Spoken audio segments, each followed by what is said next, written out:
Alright guys, today we took all the Duelist Kingdom episodes, smashed them together, and made a compilation. Here we go. This Duelist Kingdom looks like a pretty big place, Yugi. Finding your grandpa is not gonna be easy. The way Joey says this, it sounds like he's expecting to go on an Easter egg hunt. Like Grandpa is hidden under a rock or tossed in a tree. He's almost certainly with Pegasus. We gotta start somewhere. How about dueling in the tournament like Pegasus said? Whoa, check out the suits. Bro, you've been surrounded by suits. The boat was filled with suits and duelists. Why were you expecting the island to be anything different? Hey Taya, what if one of those security guys finds out we're both stowaways? We ought to just play it safe and swim back. Alright, has anyone been ID'd when departing from a plane or had their tickets checked when they left the concert? No, because all the security measures have already happened. Why would this be any different? Huh? What's that? Huh? What do you see, Tay? What's with these characters and their need to be unnecessarily sneaky? First Tristan and Taya getting on the boat, and now we got Bakura. You're drawing so much more suspicion towards yourself by doing this. Look, that's Weevil Underwood. He's the regional champion. And that's the runner-up Rex Raptor. And there's Mako Tsunami. He was ranked 3rd. Are you just now seeing these guys? You took a whole boat, walked all the way up these steps. Not a rumor, not a whisper, not a murmur about these guys being on the boat with you? Wow, these are all the best duelists in the world. No shit. Did you not hear the security guard from the last episode? You are all elite. You do know that this is an exclusive tournament, right? But where's the world champion, Kaiba? Didn't you hear? Some kid beat him. How out of touch is this? Too bad he wasn't on a boat full of a bunch of duelists gossiping about the latest happenings in Duel Monsters. Yugi's supposed to be the kid to beat now. Y'all shouldn't be wink wink nudge nudging him. You heard what he said, right? Everyone's looking at Yugi like he's lunch right now. With all the recapping, I'm surprised the one kid didn't whisper, but Yugi should be pretty easy to beat now, because Weevil threw his Exodia cards off the boat and split his star chips with some Wheeler kid. Greetings, duelists. I am Maximilian Pegasus. No microphone? Is his voice being projected with the same nonsense as Farquaad and Shrek? You've each been given a dueling glove. You've also been given 2 precious star chips. You must wager these star chips on each duel you compete in. This is actually pretty dope. Has there ever been a tournament like this in real life where you can just face whoever you want, collect chips? I'm sure it's a logistical nightmare, but this would be dope as fuck. Minus, of course, it being held on a billionaire's island. Intriguing new dueling rules will be in effect. I could tell you what these new rules are, but what fun would that be? I get what you're going for here, but this makes no sense. You can't just discover rules. You should have just clearly laid out the new rules like Kaiba does before Battle City. Yugi has taken the bait. I'm not sure that he took the bait so much as you forced him to be here. If you hadn't kidnapped his grandpa, then you could have used this line. I don't know if I can win this thing. Maybe it'd be best for you to take your star chip back. Your little sister's counting on you to win the tournament's prize money for her. The way the dialogue is structured, it sounds like Yugi and Joey are still competing. They should just go ahead and set the record straight that no matter who wins between the two of them, Joey's gonna get the prize money and Yugi's gonna get his grandpa. And they're gonna be working together to make that goal happen. Weevil! Weevil! I challenge you to a duel! I get Yugi wanting to duel Weevil right away, but it's crazy that Weevil, who's supposed to be this like strategic-minded person, would even want to go after Yugi on the first duel. It's time you answer for what you did on the boat, Weevil! Damn, Yami. If you had just done this before, you could have saved the cards. As you wish! What exactly activated the stage here? Was it the Princess Bride line or Weevil attempting to power up? I know he caught wind of the new rules, but he couldn't have possibly known this is how you activate the stage. Also, how is Pegasus expecting anyone else to duel? I guess you're supposed to just walk around shouting random shit and then hopefully something happens? He's about to have a lot of kids out there dueling in the grass. These aren't gonna be like the duels back home. No, but what were you expecting? Dueling in the dirt? No way out! What is that? What is that? Do you really not know? 7-year-old me knows that that's a dueling stage. These giant arenas must be set up all over the island. What? Like what Pegasus said? Dueling arenas cover this entire island. Literally, what were you expecting? You're on a billionaire's island called Duelist Kingdom. Like, in my wildest fantasy, this is exactly what I pictured. This will be an all-or-nothing match for the both of us. Ha! Why should I risk both my star chips when you only have one? Why would you first duel the person you described as the best in the world, with the only upside being 1 star chip? I appreciate the confidence, but why not go crush some wimps and double your chips, then come back for Yugi's 1? This gamble is just too insane from someone who's supposed to be a smart, strategic, calculating character. Because I have something else I think you want. My whole Duel Monsters deck. Does this mean anything to Weevil? It's only here to justify him giving up both starships, but it's so dumb. Weevil has already declared that his deck is perfected. Yugi's deck has nothing to offer Weevil's insects. Swat that little twerp like a mosquito! Whoa, sounds like a duel is about to start over there. You heard stomp that squirt like a mosquito, and you think a duel is about to start? I'd be afraid some kids are getting stomped for their deck. That's Weevil Underwood. But who's the other guy? Who's the other guy? Is Yugi famous or not? Please, can we make up our mind on this? I thought I wouldn't be seeing a Weevil-Yugi matchup till the finals. Bro, you didn't even know who Yugi was. That guy is Yugimoto. He beat Kaiba. Weevil's the regional champ. No new kid's got a chance against him. You just heard Joey, right? He beat Kaiba. From their point of view, Yugi isn't the favorite, but he definitely has a chance. This area is an exact replica of our surrounding environment. 1 part wasteland and 1 part forest. As long as I play my bugs in the forest area, I get a field power bonus. All right, Weevil, dog. Your biggest advantage on Yami was that you knew about the field power bonus and he didn't. Why would you reveal the truth after just 1 attack? You might as well just said it from the start. You'd be getting a field power bonus instead of me!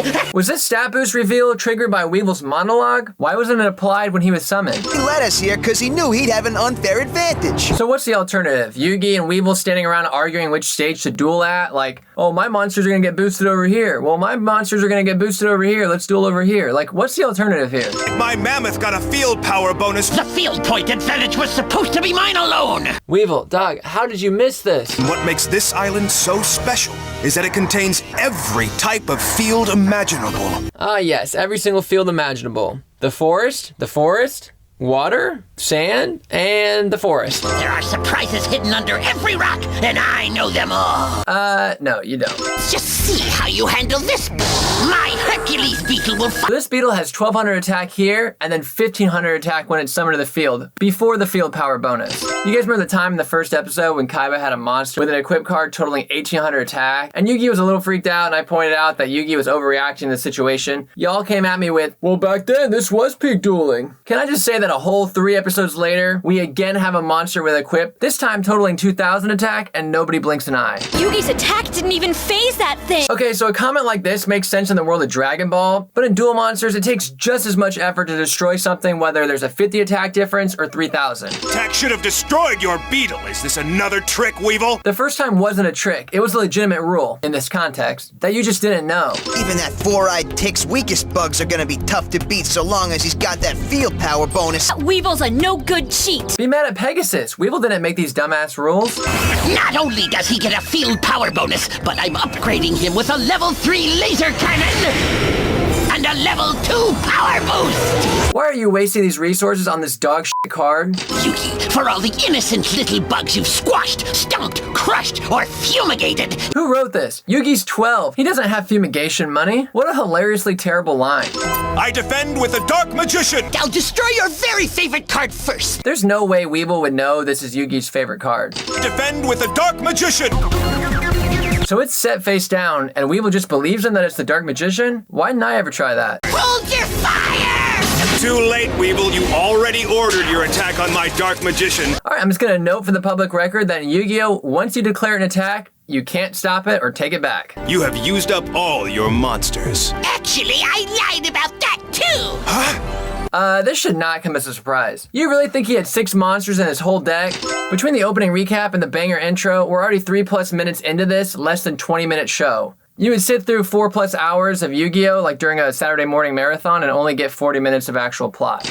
Great play, Yug. He wiped out Weevil's army in 1 move. Such amazing friends. Whenever I've used Mirror Force to clear a board, I usually hear, they should ban it. Weevil's regional champion. He's got moves your shrimp couldn't even dream of. Do you know that Yugi is the only one in existence to draw Exodia? He has moves that no one's ever dreamed of. Monsters, return to your cards! The line between manual actions and automatic actions are often so confusing. Let's just say it's inconsistent at best and give it a ding. That was unexpectedly brutal. It's just a simple little larva moth. That tiny creature can't be much of a threat. Okay, if you know enough to correctly name it, you should also know what it becomes. In 5 turns, my great moth will fully evolve and finish you off. Is this a Dragon Ball Z reference? The cocoon of evolution will change all that. But we've definitely established a clear understanding of what defense position looks like versus the attack position. Weevil definitely summoned this monster in attack position, but it will go on to defend. Shatter that cocoon! Ah, the field power bonus makes it too strong. Weevil's cocoon is gonna be tough to crack, and for each attack that fails, my life points go down. What exactly was Yugi expecting to happen here? Was he hoping the heart of the cards would give him a critical hit? I bet no one's ever even wanted to be your friend, let alone care enough to cheer you on. Damn! Topped it open like a zig. Is that how you pop zits? Was all the holographic projection budget spent on insect cards? Which puny creature shall I obliterate first? I think it's high time I pay back your knight for demolishing my cocoon. Bro, attack Curse the Dragon. Go for the life points. What are these graphics? This looks like a shit mattress ad. Do us a favor and get lost, right, Joey? You said it. Yugi's in trouble. I know, what can we do? It'd be great if we could trade mine in for life points. I wish. This whole conversation feels like it was rewritten like 20 times. I know I'm gonna get a bunch of comments saying that the sub makes sense, but I feel like they could have done a lot better job to make the dub make sense here, because this like stands out as being particularly bad. It'd be great if we could trade mine in for life points. I wish. Was that really so hilarious that Taya needed to fall on the ground laughing? The mighty summoned skull! Whoa, what's that? What's that? Mai, you've been confidently commentating this whole duel, narrating all the monsters to us, but then hit us with a "what's that?" at Summoned Skull? With that comment alone, Mai has just lost all of her credibility as a sideline commentator. My mouth is totally soaked! Can you project wet? Do y'all remember the animations on the monsters being this good for anything else? Whoever programmed this definitely ran insect cards. But you only won your duels through lying and cheating. Did he lie at the regionals? Are we sure about that? I'd better be the champion. For Serenity's sake. This right here is exactly why y'all should have established sooner that you're gonna be splitting the prize. One person gets the grandpa and one person gets the money. Where are we, Joey? Where have you taken me today, big brother? Are you really just now asking this? And two, why are you asking twice? After the first line read, did they go, yeah, let's do it again, but this time let's establish a relationship? Ah, perfect. Let's use both takes. My motto is take out the weakest players first. Mai, if you're really trying to eliminate players, why are you dueling Joey? You know if you beat him, then Yugi's just gonna give Joey another one of his star chips. You should either skip this group or just duel Yugi. This is his decision to make. Show Mai what you're made of. You sure about this? She's a champ, right? And Joey hasn't playtested any of the new cards you gave him. Might be a good idea to get some practice matches in before dueling Mai, right? You better be right, for your sister's sake. Yeah, you better not screw this up, Joey. Damn, y'all, can we be a little more supportive? Go get her, Joey! Kick her butt! Ah, that's a little more like it. Those last few seconds certainly helped change her tone. Since you only have one measly star chip, I only have to bet one of mine against you. Joey, try to get Mai to offer up both her chips. If she says no, just offer up your deck. It worked against Weevil. We learned this is all just a hoax, and she's just using perfumes to trick her opponents into thinking she has psychic powers. My question is, do you really need to do this here? Joey's essentially a beginner. He just verbally congratulated himself on making his first move. I made my first move. Maybe just save everybody the time and duel him normally. I mean, do you really need all these fancy tricks to beat him? Her strength is boosted by the mountain's field power bonus. I'll still take it on. Attack! Land monsters are at a disadvantage to flying monsters! Alright, is this one of Pegasus' new rules, or is this a Season 1 rule? If it's a Pegasus rule, how does Yugi know this? If it's a Season 1 rule, why didn't Grandpa cover this in the training? When I learned Magic the Gathering, one of the first things I learned was that creatures need reach or flying to hit another flying creature. My samurai sushi! Samurai sushi? Come on. Nobody loves puns more than these writers. Like all the bug puns we get during the Weevil duel, but this feels so out of place here. Is this just a leftover line from the Mako episode? I'm guessing the scriptwriter just loved it so much, they didn't want to see it die, and so they just slipped it in here. Oh, cards, speak to me! Anyone remember the first joke in Yu-Gi-Oh! Bridge? Doing this Brooklyn accent makes it difficult to concentrate on card games. Well, this is kind of the same thing. Doing this psychic charade should also make it difficult to focus on card games. I feel like it's more of a crux than anything else. Now I'll play this lovely card without even looking. It's an equipment magic card. Is there ever a reason to set an equip face down, especially after declaring what it is? It's an equipment magic card that will help me defeat your next card in one turn. How many turns does it take without the equip spell? Cyber Shield to juice up my Harpies lady. How's she doing that? How's she doing what? Summoning? Attacking? Playing the game? I guess since Joey is such a newbie, everything seems impressive, but she isn't pulling any crazy combos here. Your move at the end is crazier than anything happening here. Mai has ESP. It has to be it. Her destroying your face-down defense monster was not a display of ESP. I've had many of my face-down defense monsters destroyed, and never once did I suspect ESP. He needs help! Yugi, help him! Shout out to all the comments saying that Yugi's transformation is restricted to playing card games. He's just trying to divide and conquer, a strategy that's been used for centuries. Believe me, I know. The line here implies Yami knows he's a 5,000-year-old being, or at least like has experience, but will later go on and know nothing about his past. He's a duelist too, you know. To win, you'll eventually have to take him on. Do you need the divide and conquer strategy? You've already wiped out half his life points with practically 0 resources. There's gotta be a way to beat Mai. There is, dude, and it doesn't require this meditation thing. Just summon a non-land monster. If I can just figure out how she knows what our cards are, if she's not psychic, there must be something else she's doing. The trick here isn't really helping her all that much. You don't gotta figure it out. Just play defense until you top deck one of your bangers.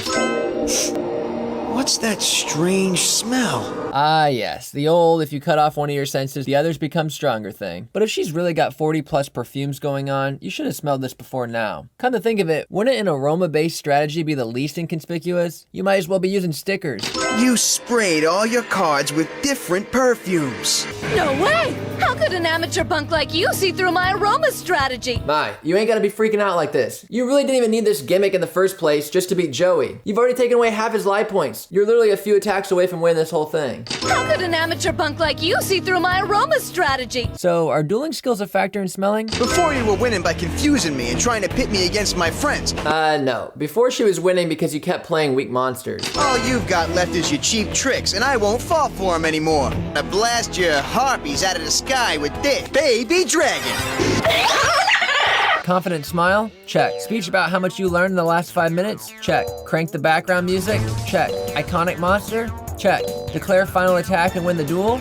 Not check. Wait, what? All that cooking and I guess you just summoned a baby dragon? So what was all that for? You're in the exact same situation, except I guess now you have a weak monster in attack position? Maybe the harpy ladies are her only monsters. I bet if I can just defeat her harpy, she won't have any monsters left to play. There's no reason to think Harpy Lady is her only monster. It's still in the field because you haven't beaten it yet. Time Wizard.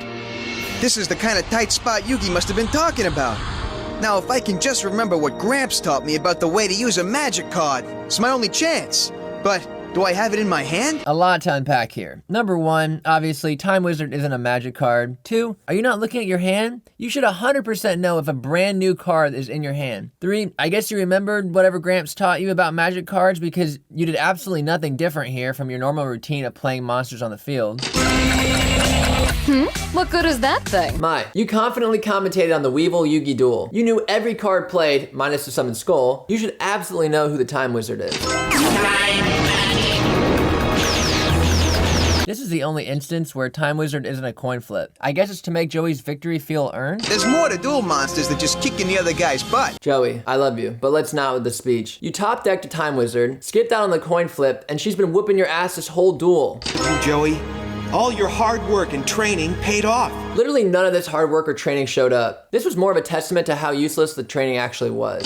To a winning duelist who battles with his head. So I'm happy Joey won, I really am, but I hate that Mai lost. This kicks off Mai's terrible win-loss record. It really would have been great to get a strong female lead. She was introduced to us as being a great duelist, but all of that was shattered by her losing to Joey in a single episode. I think it would have been a lot better to give him Rex or Mako as his first duel. And then we get to see Mai in the finals and she's like actually threatening. I don't know, anything but this. Am I cool or what? Is there a time limit on how long he gets to crow? Yo, Taya, what the f?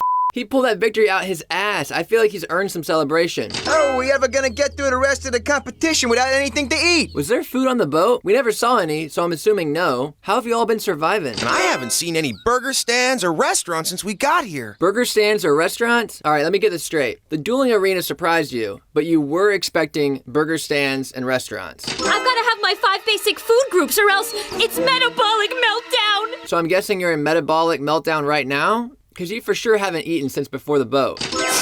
I smell something cooking that away. Wow, Joey's nose really is remarkable. I guess it was just out of office for 75% of Mai's duel 20 minutes ago. See ya! In Joey's victory speech against Mai, he recognized his true strength lies in friendship and the unbroken bond shared between friends. But at the first scent of food, he says, "F them kids," and takes off. Oh man, I just love barbecued fish. Smells good. Yeah, and I bet it tastes even better. Enjoy yourselves, you fish thieves. This is your last meal. I knew this was a bad idea. Your Jedi senses are undefeated. No one else could have sensed stealing food was a bad idea. How dare you steal my fish, you bottom-feeding thieves! Hey, chill out, guy. It's just a few fish. Joey, dog, come on, man. You know it's every man for himself out here. He caught and cooked those fish, and you're telling him to chill out? How is this okay on any level? This is really giving off, "It's just a prank, bro" energy. Wait a second, aren't you Mako Tsunami, the top-rank ocean duelist? Stop it. There's no ocean category. Don't make up categories to make it sound like you're the top at something. If you can just make up categories, then I'm just gonna say that I'm the top 1-star duelist. How dare you steal my fish, you bottom-feeding thieves! I am Mako Tsunami, duelist extraordinaire of the 7 seas! Alright, let's just take stock of what's happening in this odd scenario. The gang steals someone's meal, the rightful owner shows up angry, holding a weapon. Instead of apologizing or asking for forgiveness, the victim is told to chill out and then laughed and mocked for having a crab in their hair. And these are supposed to be the good guys. You're Yugimoto, the only duelist to ever defeat Seto Kaiba? I must apologize. I've been ungracious. Oh no, you've been incredibly lenient. Honestly, you could have killed them with your spear, and I wouldn't have thought any less of you. Oh wow, that was good. Where'd you learn to cook like that? So, I don't know a lot about cooking, and I know even less about cooking fish, but was there any technique here? It looks like he just cooked it over a fire until it turned black. No lemon, no basil. I treated you to dinner. Perhaps you will honor me with a duel.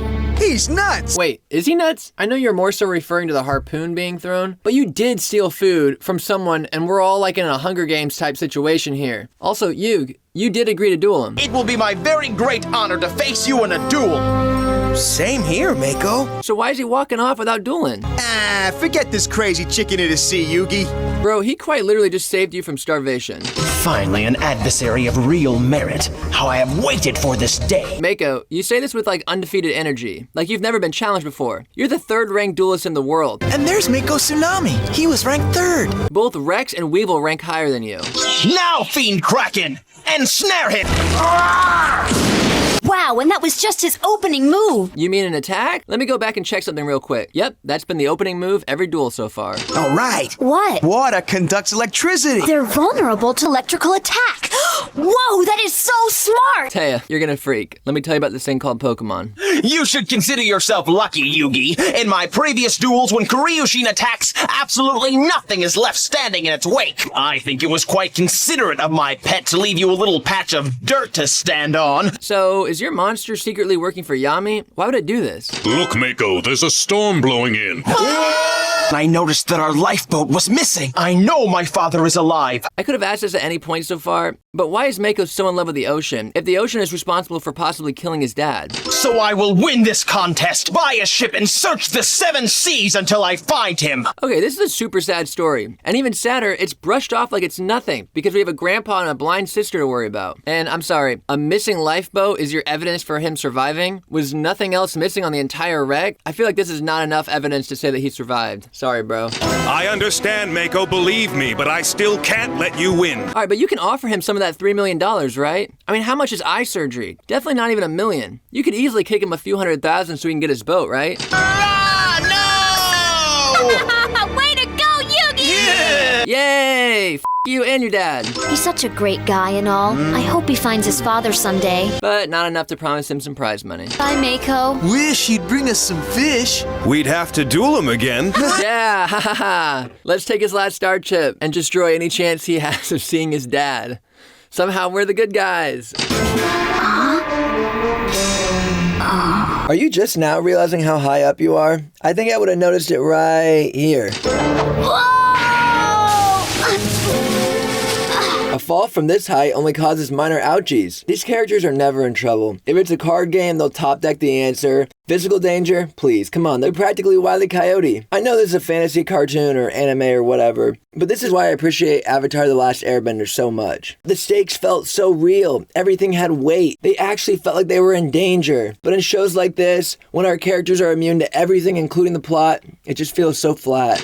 All right, you little runt. Here's your daily gruel. Say what you want about Pegasus, but he treats his prisoners quite nicely. We got room service here. Meanwhile, his honored guests are left to fend for themselves out in the woods. Hunger Games style. Oh no. He's gone. I'd be more worried that he's possibly dead. You can see the bedsheet doesn't make it all the way to the ground. You guys thought Kaiba died from a fall just like this. Nobody could survive a fall like that. But you assume Mokuba survived? I have mixed feelings about this scene. I love it and I hate it. Let me explain. I love that it opens up on an evil-sounding laugh only to find them enjoying a comic book. But I hate it because I feel like this is a cheat in the narrative. Isn't Pegasus supposed to be like hopelessly depressed and obsessed over the death of his wife? Later in flashbacks, we see that he's spending all of his time writing in journals and painting portraits, but none of that is present here. I think it would have been so much more interesting if we cut to him painting a picture of like a mysterious woman that we later find out is his wife, or writing in his journal. I don't know. Please discuss more in the comments. Master Pegasus. 1,000 pardons, sir. Pegasus's reaction here confirms my theory that this dude is not trying to be bothered by every little detail every second of the day. Times like this are more precious to me than any other. You do realize that, don't you? But sir, we call you all the time on the phone. 6 hours have passed since the dueling contests began. Those that were defeated and lost their star chips are being removed from the island by boat. You guys think if we ask really nicely, Mr. Beast will give us this tournament? YuGiMoto has to date gained 5 star chips. Okay, so the 2 from Weevil, the 2 from Mako, I guess that's 5? I'm sure the computer meant he currently holds 5, but the voice clearly says he gained 5. Wow, Yugi, I can't believe you already won 5 star chips. Okay, yep, somehow the math has been done to where Yugi has actually won 5 chips. I wish I had more star chips. Don't worry about it, Joey. You're doing fine. Yugi only has considerably more than Joey because A, he's had 1 more duel, which is twice as many as Joey, and B, for no reason at all, Weevil wagered his 2 against Yugi's 1, allowing Yugi to gamble double the amount of chips every single time. So both of Yugi's duels, he's been able to gamble 2, whereas Joey has only been able to gamble 1 per duel. Yugi's lead is solely because Weevil accepted that stupid-ass deal. You'll be able to help your sister out soon. I sure hope so. I know I've dinged this a dozen times already. Once again, we're hearing that it's all on Joey to save his sister's eyesight. So again, I'm asking that Yugi and Joey just verbally establish that no matter who wins, they're gonna use the money for the operation. That way it's not just on Joey to win this thing. Help! You gotta help me! Let that kid go! Tristan is f***ing awesome. Jumps right in. No questions asked. Dude's been looking for a fight since he got on the island. Not too shabby. Damn! Forget the power of the Pharaoh. Give me the power of Tristan Timothy Taylor. Alright, hear me out. What if the show just took a sudden turn, dropped all the card games, and just turned it into this? Which I guess would just be essentially a regular anime. Never mind. I'm on the big guy!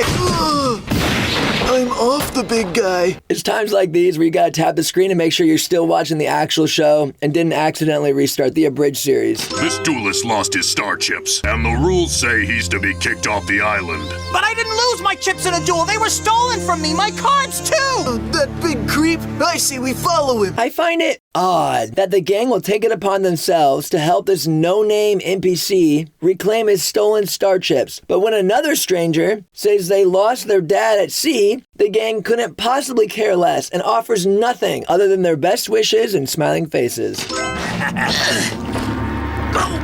buzz off! Weevil's still here? Has he just been sitting on the boat this whole time? The computer earlier said that the whole tournament has been live for 6 hours, and 12 contestants have already been sent home. And we know that Yugi and Weevil's duel was first, so something's not adding up. What did the guy who stole your star chips look like? He was a little guy and he challenged me in the meadow. He challenged you to a Duel Monsters game? You're surprised by that? This boat leaves in exactly 30 minutes. Anyone without a star chip ships out. Okay, can you not just give him one of yours? At least temporarily? Then if you find the thief, you can get yours back?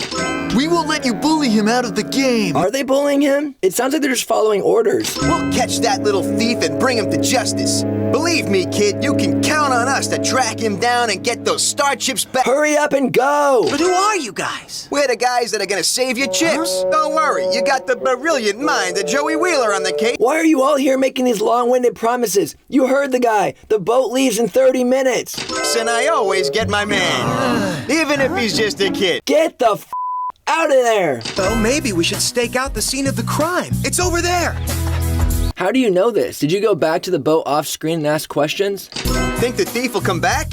He just might, and we can put our heads together and plan in the meantime. This is a terrible plan. I'm glad it works, but it's literally the worst possible idea. You should have just split up and searched for clues, then in 30 minutes meet back at the boat. I found you at last, Yugi. I can handle him. I think I know what this kid's after. He wants to duel. Huh? No shit. Why are Tristan and Joey even surprised? Better believe it.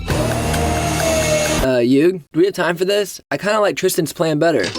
Why is Yugi going to the trouble of dueling this guy when we could just take those star chips away from him? I'm with you, Joey. Yugi must have forgot the time limit. How many star chips will you wager? To wipe you out, 5! Okay, hold up. How do you know how many star chips Yugi has exactly? Oh, you say he doesn't know? He's just wagering what he stole? Wasn't Pegasus super impressed with Yugi's progress of 5 a minute ago?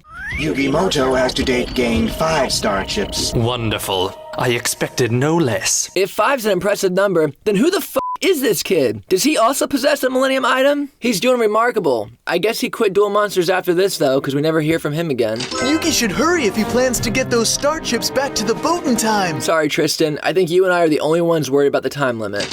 Kid, I am in no condition to duel anyone. Here, Mokuba. I'm going away for a while. I don't know how long I'll be gone. I get you gotta do some soul searching, but aren't you the primary guardian over Mokuba? Are you really gonna leave him to fend for himself? But putting Mokuba aside for a second, aren't you also the CEO over Kaiba Corp? Who's in charge while you're gone? How's this going to result in anything but disaster? As hard as this show tries to push that Kaiba is the genius and Joey's the doofus, they really shoot themselves in the foot with moments like these. Take care, kid. Seto, don't go! Take care, kid? No money for food, no hug, no calling him by his first name? You broke up my family, Yugi. And now I'm gonna break you up. Alright, Mokuba, I'm gonna go easy on you because you're a kid. Who am I kidding? You're like the vice president of Kaiba Corp the next season. You can handle this. This is a terrible line of logic. Seriously, Kaiba loses a duel, abandons you, and you immediately blame Yugi? You do know about the series of events that led up to the duel, right? Like the ripping of the blue eyes and the hospitalizing of the grandpa? Come on, man. Yes, I can see it now. I sensed a connection to Kaiba. I love that Yugi can access some of his Pharaoh magic now, but it seems like he's able to access less and less as the show progresses. I feel like it would have been cooler if it was the other way around. Discuss. Pegasus moved right in. Some Kaiba Corp executives invited him to some kind of secret board meeting. Damn, Mokuba, you are a straight-up liability. You know way too much and are way too loose-lipped. How has Kaiba Corp not been swallowed up long before now? To that end, Pegasus, we recommend kidnapping Kaiba's brother Mokuba. I wish Reddit live discussion threads were a thing back when this was originally airing. I would have dropped some major theories on this shadowy character being Joey, solely on the fact that it's the same voice actor. Mokuba, your brother hasn't deserted you. He's searching for himself. Were you not listening? He quite literally deserted him. Mokuba was held captive moments ago because his guardian abandoned him. Sure, Kaiba might not have known about the Big Five's plan to take over, but you don't just peace out when you're the head of a company, or if you're responsible for the well-being of a child. Pegasus is the bad guy here. Can't you see that, you crazy little kid? Sure, Pegasus is one of the bad guys here, but so are the Big Five and Kaiba. I'm not letting him off the hook. Honestly, Kaiba's crimes might be worse than Pegasus's here. I have to protect my brother's company, and Yugi's the one Pegasus has to beat in order to take it over. Alright, let me get this straight. You beating Yugi will do what? Get him eliminated? Then Pegasus, what? Just keeps the tournament going and doesn't pursue Yugi? Just gives up on the corporate takeover? This makes no sense. Wait, I get it. Mokuba is trying to save his brother's company by defeating Yugi in a duel. Dog, you're like 20 minutes behind. Does 4Kids just throw these lines in here in case you ran to the bathroom and needed a quick recap? What did you mean, Taya? If Mokuba can keep Pegasus from beating Yugi, then he won't be able to take over Kaiba's company. Ah, that must be it. Okay, wow, I guess you all were needing a recap. I thought Mokuba did a pretty good job explaining it. I'm just gonna ding this again for being a stupid, lazy, poorly thought out plan. If Pegasus wants Kaiba Corp, he will go wherever he has to duel Yugi. He has unlimited resources. He is not limited to this tournament. Mokuba, you should have just asked Yugi for help, and if he denied you, then challenge him to a duel. Hey, where'd he go? If I can't beat you, I'll have you disqualified disqualified! My star chips! How is it that no one from the gang saw Mokuba get down from the machine, race over here, and then jump up on Yugi's platform? Listen to me! You'll never save Kaiba Corporation that way! Your big brother is just confused. Yugi was saying a version of this the whole duel, and Mokuba just didn't want to hear it. What words are changing his mind now? Is it just the fact that we have to get back to the boat? We'll help you protect your brother, Mokuba. You've got to go back and return those cards and star chips to the kid you stole them from. Kaiba is a piece of shit. And Mokuba is a kid you all just met who got another innocent kid wrongfully disqualified. And you're promising you'll help reunite Mokuba with his brother. Why couldn't the same be done for Mako? Why are you helping out the Kaiba brothers and ignoring the one actually decent person on the whole island? Why can't Mako tag along and you kick him some of that prize money? Or he doesn't even need to tag along. He can just sit back and wait for a check. I've run computer simulations, probability scenarios, and quantum analysis of our duel, but I still don't have the answer. I'm sure I'm not the first to point out how silly this sounds, so I'm just gonna acknowledge it exists and move on. He somehow drew the one card that assured his victory. If you ran probability analysis, then you should know there's always a chance. You should be chalking his victory up to luck and moving on. And these new portable hollow generators will enable me to challenge him no matter where I find him. A table would also work. Mr. Pegasus would like to have a few words with you. I know I'm not the first to point this out, so let's just acknowledge that it exists and move on. Get him! He jumped! Did you just say he jumped? He jumped! Okay. Now, let's go, you. I challenge you to a duel, and if I win, Mokuba comes with us. All right, Yugi, did you really think this would work? Meet me back at Arena 146 in exactly 4 hours. You'll have your duel. Well, we're here. Where's Antenna Head? All right, so the guard says meet him in 4 hours. Then we just cut to 4 hours later. What was the point of any of that? Oh, I'll beat you, all right. I never said I would duel. There is your opponent. He's come back just to duel you. What are you saying? Wait, is Mokuba just now seeing the ghost Kaiba? Were they not standing here the whole time? I mean, the ghost Kaiba had to come up, get briefed, get handed a deck, ride the machine up to the top, all of that, and somehow Mokuba missed it? Me, Kaiba. And this time you don't stand a ghost of a chance. All right, get ready to hear this line about 400 more times. As this time, he is a ghost. Stop it, Chemo! Are you all on first name basis? Plus a very cranky ghost just looking for revenge. It's not him. Why are we even bothering with this charade? Yami correctly calls out it's not him within seconds. It's time to duel with the ghoul. It's time to duel with the ghoul. Okay, what is this Dr. Seuss rhyming thing? Do we not want these characters to seem menacing? This bodyguard is having way too much fun. This is extremely entertaining. This is? Yugi called bullshit on the whole story. Who is Yugi dueling? Alright, who is this guard? Did you just walk in here? The other guard already said his name a bunch of times. It seems like some guards are up to date on the plan and some guards are just as clueless as we are. How are you so out of touch with the plan? Yugi, you look like you've seen a ghost. I'm not sure what it is, but for some reason the bug and ocean-based puns weren't as annoying as these ghost ghoul ones. Maybe it's because they doubled down on it here, but it feels like 40% of the dialogue is just ghost puns. I am no longer of this world. And it's all because of you. Is Yugi supposed to feel bad? Bro, you kidnapped, ripped up his card, and hospitalized his grandpa. All Yugi did was beat you at a card game. You're nothing but an imposter, so stop the lies and let's start the duel. Okay, this is like the 4th time Yugi has called this out as being a lie. Why are we continuing with this charade? The one person you're trying to dupe isn't falling for this at all. You might look like Kaiba, but there is no way you can imitate his deck. Alright, Yami, you've correctly called out Pegasus for the one pulling the strings behind this whole operation. Pegasus is the creator of duel monsters. If there's anything Pegasus can do, it's create an exact imitation of Kaiba's deck. That's actually the most doable part of this whole masquerade. The Hitatsumi Giant is how Kaiba began our last duel. Alright, come on, man. It isn't that crazy he opened up the same. Everyone in the world knew about that match. Pegasus were one of the first ones to know. For all you know, a transcript was sent out play-by-play of that entire duel. There's a card just like that in my brother's deck. Bro, this is so common. In the early 2000s, you could find these in any trash can near a card shop. Just because it's the same card doesn't mean it's the same deck. No shit. Pegasus has access to every card ever made. It was time to pay my dues. Never guessed that you'd be dressed in my clothes and in my shoes. So how are we, the audience, supposed to react to this on our first time watching? Are we supposed to get up and cheer? I know Kaiba is a fan favorite, but that's because of all the stuff that comes later. But at this point, he's just an ass. and he's only really been in one episode. But with this music and the pan-up reveal, I feel like they wanted me to cheer or at least be surprised. I mean, come on, dude. 7-year-old me knew that Kaiba didn't die. He's in the opening doing a bunch of shit we haven't seen yet. Get him! If I were you, I'd be concerned. Ain't no way you're going. Bet you did. Okay, don't bother showing us a flashback if it's gonna be this bullshit. There's obviously no way he could have survived this. Nobody's going, oh, so that's how he did it. Just leave it up to our imaginations. We can come up with better stuff there. Bet you didn't count on my return. Bet you didn't count on my return. Bro, you're in the opening credits, a bunch of scenes we haven't seen yet. Yes, literally everyone's expecting your return. So I guess Kaiba just came over here so we could get that pan-up shot because he runs over here and then just goes the other way.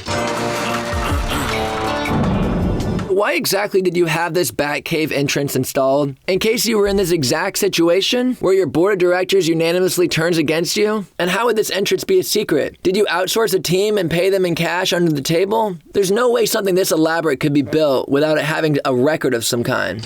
Is enough? Gonna take back what you stole. Give it up, 'cause now I'm back. How much security does this already secret underground layer need?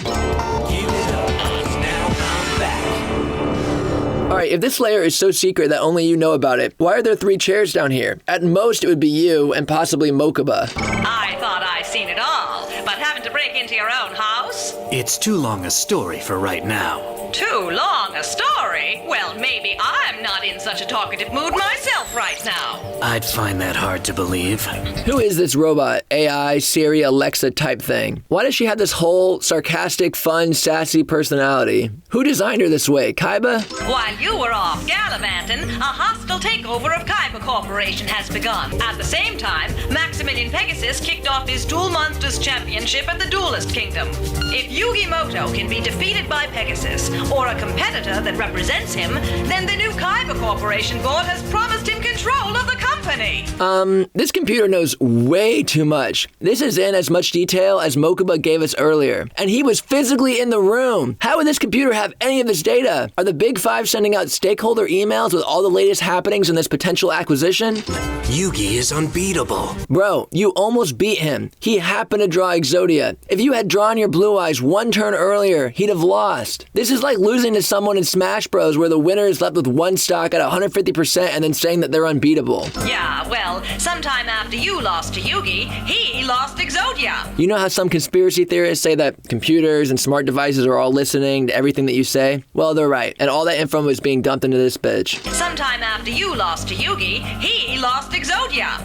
No way. Bro, you tore up a Blue Eyes White Dragon. It is super believable from your standpoint that somebody else would essentially pull the exact same tactic. Pegasus knows all about the corporation bylaws that require a living Kaiba heir to make any change of control legal. Mokuba's his prisoner, and with you out of the way, it's likely Pegasus will exert all kinds of pressure to make your brother do what he wants. Bro, what the f*** is this computer? I know we have to get Seto caught up, but you know what would have been more believable? If he had hacked into his own security system and accessed the audio video from the same conference room that Mokuba was listening in on. And then he either prints off a transcript and skims it, or listens back in real time. Yes, it'd still be bullshit, but it'd be way more believable than this. So now you know. What are we gonna do? I don't know, you tell me. You quite literally have all the answers. Only one deck has got that card. That means what they say. Could it be true? Bro, Pegasus controls the means of production. He could make another card in seconds. This really is Kaiba's deck. There's no other explanation. Why is this the thing that makes you question? I've already said it 100 times. The making of additional cards would be the easiest part of this whole scheme. A real test would be asking him who his home teacher was at school. Checkmate, bitch. Not having a real body isn't so bad. You would not believe what I save in food bills alone. Is the joke here supposed to be that someone as rich as Kaiba would never even think about food bills? It should be a piece of cake to find the field in which Yugi is dueling. I'm looking. Access denied. What did you do wrong? Okay, what did she do wrong? Did you really think it was going to be that easy? Every computer has a back door if you know where to look. And guess where we're gonna look? Beats me. Beats me? Where'd the other chick go? The one with all the answers? Is your sole purpose in life not to do exactly what you're doing? How would you not be aware of Kaiba's go-to method for finding backdoors? I'm sure their backup systems won't have as much security. Are you saying we can make their computer crash? From here? Okay, stop. We can't have it both ways. She can't be so smart as to know all the Big Five's plans down to the last detail, but so dumb as to not know this hacking 101 bullshit that Kaiba's talking about. I've already tried to hack into their systems. My idea's different. Once the security is down, we should be able to freely access the data. Be ready with a search for the Dark Magician. As the show progresses, Kaiba literally has zero patience for anyone or anything, including Mokuba. But while under extreme pressure, and with the clock ticking, Kaiba now has ample patience and switches into teacher mode, where he will patiently walk this computer through how to hack a mainframe. This is kind of like Walter White and teaching chemistry. It really makes you wonder if he should just give up duel monsters and just become a hacking teacher. Search for the Dark Magician. If Yugi's dueling, he's sure to use that card. Is he? I know he played the Dark Magician against you, but it wasn't notable. I'm surprised you remember anything other than Exodia. Loading satellite schematics. Booster rocket controls online. Locating orbital coordinate. Breaching onboard computer security. You are now the proud owner of an Industrial Illusions satellite. Oh wow, I thought this was going to be difficult. I won't attack just yet. Why rush to victory when I can draw it out as long as possible instead? Why? This proves even more that you're not the real Kaiba. Why would you make the same mistake twice? I summon Curse of Dragon on the defense as well. You played right into my hand. Defense paralysis. He played right into your hand? This show does this a lot, where one character will often say, "You fell for my trap." But in reality, they aren't falling for anything. What other options did he have here? Leave an attack or switch to defense? It's actually better that he did this so he forces you to use a resource. So much for your Curse of Dragon. Yugi! Okay, did the field shrink or did Blue Eyes grow? How could Kaiba possibly fit a second monster on this field? No Dark Magician there. Next field. We've exhausted almost every possibility of locating Yugimoto. How is this tech so advanced in some areas and so antiquated in others? This is essentially a Command F type situation, right? Search field 146. You got it. What's that? Looks like I crashed. You crashed? How are you still talking? Reboot. Back online. Enter field 146. I'm frozen again. Okay, I take back what I said earlier. This might be confirmation that he is the real Kaiba. It's worse this time. It's worse than crashing? How? How are you still able to communicate? Can we at least get some static, glitchy sounds so we know you're struggling at least a little bit? We've come this far already, and I'm not gonna blow it. Actually, yes I am. What is even happening? If it was going to be as easy as a Dynamite GIF, why are we going through this whole song and dance? Just have the satellite crashing being the thing that gets you in. Why did we spend the extra minutes on this computer crash? What's that? It's a virtual fortress. Sensors indicate that all of the data from Yugi's duels is processed here. Suddenly, computer has all the answers again. Won't blow your way through this thing. It's the ultimate defense. And it's impossible to penetrate without the password. How are you suddenly so informed on the securities of the store? She almost sounds like she's the sales rep for this thing. Password. If I know Pegasus, that egomaniac would never think that anyone would outsmart him and get even this far. If that's true, then why have all the extra measures of the ultimate defense? It's more likely that he expected someone to get exactly to this point. Yugi, you gotta admit for a stiff, this Kaiba sure got game. Do you have any idea what's going on? Yugi, you know that's not him. Everyone thinks he's a bad guy. But I know my brother, and he's not mean like this. No, he 100% is. I mean, you're right, that's not him. But bro, if you've been listening, not one person for a second, audience included, thought that that was Kaiba. If he attacks the right hat, I'll lose more than just this duel.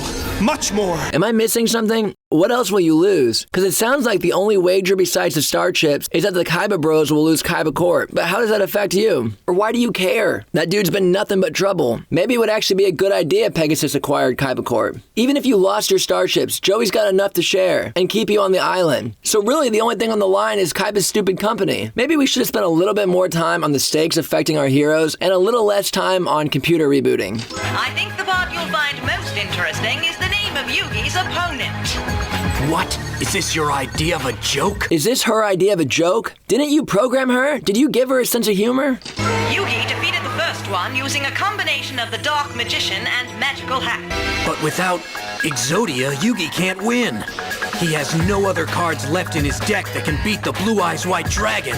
Bro, didn't you just hear the computer? Yugi beat one of them with Dark Magician and Magical Hats. He can figure something out. And besides that, one of them is already in the graveyard, and everybody on the island has a copy of Monster Reborn. He's gonna be fine. I hope you have a plan.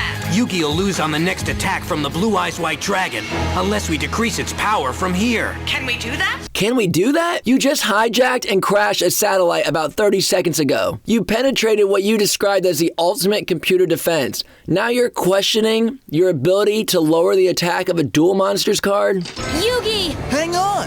Yugi can still win this! Tristan, dog, I love you. I really do. But you do not know enough about anything to give any sort of opinion. So just zip. Blue Eyes White Dragon's attack power is beginning to drop. Okay, so why does it do this whole counting down thing rather than just going straight to 0? This is Chemo to Pegasus. I hope you're watching, sir, because we got a real problem out here. Chemo, you literally have zero idea what's going on. For all you know, this is exactly what's supposed to happen. How did Yugi do that?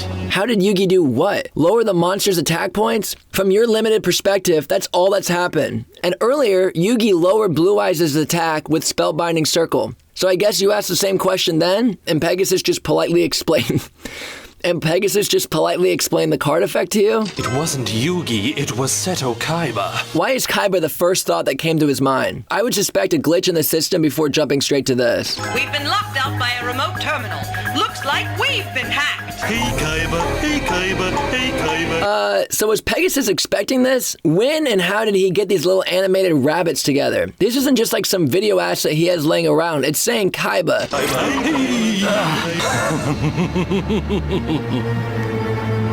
Why doesn't Pegasus have a bunch of screens around him informing him that his hack of Kaiba was successful? He's laughing in an empty room, but he has no way of knowing if that worked successfully. Move in! On my mark. Let's go! Go! Cover me! Okay, y'all are just trying to apprehend an unarmed Kaiba. He doesn't even have his blue eyes on him. What's with this security overload? Time to obliterate them! Okay, so is there a reason that this duel is being allowed to proceed? If external cheating is going to be allowed, then why doesn't Joey or Tristan just walk over and unplug the whole dueling arena? Why is anybody allowing this and ultimately honoring the outcome? Yugi! Kaiba? Okay, why is Kaiba shouting out Yugi? I feel like the writers were just totally clueless on what the character's current motives are. From Kaiba's point of view, what's on the line is his company, and more importantly, his brother's well-being. He currently thinks Mokuba is being held captive in Pegasus' tower. He should be yelling out, Mokuba! Why Kaiba shouts Yugi's name and the two have a spiritual connection has always confused me, and quite literally makes no sense. And it obviously confused the writers too, because this never comes up again.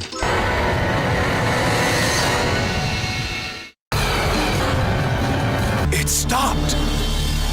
Did Pegasus stop Kaiba or not? I feel like the writers realized that they did way too much, and rather than going back and changing anything, they said, F it, let's just add a commercial break and we'll come back to this. This can't be. It's a trick. White Dragon is destroyed. The virus was not responsible. Then how? I'm glad that everyone in universe is just as confused as I am. Do we ever get an explanation here? Kaiba credits the heart of the cards, and Yugi credits Kaiba. And Pegasus credits Kaiba, or Yugi's shadow magic, so what exactly happened? It's the heart of the cards. Yugi was right. Wouldn't it have been a lot cooler if Kaiba actually accepted the heart of the cards here, and then just like kept this going throughout season 2? Yo, computer, can you be a little more useful and alert us that people are breaching Kaiba's secret hideout? My brother is alive! What's going on? Last time Yugi dueled my brother, he showed Seto the heart of the cards. This faker may have taken his deck, but the real Seto Kaiba's alive and well. I guess that's all the explaining that these guys needed. It appears that the real Seto Kaiba has come to his rescue. I must admit that this little development is one twist that even I did not foresee. You didn't? Well, you were certainly prepared for exactly this. It allows the mystical elf to transfer her own attack power. This move was inspired by Seto Kaiba. He showed me that you can alter the attack power of a Blue Eyes White Dragon. Stop it. You showed this to yourself when you spellbinded his ass and lowered the attack by 700. Don't give Kaiba any undeserved credit.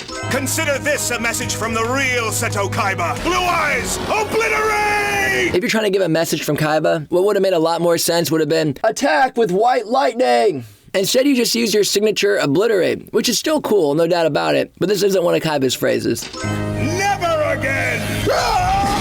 Pegasus, I sense that you're watching. Yami is so awesome here. Why do we get so much less of this in Season 2? Coming for you, Pegasus!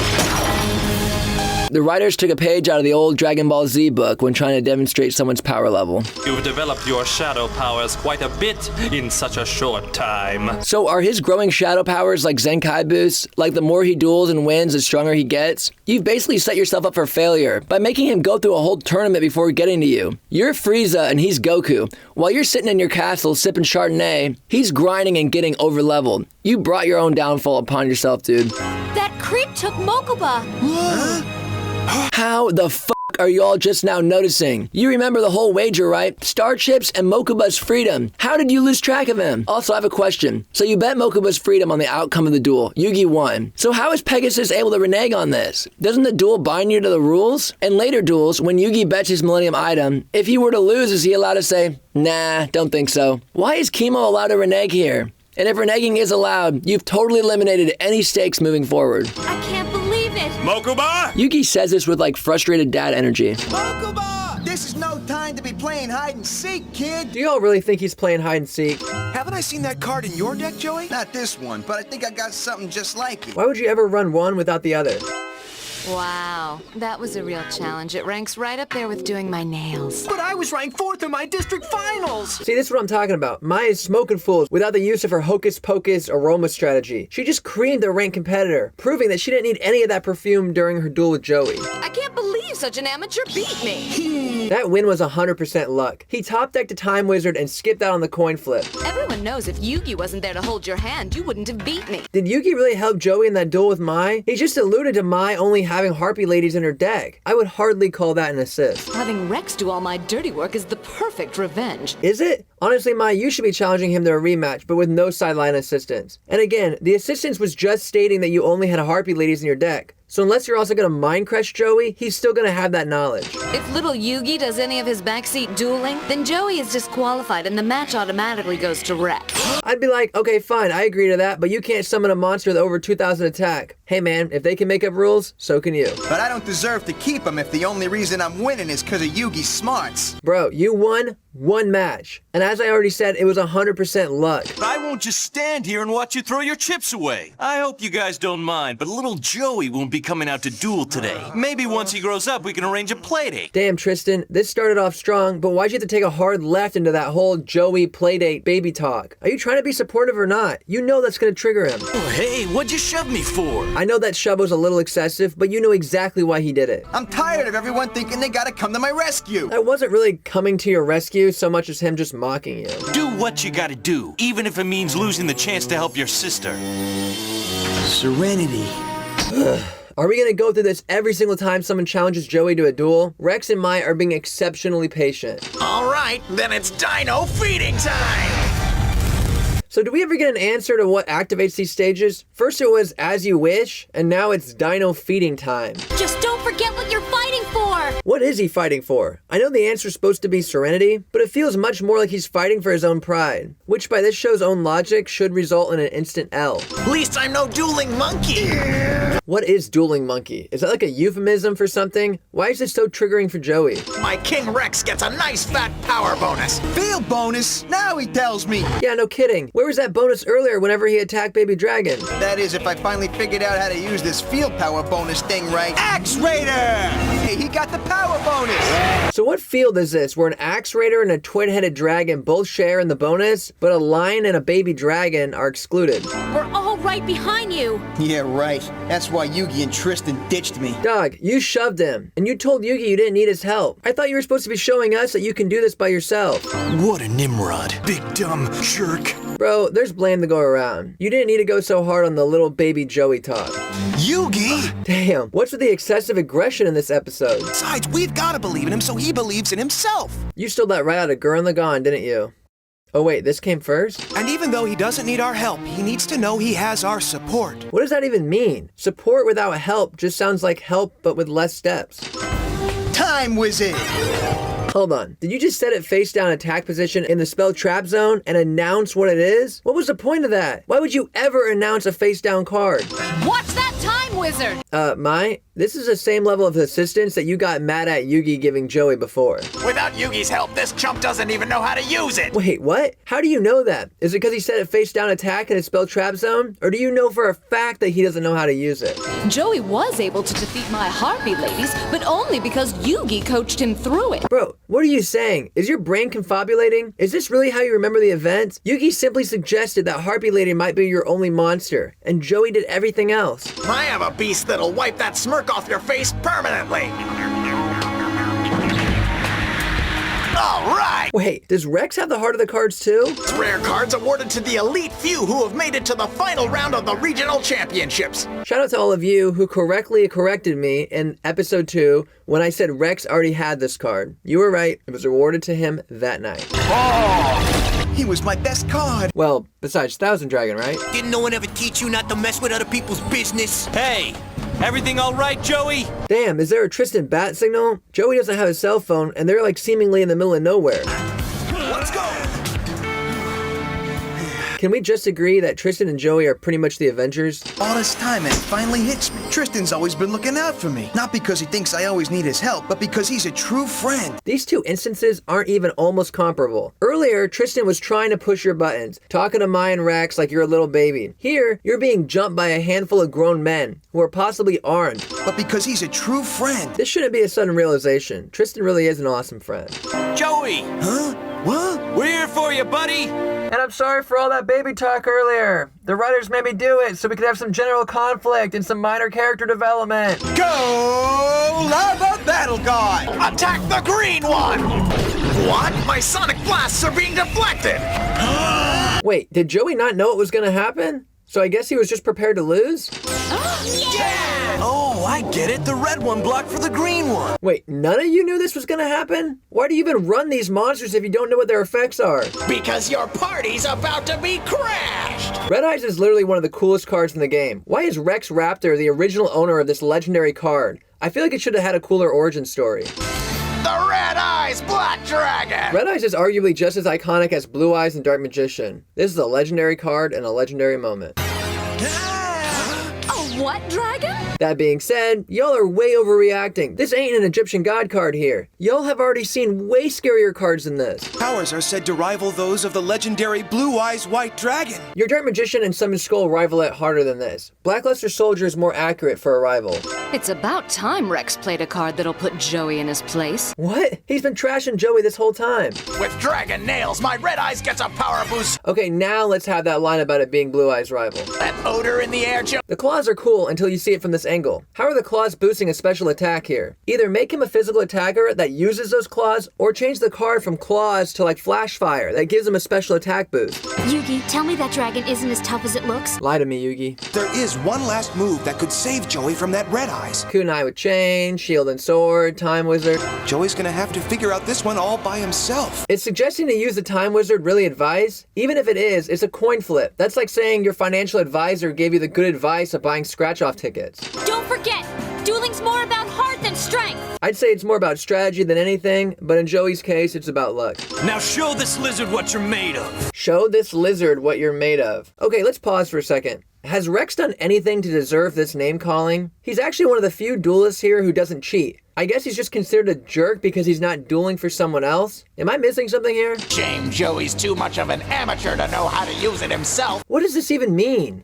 I have an idea. Let's make this duel more exciting and each put one card up for grabs with our star chips. And just so it's fair, we'll both put up whatever card we have on the field. Sound good? This is so insane that you would gamble your best card. What you should have said after you beat him was, "Hey Joey, that was a great match. I'd love to give you some more power. If you're willing to part with that time wizard, I'd be happy to trade it for my twin-headed dragon." Joey would eat that up in a heartbeat. I don't have any cards on the... Huh? Oh yeah, my time wizard. I forgot about that. How did you forget this? I'd forgive you if it was any other card, but after your last duel, Time Wizard is pretty much considered to be your best card. How could you possibly forget it? While I'm at it, Rex, I'm making him my weapon of choice, too!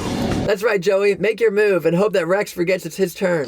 I hope you packed your bags, Rex, because if my Time Wizard spin arrow lands on a time warp, you'll be on the next boat off this island. What even is this whole duel? This is probably the least interesting, most forgettable duel in the whole arc. The only thing of note here is Joey obtaining Red Eyes. Joey opens with Time Wizard, sets and forgets it. Both Yugi and Rex suggest that Joey could potentially win if he just plays that card. Rex just writes it off because Joey doesn't know how to play it without Yugi's coaching, which makes absolutely no sense. Flash forward to now, Joey flip summons the Time Wizard from the back row, the card he opened with at the very beginning of the game, summons it, and just wins the whole thing. This is easily the worst duel in the whole arc. What do you guys think? You do know what'll happen if that arrow lands on a skull, don't you?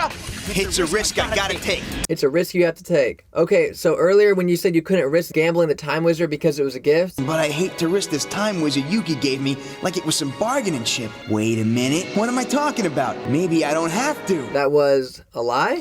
You jerk! Look what you've done! What, win? I did it! Hey, you're the man, Joey! Yeah, you know it! Do we need to do all this? Get over there and collect your prize before Rex runs off. Whoa, we just cut to this? The only cool part of the Rex duel was Joey winning the Red Eyes, and we don't get a scene of him actually receiving it? Why did we spend all that time on Joey and Tristan's stupid love-hate bromance, and no time on him actually receiving this legendary card? Maybe we ought to set up camp somewhere. Don't tell me you're afraid, Taya. Does just wanting to set up camp make her a coward? Relax, guys. There's nothing in these woods but crickets and squirrels. You do remember the ghost duelist that Pegasus sent after you, right? So in this universe, ghosts and spirits do exist. I feel like you're perfectly justified to be on alert. And when they finally pulled over to look and see what was in the backseat of the car, it was over 20 pepperoni pizzas with double cheese and meatballs. Do we need to do this? Do these writers really think kids talk about food 24/7? Between this show and GX, if they're not talking about cards, they're talking about pizzas and hamburgers. Can we instead take this time to develop some backstory? Maybe we could see Joey refine his deck to work better around Red Eyes. And if you want to stay away from card games, maybe Taya could ask everybody, like, what are you going to do when we get back home? Let's get some personality injected into this jaded cheer squad. Those two in their stomachs, huh, Yugi? Those two in their stomachs. I'm sorry, do you not eat? You should also be starving. This isn't Shaggy and Scooby-Doo. These are teenage boys who have only had one fish each over the course of the last 2 days. Wild mushrooms are poisonous, Joey! So do us all a favor and let him eat it. Hilarious. Sure would be nice not to have to duel tomorrow on an empty stomach. Or, you know, survive tomorrow on an empty stomach. Candy bars, potato chips, canned fruit, soda? Whose diet is this? Who packed this lunch? This is what a 7-year-old would grab if you gave him 5 minutes in the grocery store. Somebody with Mai's figure is not eating potato chips, candy bars, and soda. If you want to freshen up a bit, there's a makeshift shower just over there. Did you makeshift that shower? How is that possible? Are you using dino caps? Joey, I don't think we should cook the candy bars. Back off, I know what I'm doing. All jokes aside, I can't believe you didn't devour those candy bars, wrappers and all. How does somebody like Joey even have the patience to cook something in his current state? Any duelist in my way is going down. Huh? Mai's really trying to come off hard here, but this is such an empty threat. You've already lost to Joey twice, once by proxy. I feel like this line would have hit a lot harder if Joey and Mai never dueled. I'm a duelist first, and that means everyone is an enemy.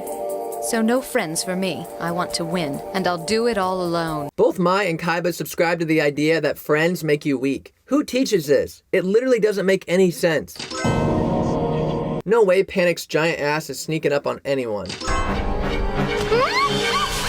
Mai looks terrified. I'm just noting this now for the next episode when she claims that she held her cool for the first half of the duel. I'm fading fast here. I guess we just assume they ate their fill? Mai just packed enough food for 5 people? For a person claiming to be a solo act, she certainly was prepared to befriend people.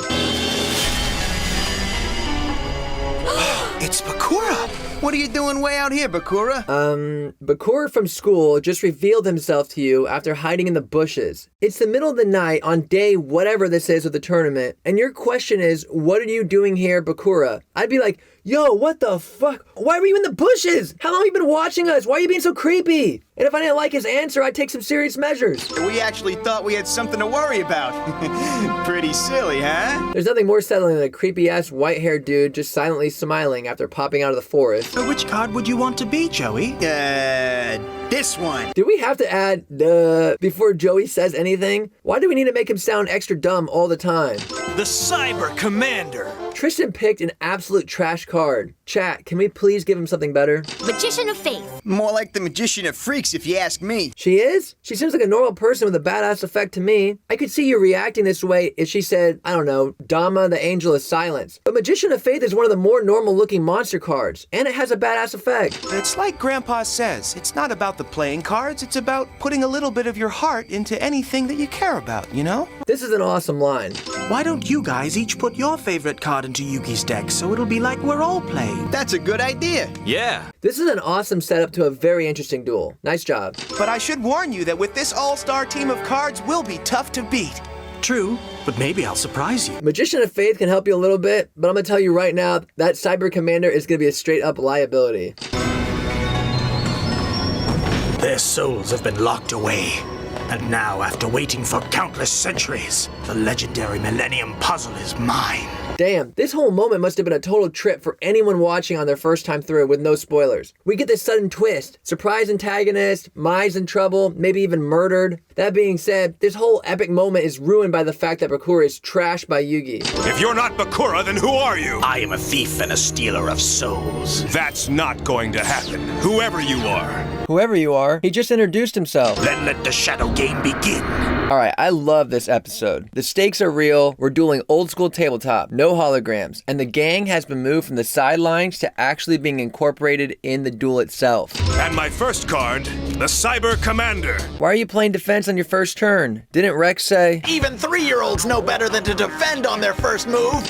He looks pretty tough, but can he deal with this? He does? He's got 750 attack. White magical hat. Attack! Alright, so way back in the day, I played a YuGiOh game on the Game Boy Advance, and I ran White Magical Hat in that game. I never in my life suspected he attacked with his fists. I always assumed he had some magical based attack. Why we got this dude punching? Place is creeping me out big time. Huh? What's this? Alright, so you're in a graveyard surrounded by tombstones. What exactly is so interesting about this one that lured you over to it, and then prompted you to dust it off? I'm dead! But this can't be! Why isn't the word dead censored here? 2, why don't you chalk this up to a dream like you've done with everything else? Your name on this tombstone is way more dreamlike than the punch in the face you took earlier, right? Hey, Yugi. Yeah! Your soul has been sealed inside your favorite card. In order for me to win this duel, restore you all back to your bodies, and get us out of the Shadow Realm, I'm going to need your help. You want my help? You got my help. Yami did a pretty good job summarizing the situation, but I'm still impressed at how quickly Joey went from confused to informed. Are you sure you're okay? I'm guessing that's a rhetorical question. What if he says no? Now, who wants a beating, huh? Ah! Giant Bakura! Are you just now seeing Giant Bakura? You should have seen him right here. Huh? Why'd he play that face down? The same reason why anyone would play a card face down. Either he doesn't have anything to attack over your flame swordsman, so he's biding his time, or it's an effect monster that'll get triggered on a flip or when it's sent to the graveyard. I'm going in. Wait! Bro, what are you doing? Why would you not listen to Giant Yami? When a morphing jar is attacked, all cards in both players' hands go to the graveyard. This episode is one of the few in Season 1 where the majority of monster effects are actually pretty accurate to their real-life counterpart. Really odd to see this happen in the one duel that's nothing like the rest of the show. Dark Magician! Reborn the monster! Huh? I'm pretty sure we can trust him, whoever he is. Say what you want to about Season 1, the villains really are hella patient. I'm pretty sure we can trust him, whoever he is. 1, do you really have a choice here? And 2, I wish y'all would actually take this advice, because y'all do everything in your power to ignore Yami. Basically, this whole duel, you guys are openly discussing your strategies in front of Bakura and forcing your own decisions. Maybe we should try and find Taya. We should try and win this thing before her card gets played. Maybe let's chill out and let Yami call the shots. Hang on, Joey, I was just played, so I have to move. Is that how this works now? Dark magic attack! Okay, I can understand Joey attacking earlier without Yami's consent, but Yugi? What are you, a rookie? You don't know what I'm laying here, so you might be putting her in danger.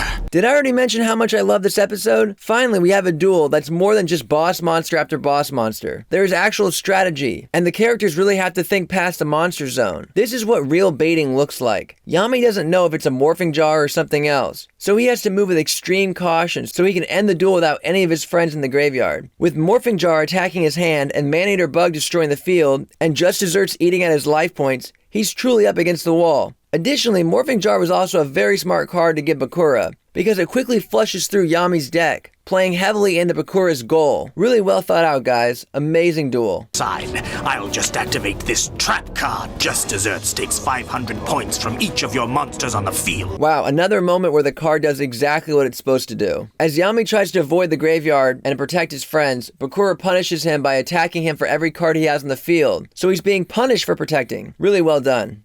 Teia's soul card is not safe in my hand. I'll have to play it. Damn, Bakura is really giving him no options here. He can't have monsters on the field in case of another Just Desserts, and he can't hold on to his cards in his hand because of Morphing Jar, or dump them to the graveyard.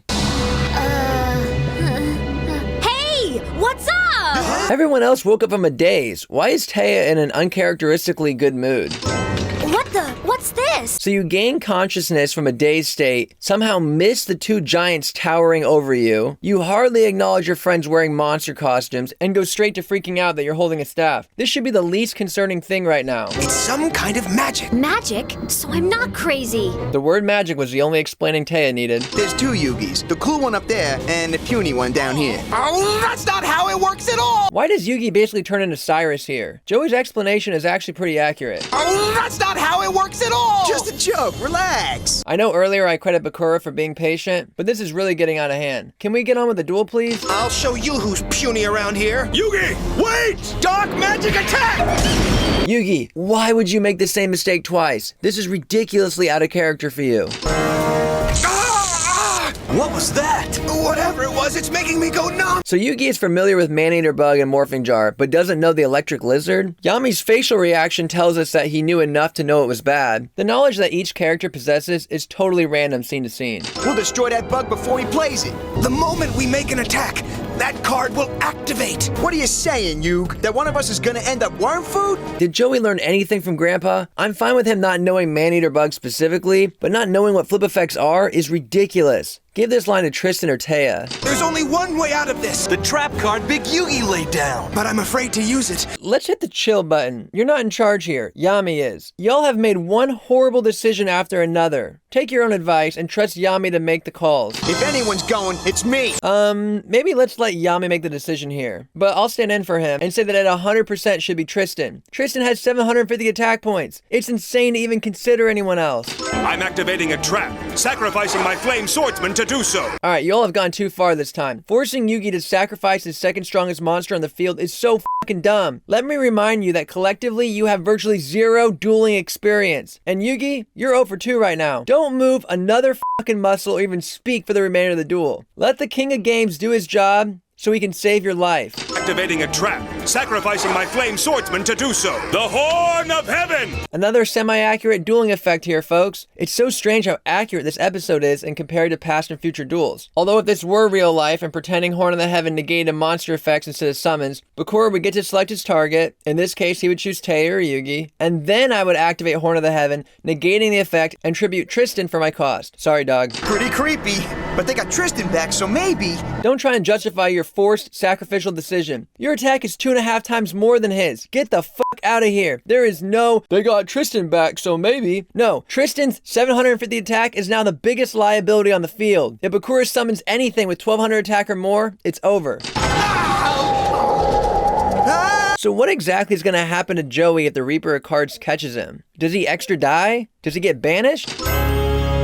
This ain't the right attack defense here. The Magician of Faith allows me to bring back one magic card from the discard pile and add it to my hand. Hey, another accurate card effect. Waste your time and your turns rescuing these foolish mortals. These foolish mortals? Is Yami immortal? I know he's 5,000 years old, but I thought the puzzle just preserved his age. Can he not die? First, I will play the Lady of Faith in attack mode. This is Evil Bakura's only mistake. Why is he playing the Lady of Faith in attack mode? Okay, so his plan is to activate the Change of Heart, take control of Yugi, and then swing at Tristan for game. The only card needed here is Change of Heart. Truly, the only reason he summons Lady of Faith is so Yugi has a way to win. And this gives the real Bakura another monster target for his effect. Protect him against this! Yugi! Yugi! Yugi! Y'all heard Bakura's plan, right? He's taking control of Yugi to destroy you. Yugi's gonna be okay, but y'all are fucked. Real Bakura Bakura!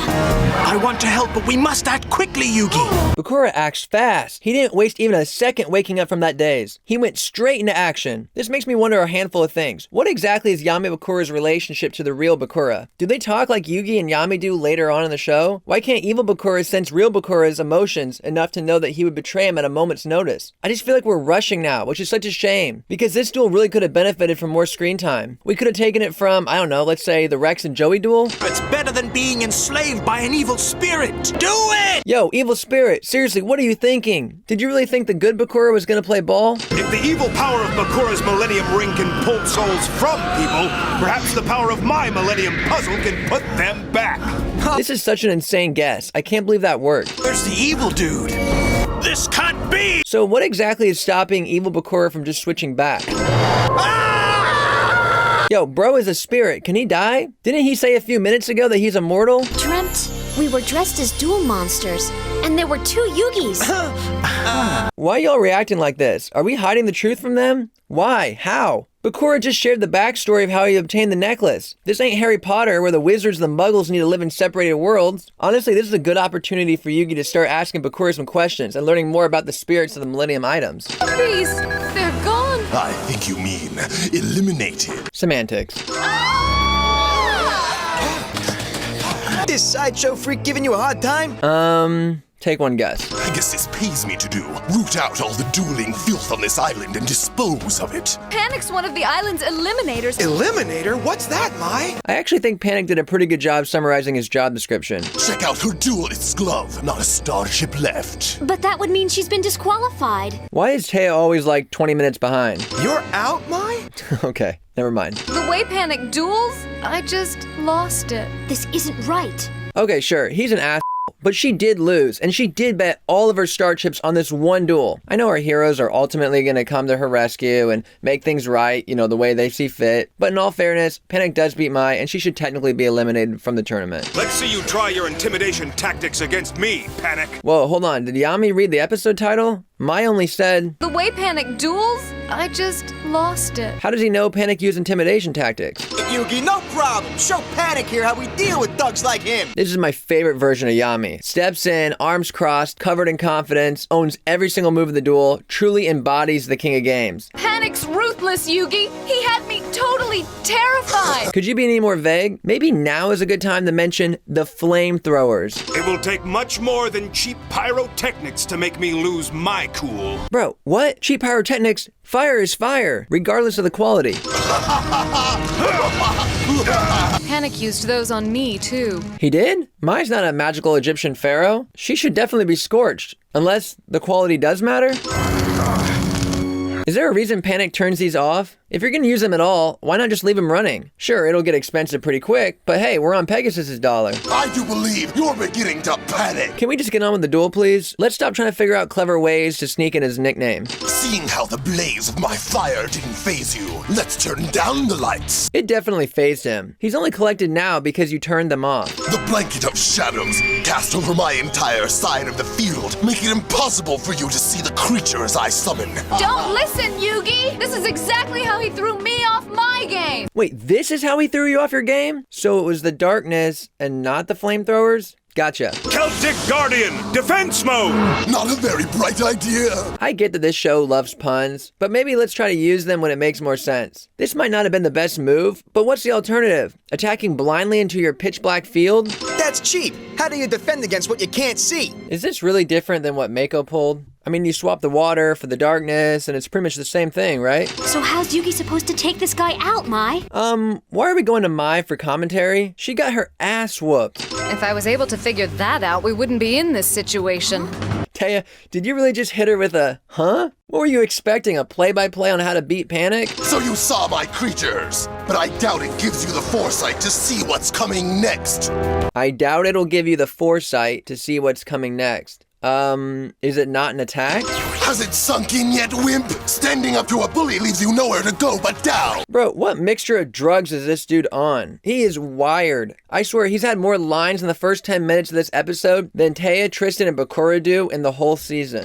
Down is right. My life points are way down, while Panic's haven't even been touched. His shadows have destroyed 2 of my best monsters, while I still can't see what I'm up against. Number 1, you're down 400 life points, so we can chill on that. Number 2, in what world are Celtic Guardian and Winged Dragon Guardian of the Fortress your best cards? They maybe crack the top 10 if we're only counting monster cards, but bro, you're still very much in this duel. He's got me outmaneuvered and overpowered, but I'm still gonna find a way to put that big bully in his place. I get that you're trying to summarize the tension for us, but you gotta know that all of us are sitting here remembering you being in this exact same situation against Mako. I mean, Mako had the ocean and this dude's got the night sky. Last time you attacked the moon, and this time you're gonna attack something and it's gonna be total bull. But we're just gonna say whatever. Of all the matches that didn't need to be a 2-parter, this is the one. You are the boogeyman Panic, scaring children into being afraid of the dark, until they realize the dark is nothing to be afraid of, like you. So I get that you're wanting to join in on the insults, but just know that Mai is literally right there. And as you're belittling this dude, through the transitive property of verbal assault, you're trashing her too. Hey Mai, why would Yugi tell Panic his strategy? Taya, why would you go to Mai for any commentary on this duel? It's Panic. Same thing happened to me. You start making amateur mistakes. I don't know, Mai. He doesn't look like he's panicking. She didn't say he was panicking. She said you start making amateur mistakes. You could 100% have this face and make an amateur mistake. Believe it or not all duelists are lying dogs like you. There's more back and forth here than in a Kaiba duel. Can we please just get on with it? I have the card to prove it. What card? A card that'll expose you. It's just a little something that'll teach you a tough lesson in broad daylight. We both know that card's nothing but a big, fat bluff. Why should I show you my card after you've gone to such lengths to keep yours in the dark? Show me. Ready, Panic? Here it is. The Swords of Revealing Light. This was one of the biggest build-ups we've had to a card in the whole show, until the Egyptian gods, of course, and it's all just for a Swords of Revealing Light. The Swords of Revealing Light! Damn, Yugi, you've been dogging this dude for hiding and being a coward, then you turn around and hit him with the swords? I don't know, man. It might be unfair for me to say, but this might be a bit hypocritical of you. Curse of Dragon! Defensive mode! And of course, the card that will make you see the light.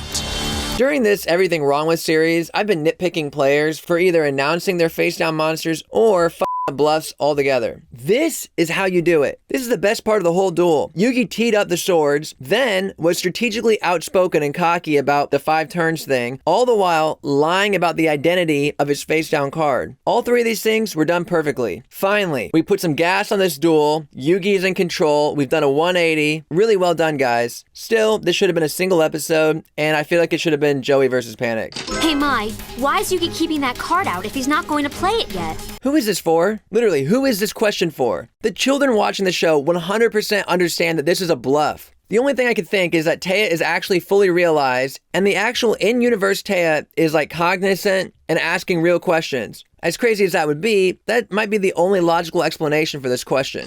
Why is Yugi keeping that card out if he's not going to play it yet? Oh, f me. This is even worse. Can Mai please offer one piece of actual helpful commentary? You can't introduce her to us as this top-ranked duelist and then give us moments like this. I was able to keep it together for about this long too, but after a while, Panic has a way of getting to you and making you slip up. You were? You looked terrified when he snuck up and grabbed you from behind. I'm having a hard time believing you held your cool even for a second, especially after the flames turned on. Yes, but he did just leave his best card out fully vulnerable. His best card? Who in this universe is in charge of Yugi's monster tier list? Earlier, Yugi says it's Winged Dragon Guardian the Fortress and Celtic Guardian, and now Bakura is saying Cursed Dragon is his best card. What about Dark Magician, Magician of Black Chaos, Summoned Skull, Guy the Dragon Champion? And if we step away from raw strength for a second, let's have Catapult Turtle enter the chat. What's going on? Why is Panic getting a warning alert? I know Yugi is about to activate a trap, but does it shoot out this warning every time a trap is played? Even more, does this machine have intuition? Nothing's happened yet. Yugi hasn't activated anything. One must be wary of the Reaper of the Cards and its ability to send magic cards to the discard pile. But now that he's frozen, I'm free to lay whatever magic cards I want on the field. Are you not afraid of MST or any other spell trap removal? Wow, it must be really nice to only have to worry about one card for back row removal in this era of duel monsters. Well, either really nice or really awful, depending on how you look at it. Face down? Why? Now what's up? I don't know, but I bet we're going to find out soon enough. Thank you, Bakura. Mwah. This right here is the proper response for like 99% of the times that we go to the sidelines for commentary. I may have yet to launch an effective attack against you and your night creatures, but that will all change very soon. What's really interesting about this duel was that Yugi first challenged Panic by saying, violence isn't the answer. And not once in this duel does Yugi ever attack Panic's monsters. Winged Dragon guarding the fortress attacked the darkness, and then on Yugi's last turn, he uses Catapult Turtle's effect to destroy the Castle of Dark Illusions. Again, that's Catapult Turtle's effect, not a traditional attack. Yugi manipulates this duel so heavily that Panic ultimately defeats himself. It's one of the coolest setups and wins of the show, and I don't even think it was intentional. Have you forgotten whom you face here?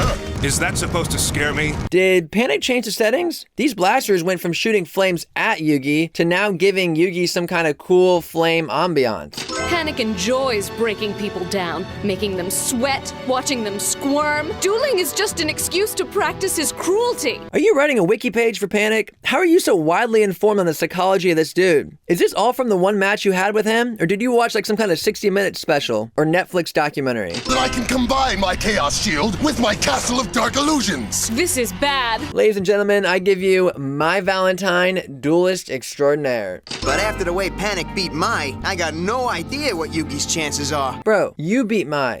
You mock my skill? My skill is what's defeating you. Defeating who? Yugi? How exactly do you figure that you're defeating him? You have 494 life points, and Yugi has around 1,600. Sure, you have more monsters on the field, but you've lost more than 3/4 of your life points, and Yugi hasn't attacked once. I knew you would use Chaos Shield. Cowardly bullies like you always try to hide behind something. Something like, I don't know, Swords of Revealing Light, or a Wall of Infinite Kribos? Bro, you do it too. Maybe let's skip the lecture and focus on the duel.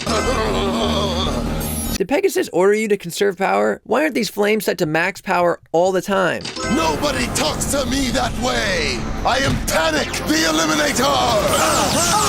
Okay, so you cranked the flames up to 11, but somehow these look like the weakest flames you've shot yet. Gotta stop stirring him up! Don't interfere. Yugi's just using Panic's own tactics against him. It's psych-out warfare. Whoa, Mai certainly changed her tone. The writers seemingly create dialogue and then just assign it to a character randomly. Mai has essentially been a broken record this whole duel. Talking like blah blah blah, Panic can't be beaten, blah blah, Yugi doesn't stand a chance, to now, she's saying Yugi's been playing him the whole time. There's got to be more to his plan than that. Otherwise, he wouldn't be so confident. I can't risk attacking. You can't attack at all until the swords are up. Fire!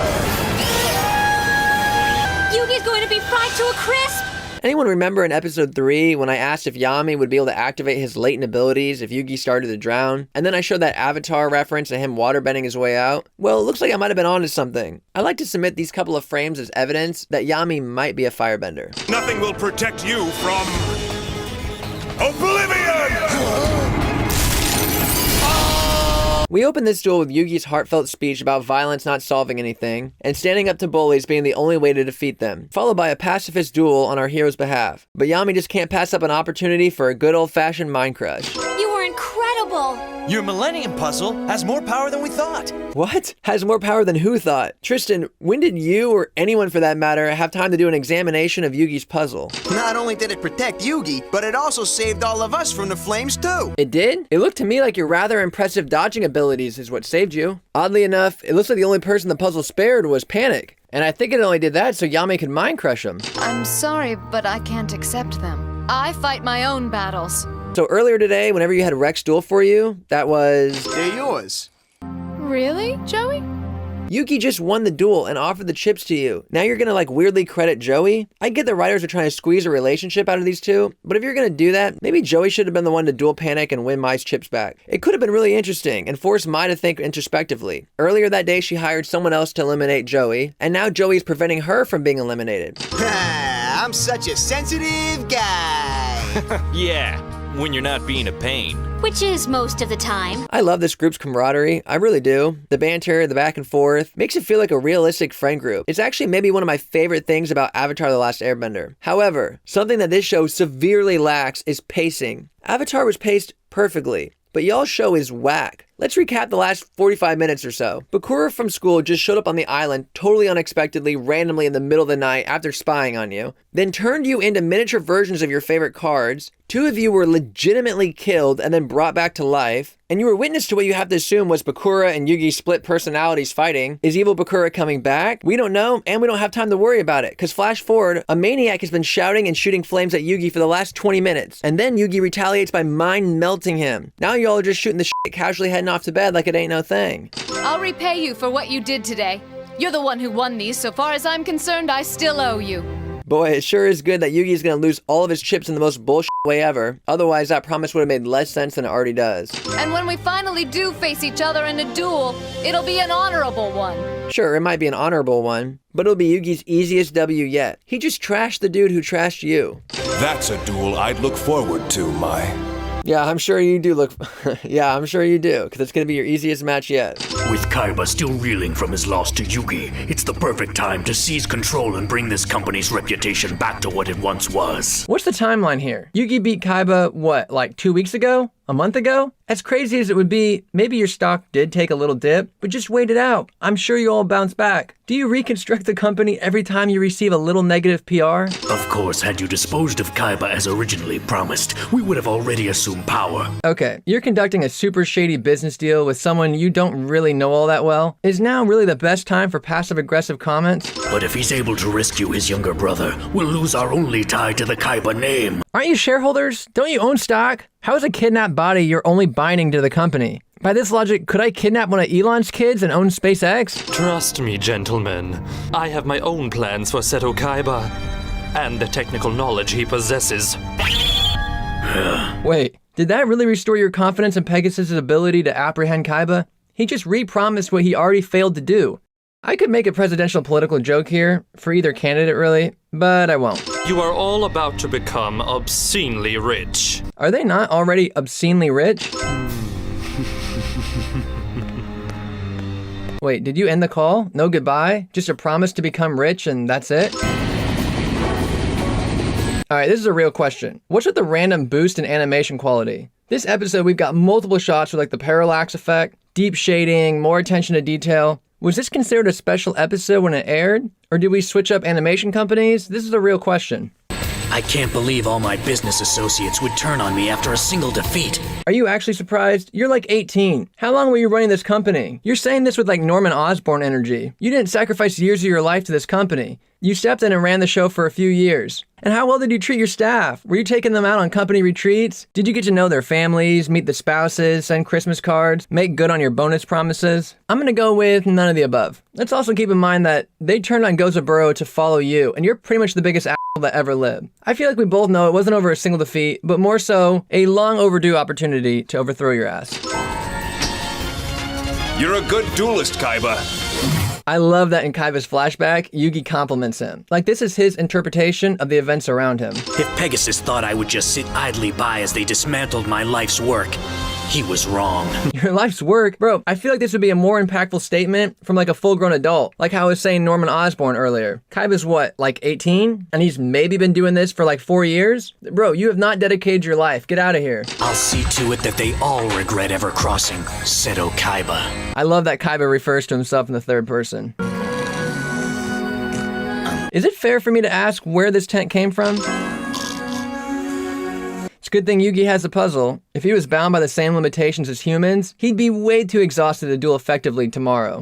Those pointers are somehow able to zone in on other Millennium items. But then why would it point to the castle? Okay, this is what's a little confusing to me. Can Bakura and Yami Bakura not understand each other's thoughts? When exactly is Yami Bakura in charge, and when is Bakura in charge? And how much knowledge do they share? Bakura seemed to have an understanding that both he and Yugi have spirits attached to their items, but somehow he hasn't connected the dots to know that his ring can detect other Millennium items. We can't make him knowledgeable in some areas and then clueless in others. Also, it's at this time that both characters should be asking, does Pegasus's eye have an evil spirit attached to it as well? And I'll never forget when mine took us all to the Shadow Realm. You mean like a few hours ago? Why is it the more involved I get with Pegasus in this whole tournament, the more it all seems to be connected to these Millennium items? Bro, this isn't a mystery. Literally, this is what the whole second episode was about. Were you watching? That's why you lost the TV duel with Pegasus. He was distracting you with Millennium item lore. You weren't figuring things out so much as you're just remembering shit that he told you. Kaiba's coming. I can sense it. So, why can you sense Kaiba and not Bakura, who's another Millennium item user? Also, with your overstaffed security, I feel like you don't need to sense it so much as your security should be able to pick it up on radar. Wow! Look at that, Yugi! Is that really your reaction to a helicopter flying 30 yards in front of you? What? Did I mention how tired they should all be? I would literally be a zombie. This is like that episode of Avatar: The Last Airbender whenever Team Azula is chasing Team Avatar all night long. Are these people ever gonna get some sleep? Damn, you're all just standing out here? This would be like if a mysterious van pulled up outside my house at 3 a.m. and I brought my wife and kids outside to greet them. Everyone you've met on the island so far has tried to harm you, including Mako. Why would this be any different? It's Kaiba! What's he doing here? You do remember like 8 episodes ago whenever you learned Pegasus kidnapped his brother, right? And you all had the opportunity to rescue him, but you failed? Maybe that's the reason? I haven't seen you since our duel, Yugi. Do we really have time for pleasantries? Also, Kaiba is standing here like he's expecting Yugi to have saved his deck. Bro, I'd have copped those 3 blue eyes white dragons. I'd have given one of them to Joey and been like, here's your sister's eye operation money. Gave one to Taya and been like, here's your dance studio money. Given one to Bakura and been like, here's your therapy money. You'll be compensated for all of your trouble. All of what trouble? Does Kaiba know Yugi was dueling to help rescue Mokuba? I thought the reason that Kaiba interfered with the duel and helped Yugi win was because if Yugi lost to Pegasus' henchmen, then that would somehow help Pegasus take control of Kaiba Corp. Kaiba didn't know anything about Mokuba being there. I feel like if Kaiba did know Mokuba was there and his freedom was on the line, he'd be b***ing him out for failing to rescue his brother. You'll be compensated for all of your trouble. Great. Pass that money on to Joey. Eye operation paid. Actually, Kaiba, I was thinking that since we're all headed for Pegasus' castle, you could stick with us. What exactly is your plan here, Yugi? Are you trying to split the prize with Kaiba? Ultimately, only one person gets to duel Pegasus. I'm going after Pegasus to save my brother.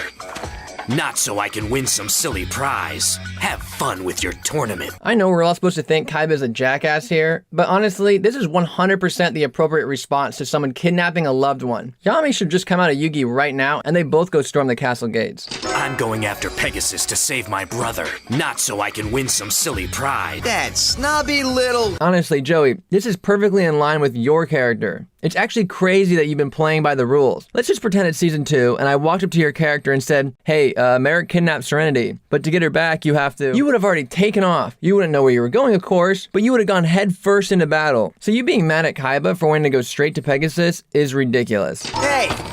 Listen, tough guy, I can understand you wanting to get your little brother back and all, but don't go thinking that you're the only one here with a noble cause, capiche? Bro, he's not going around thinking he's the only one with a noble cause. He's a businessman. He's just trying to be efficient with his time. Oh, that was uncalled for. Wait, who are you talking to? Are you talking to Kaiba for throwing Joey, or Joey for gripping up Kaiba and lecturing him for no reason? I really can't tell. Check his pulse, Yugi. Relax. Y'all are more worried about him tripping in the dirt than you were about him jumping off the ship into ice-cold water. Do you really think I'm gonna let you in this little tournament you're in delay me from finding Pegasus? Forget Pegasus. Now you got me to deal with, so bust out your cards and let's get it on. Bro, Joey, sorry, but this makes no sense, dog. Right now, you're basically the rare hunters from Season 2 that take your red eyes. Kaiba is on a mission to save a loved one, and you're standing in his way demanding a duel. And then in Season 2, you're on your way to be with a loved one, and someone was standing in your way demanding a duel. How is this any different? Sorry, but this is uncomfortably forced and makes no sense. Go ahead and run.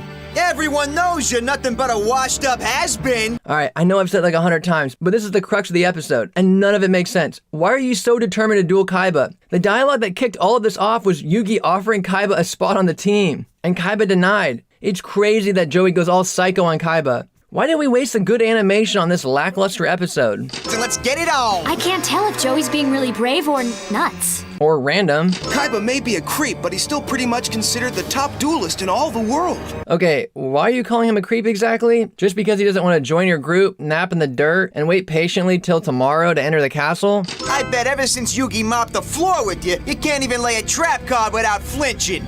The dub does have some genuinely funny lines. Care to prove me wrong? On one condition. Huh? We play using my newest innovation in holographic duel technologies. Damn, Kaiba, I was with you for a minute there. I was like, man, good for him. He's not the narcissistic ass that I thought he was. He's genuinely putting Mokuba ahead of himself. But nope, you drop all of that to showcase your newest innovations in Duel Monsters technology. Looks like just a regular old briefcase to me. It's in the briefcase, you moron. Its technology is unprecedented. Looks like a flying saucer. Don't be an idiot. Can we get a buddy cop movie starring Joey Wheeler and Seto Kaiba?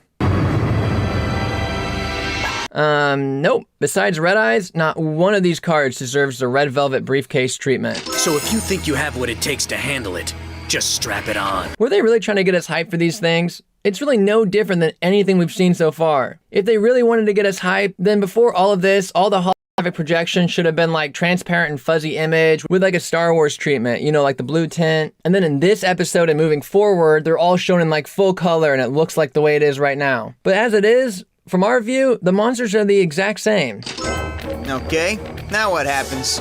Okay, so just a second ago, Joey was foaming at the mouth to get a piece of Kaiba, but now he's super patient as he learns the intricacies of this new dueling mechanic. First, insert your dueling deck into the display drive recognizer. So like an arena duel? A life point count will light up and keep score for you the entire match. Like an arena duel? Then choose a card to play and set it on the digital card reader. So like an arena duel? Whoa, check out all those lights. It's like raining glitter. Yeah, it's like something from an enchanted dream. It feels like there was a meeting and the VFX team was like, oh, none of you all respect us. And then the producer, you know, to try to create peace, spoke with the voice director and was like, hey, you know, the VFX department is feeling kind of underappreciated. Can we get a few lines in there about how everything looks super great? Whoa, check out all those lights. It's like raining glitter. This is literally CC Particle World with the gravity set to like -100 and the particle producer cranked. I feel like the praise here is a little over the top for such a stock effect. Ew! Or a nightmare. Hey, you've seen like 100 monsters today, and pretty much all of Weevil's were grosser than this. No way! That's a hologram? A hologram of unprecedented realism. I will say the shading on Battleox is pretty dope. Going back to what I said earlier, anyone know the backstory about why this episode's animation was so good? Breathes, it snarls. My new dueling disc technology even simulates its odor. Seems necessary. Yes! He withstood your attack! Oh, did he? Look again. That's real enough for me. Let's back up. Number 1, Joey, dog, this ain't your first duel. This is like your 3rd duel today, and you've seen Yugi duel like 5 other times today, and 6 if you include the Bakura duel. Ignoring all that for a second, how did you figure your 1500 attacking armored lizard was gonna be a 1700 attacking Battleox? 2, on that comment you said about, oh, that's real enough for me. What, that he beat your monster? Are you really surprised? I'm just so confused by this episode. Why did they waste this beautiful artwork on this episode? Also, I feel like the writers have such a hard time showcasing how smart someone is, so instead they make everyone else so dumb, so that character seems smart by comparison. I know this is basically like Dr. Doofenshmirtz level of logic, but it seems to be what we're actually dealing with. Can't believe it! That ugly overgrown ox! He cut my lizard in half! You can't believe it? What part can you not believe? I can't believe you can't tell what the higher number is. This new technology isn't for the faint of heart, Joey. It's intended to force duelists to think on their feet. Bro, stop pimping your tech to us. Don't give us a sales pitch. This is about Joey literally not understanding the value of numbers. Why don't I teach you some of the advanced moves of the game the hard way? Mystic Horseman and Battleox! Wait, this is an advanced move? Weevil, Mako, and Panic all had better card combinations than that. Kaiba, dog, you can't preach to us that you're this skilled strategic player and then hit us with a polymerization, and then define that move to us as an advanced technique. Sorry, dog, it ain't working. You think I'm afraid of that deformed pony? This would come off a lot harder if you actually had a single card in your deck with more attack than this. You literally only have Red Eyes. Axe Raider, avenge my battle god! Go Battle Steer! Why in this duel do they only summon monsters? Besides polymerization, no spells, no traps, no defense mode, nothing else is used. You guys remember that old card game, like with like a traditional deck of cards? War? This is essentially War. You're just top decking endlessly. Man, it took Exodia for even Yugi to beat this guy. Bro, this situation does not call for Exodia. Time Wizard, Shield and Sword, Kunai with Chain. Literally any of those cards would help you in this situation. Come on, Joey! Huh? You're the best at finding ways to come back from behind. Translation, pulling random bullshit out of nowhere. But sorry, Taya, Kaiba is pretty much the master of that too, so it cancels out. No way Kaiba gets away with calling you a canine. You're right, Tristan. Wait, is that what this is about? Inferno Blue Fire Blast! Wait, isn't that thing resistant to fire moves? The Battle Ox is resistant to all fire-type creatures! You jerk! Did you have to take his confidence away with his dragon? Joey was just starting to believe in himself as a duelist. This duel was 100% Joey's idea. Kaiba was walking away until Joey said, Everyone knows you're nothing but a washed-up has-been. Sorry, but this is 100% on Joey. Beating him doesn't give you the right to humiliate him. Quiet, Yugi. Don't give that creep the satisfaction. Wait, what? That's just not true, and you know it. Oh, yeah? This shot made me ask, why didn't Kaiba land on top of that castle with the helicopter? Or if we want to be more terroristy with it, why didn't he kamikaze the helicopter into the castle? Kaiba jumps out last second unharmed.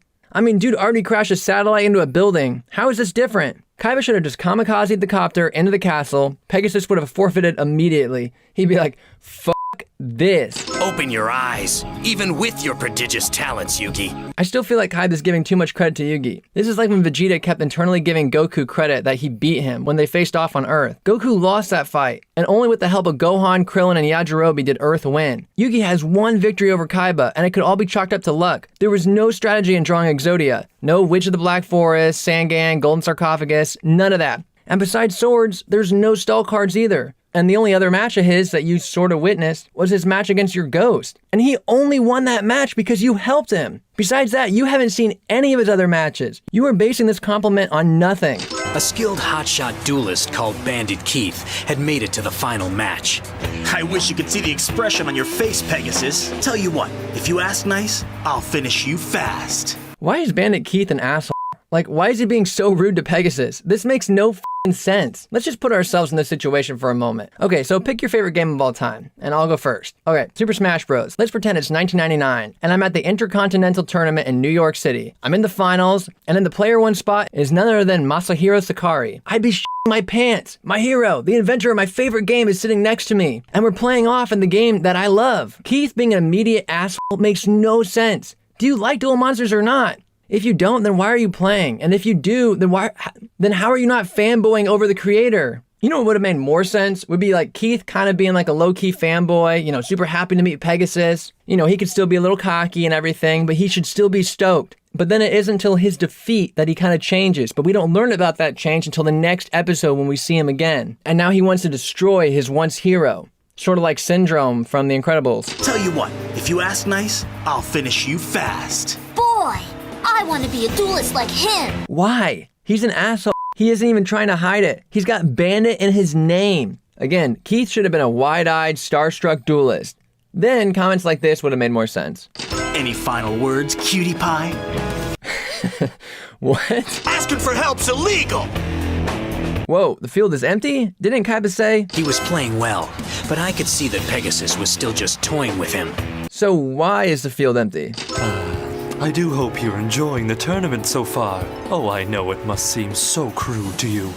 Not like the holographic dueling stations your company is developing, eh, Kaiba? It's hard to know what you can trust from Kaiba's flashbacks. Also, it's just hilarious that he even includes this part of the story when he's trying to explain Pegasus's hidden abilities to Yugi and friends. That I should play this one in attack mode. I think I just took all your life points. How? Does that flying elephant have a special effect that we don't know about? It can't be anything short of, summon this monster and win the duel. I mean, we're coming in on an empty field, so I gotta assume that we're at the start of the duel, meaning they both have 2,000 life points. So how does this 1850 attack monster take Bandit to 0? And that's not even taking into account Keith's monster on the field.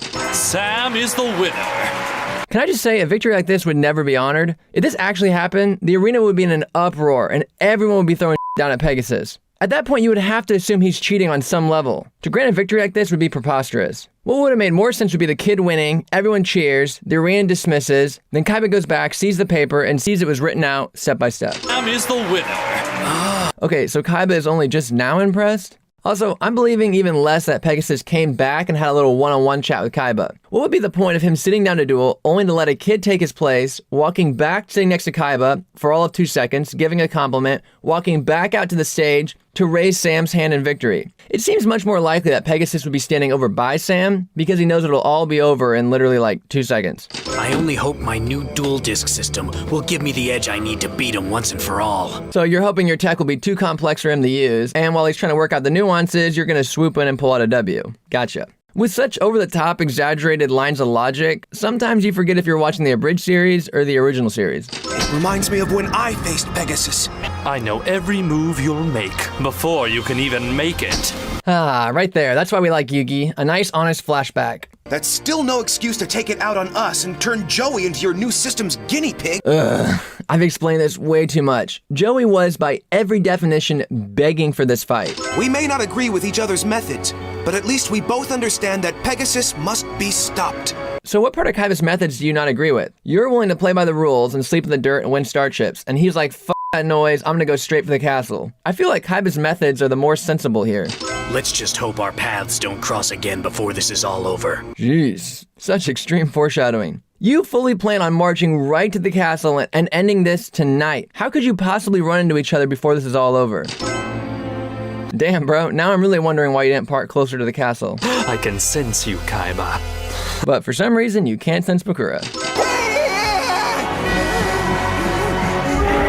I get that Blue Eyes is Kaiba's ultimate monster, but is this really the monster that should be giving Joey nightmares? Most of his monsters were destroyed by that Battle Ox fusion. Blue Eyes only destroyed his Red Eyes. I owe you 8 star chips. See you around. Was this written in lipstick? I actually appreciate the fact that it wasn't written in pen, because I would call BS on her having a pen. So instead, I'll just note that Taya could have verbally passed this information along. Why exactly is Yugi blushing? I'm sure it's like a translation thing between the dub and the sub, but they really should have gotten rid of that blush. Kiss those chips goodbye. I don't know. Maybe we really can trust Mon. Do you need to? You weren't asking for her to return the chips. She just said she was gonna do that and you said okay. It shouldn't make a difference to you either way. You weren't doing it so that she owed you a favor. You did it because you felt Panic was cheating. Besides that, you already have the 10 chips you need. Those other guys just wanted the prize. You and Joey have a lot more at stake. Bro, what about Mako, Kaiba, Mokuba? And those are just the people you met. 3 million is a lot of money. Sure, some people are trying to buy yachts, but I bet a lot of people here are in it to help loved ones.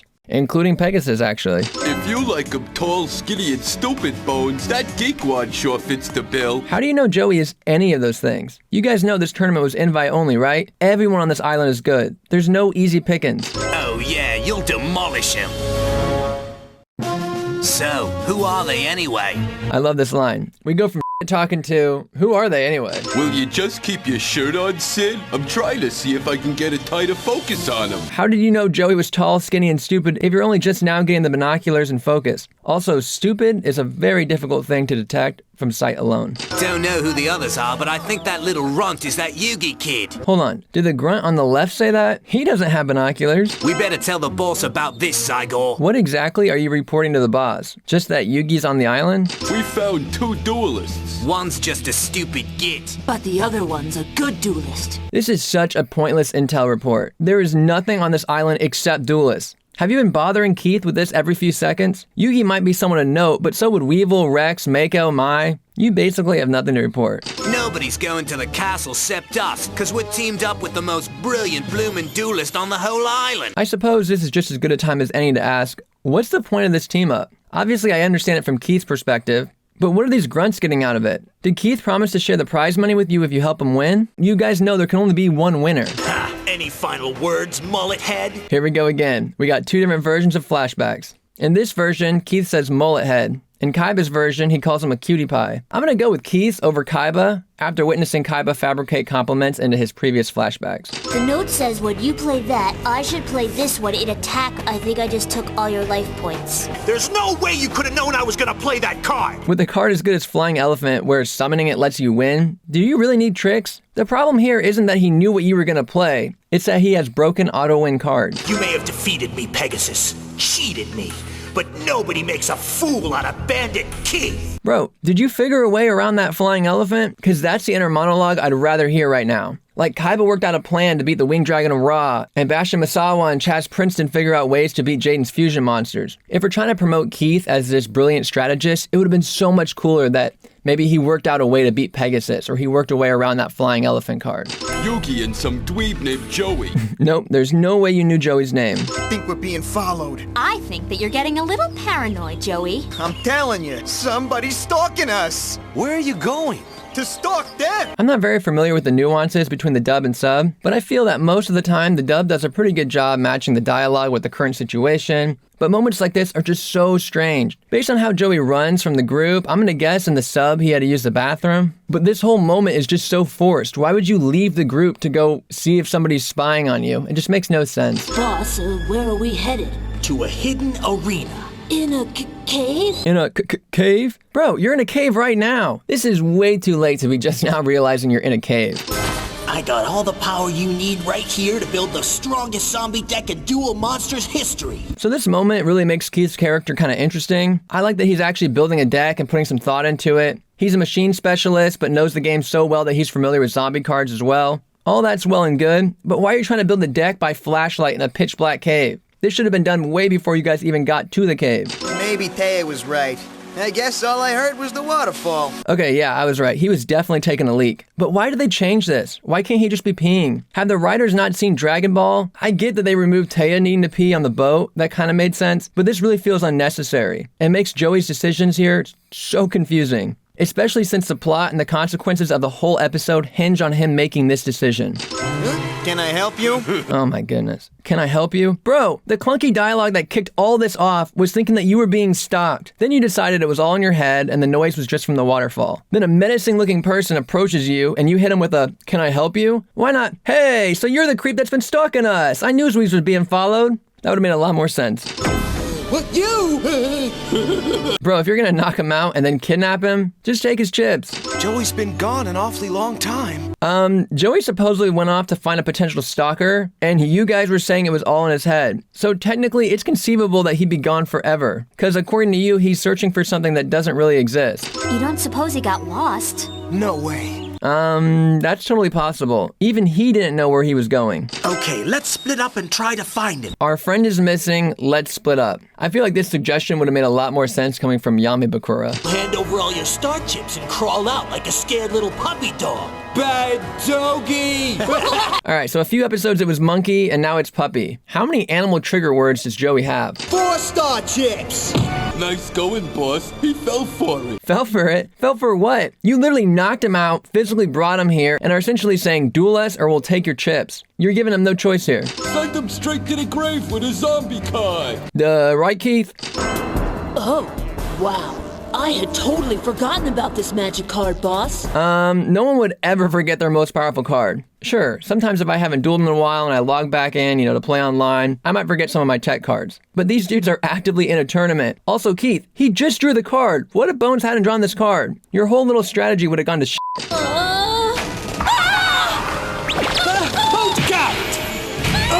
That Pegasus has sure got a sick sense of humor. This ain't a Halloween store. These aren't like decor. Let's just remember what skeletons are. They were at one time humans. I don't think sick sense of humor really covers this. Hey! My foot! Chat, what do we think? Is Yami Bakura in control and just posing as Bakura? Actually, I'm gonna take that back and just say it's Bakura. Did it! Since there's nowhere to run, I'm gonna fight. I love Tristan. This is almost frame for frame the same as Saitama. A balloon? And that's a speaker. Shit, dude, you spotted and identified that thing in 2 seconds. Pegasus spared no expense to scare us half to death. Is that really what impresses you? I feel like I could pull that trick off for a few $100. However, not even Bezos could pull off the island loaded with cameras, hooked up for audio video, state-of-the-art dueling arenas, luxury cruises. This is definitely the cheapest part of the whole operation. I don't know how I can win this duel. This is basically part 5 of how can Joey come back from behind? And for serenity's sake, I've got to stay in the game. Time Wizard. Maybe it can blow those zombies away. What have I got to lose? What have you got to lose? You've been recapping for the last 5 minutes how you can't lose this because of your sister. Time Wizard. Apparently the dweeb's smarter than I thought. Was that really smart, though? A lot more appropriate line from Keith would have been, whoa, where an amateur like that get such a powerful card? Boss, help me! Help me? If you know enough about Time Wizard to be scared, then you should know there's nothing Keith can do until we see the results. I I didn't know that I'd take this big a hit if I lost the spin at Time Roulette. It's hard to cheer for Joey sometimes. Bro is so half-assed invested in this game. I love that Yugi actually loves the game and uses it for the forces of good. Moments like this make me think Joey doesn't really care for the game. He's just doing it to advance his own personal agenda, which in this case, yes, is a noble one, but it would have been nice to see him actually learning the game by now and not being so ignorant to his own card effects. Poor Joey. I'll give you a free turn. Throw my zombies another tasty morsel. I get being cocky, but no matter how cocky you are, never pass on your turn just to watch your opponent squirm. Why does Keith even allow this? It's the Pumpkin, the king of ghosts. What does it do? I wish you, Jaden, and Yugi would ask this question a lot more. Ectoplasmic fortification!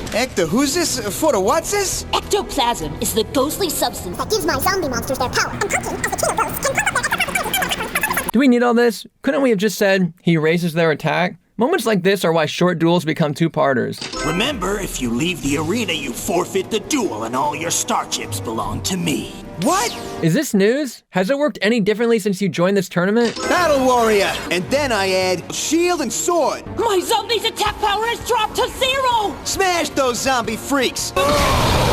This is peak Season 1. I love everything about this moment. Shield and Sword is not some bullshit card he pulled out of nowhere. It was shown in the 3rd episode. It was a card that Joey got when he was trading. You know, like a real-life aspect of the game. Another aspect that separates this win from his previous wins was that this felt super plot relevant. Previously, Time Wizard was how he was pulling all of his W's, and Time Wizard pretty much works in any scenario. However, Shield and Sword is particularly effective in this moment, because zombies have 0 defense. Defensive flip!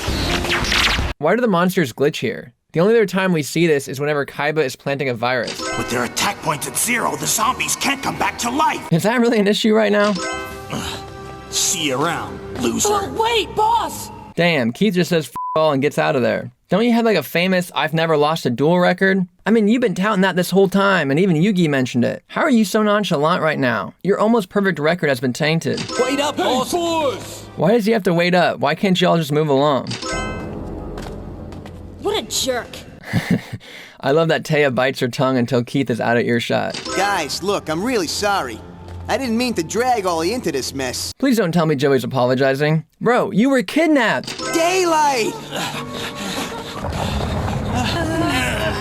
Damn, this is f***ed up. But if you were gonna do this, why would you not have taken their star chips first? Their best fighter was Tristan, and you beat him with a pebble and a fist. I feel like beating and robbing them would be less horrific than burying them alive. I will say though, this boulder was moved with relative ease with 2 full-size men and bones, so I do feel like Tristan, Joey, Bakura, Yugi, and Taya could move it. It might take a little longer than these guys, but they only have to push it a little bit, you know, just enough to escape. Now we gotta have a little talk. Talk about what, boss? Your star chips. Okay, hold up. Now I'm really wondering, if you were willing to beat up your own men and steal their chips, why didn't you steal Yugi and Joey's? I hate when he gets like this. You hate when he gets like this? What, when he buries his enemies alive, then beats and robs his own men? Why exactly are you working for him? Push harder, come on! I'm glad they tried, but I'm certain they could move it. Besides, I feel like Keith's men, once they come to, would help them escape. If anything, just to get revenge on Keith. Yeah, this thing ain't budging, boys and girls. Yo, Taya, Bakura, are you not wanting to escape? Can you all at least try and help? We could be lost down here forever.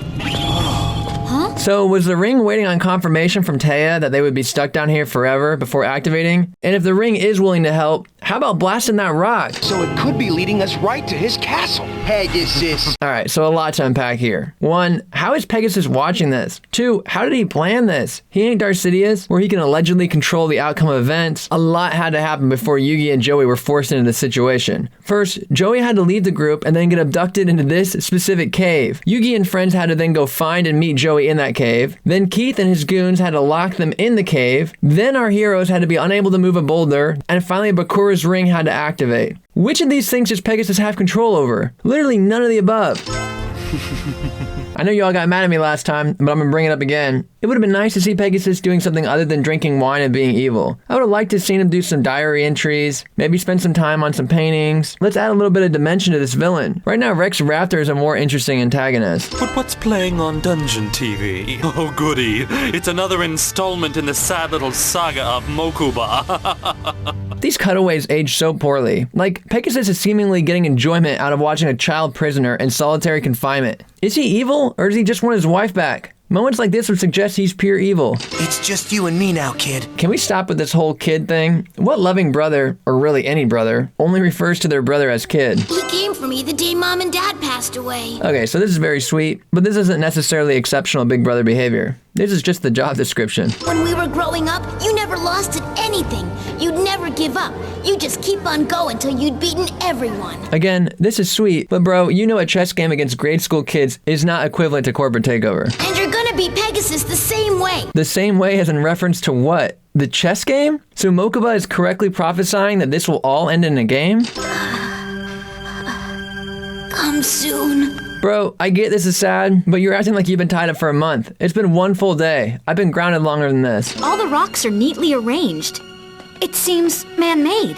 So Taya, you've already encountered a fully operational dueling arena in this cave, so some stonemasonry work really seems well within the budget. Before you pass... Across this chamber. What is with the quick sparring match between these two in their intro? You must agree To face the danger. So let the contest Now begin. notify You're next of kin. Sometimes you gotta wiggle the mouse and check to see if you're really watching the actual show, or if you switch back to the abridged series. To take all your starship indicators. So, how exactly did they get these chips? Did Pegasus give them some to start, or have other people entered the cave? It's implied that other people have entered the cave, but our group only arrived this deep in the cave when their entrance was sealed. So it's incredibly hard to believe that anyone else would wander this far into the cave. You gotta duel these goons, Yugi? Bro, what? Is that a real question? Of course he's gotta duel them. That's what we do on this show, bro. The whole island is named after this very thing. against us. One mere duelist would be creamed. So you must duel as a team. So what was Pegasus' plan here? Joey just showed up on the boat and tagged along. If Joey hadn't come, how would this tag team be possible? This really should have been the first match of the arc. Like right off the bat, we go up against eliminators, and they tell Joey he can't participate in the tournament unless he proves himself in a 2v2 match. I feel like that would legitimize Joey's being here, because Yugi would actually be putting up a risk having Joey being his teammate. Like it's a deal that actually makes sense for Pegasus. Early Joey is a straight liability, so forcing them to duel up seriously hurts Yugi's chances of success. It's also a great way for Yugi to organically coach Joey early on. Enough of your quips! Yes, time to wager star chips! I'll throw down 2. Plus 4 more. Wagering this small number of star chips is so silly. The Paradox brothers should never allow it. It should be all or nothing. First turn honors are mine! Labyrinth Wall! Why would he play that card? He doesn't even have any attack points. Bro, the last handful of people you dueled focused on building up a crazy defense. This is 100% in brand with every duelist you faced. Now! No more questions! No more stalls! Make your move! The labyrinth calls! No more stalls. It's literally the first turn and y'all are the ones stalling. Every time you talk, you take like 16 bars. Soon Pegasus will be sorry for the pain he's caused me and my brother. Bro, have you been walking since last night? Just repeating that inner monologue over and over? Brother, Mokuba. Oh, well, shit. That's why it's taking you so long. You're stopping to look at his picture. Bro, your brother is being held prisoner. Hurry the f***.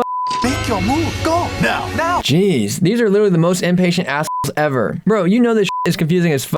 I'm sure Pegasus had to explain it to y'all multiple times. As for the actual gameplay in the Labyrinth Arena, it too is quite simple. Each monster can move the number of spaces equal to its power level. So this is pretty cool. It plays a lot like Dungeon Dice Monsters, except swap the dice for star levels. But you know what would have been really cool? If this was Dungeon Dice Monsters. Like if this was like a beta version of it. And would have played well in Duke's backstory later, about how right before Duelist Kingdom, he was in talks with Pegasus about this game. And then it would have made more sense that Pegasus was working on this like underground arena. While everything one of us tells you shall be true, the other will speak nothing but lies to you. Dude, f this truth or lies thing. You know what I would do? I'd be like, which one of y'all wants to get mind crushed? Whoever says they do, that's the liar. Hey, Yugi, I think I know.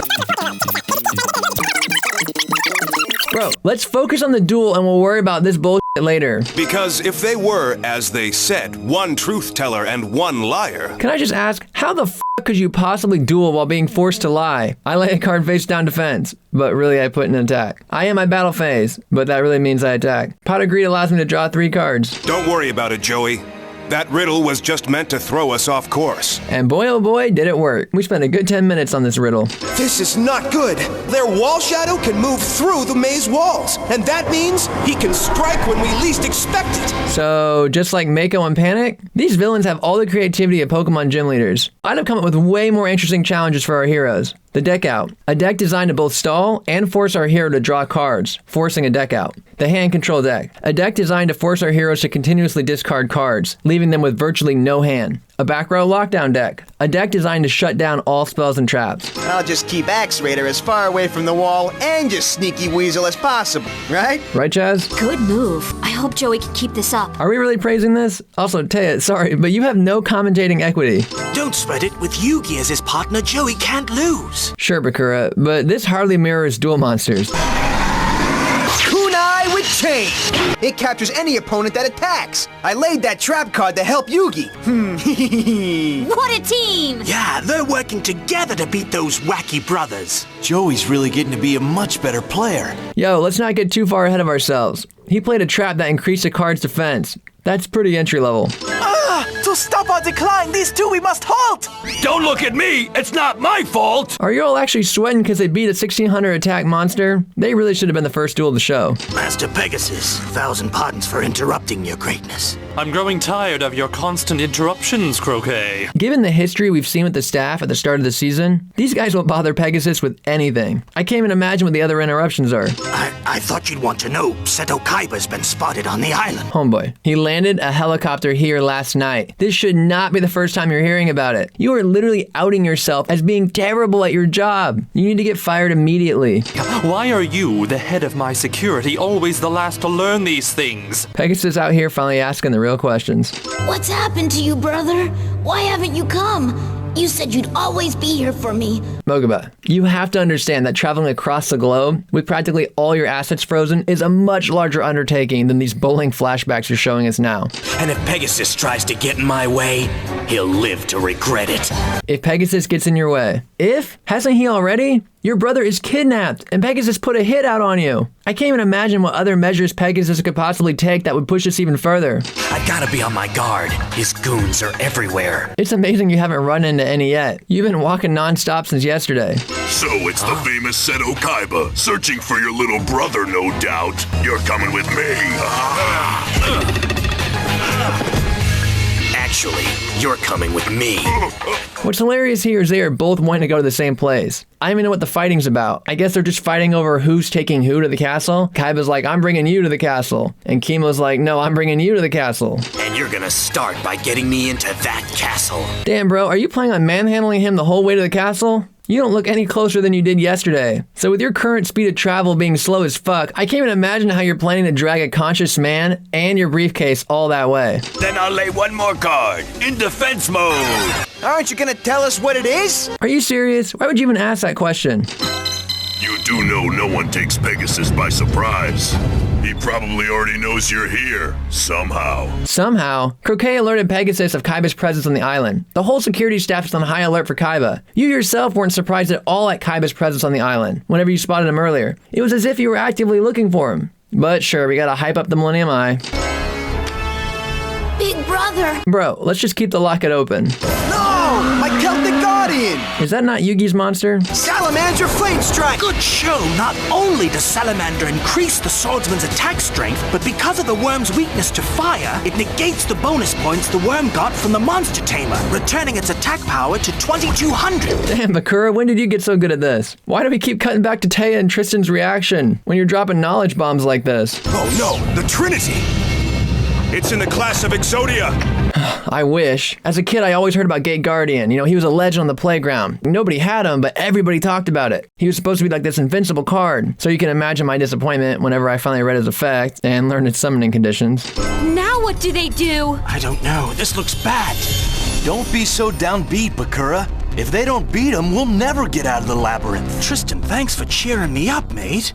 I think the writers were genuinely having fun here. Bakura was hardly being pessimistic, and I'm not sure what Tristan said could really be considered encouragement. You only got the jump on me because you snuck up and took me by surprise.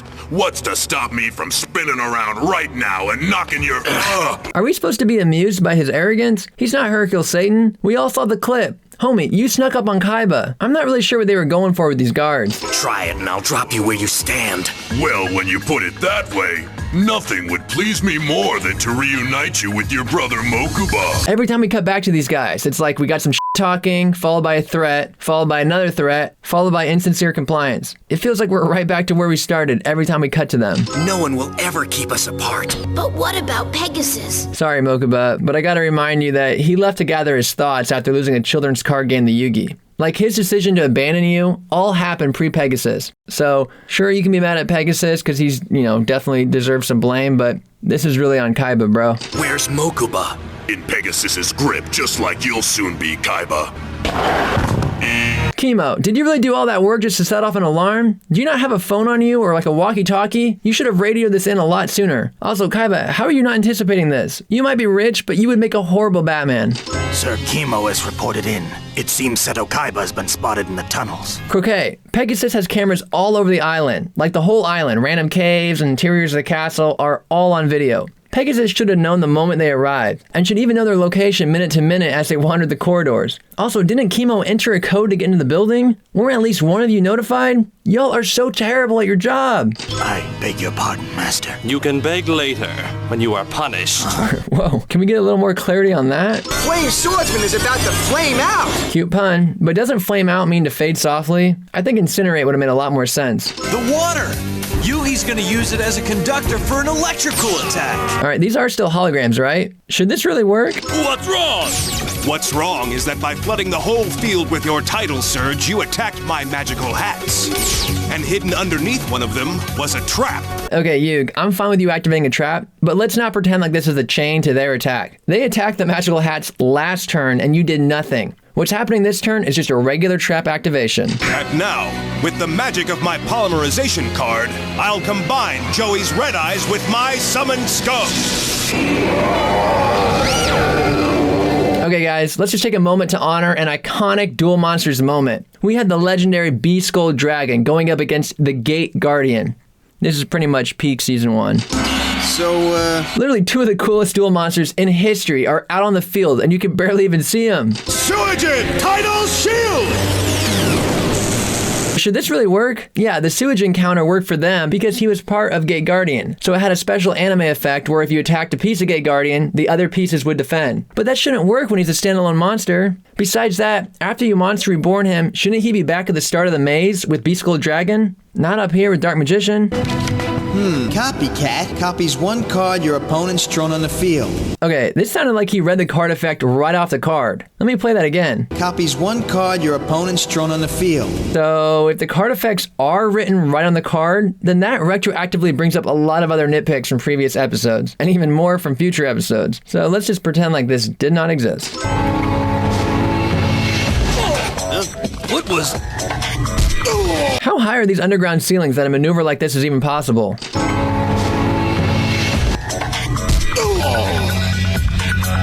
Okay, so you knocked one of them out, but weren't there 3? Are we really supposed to believe that Kaiba knocked out 3 guards? Mokuba.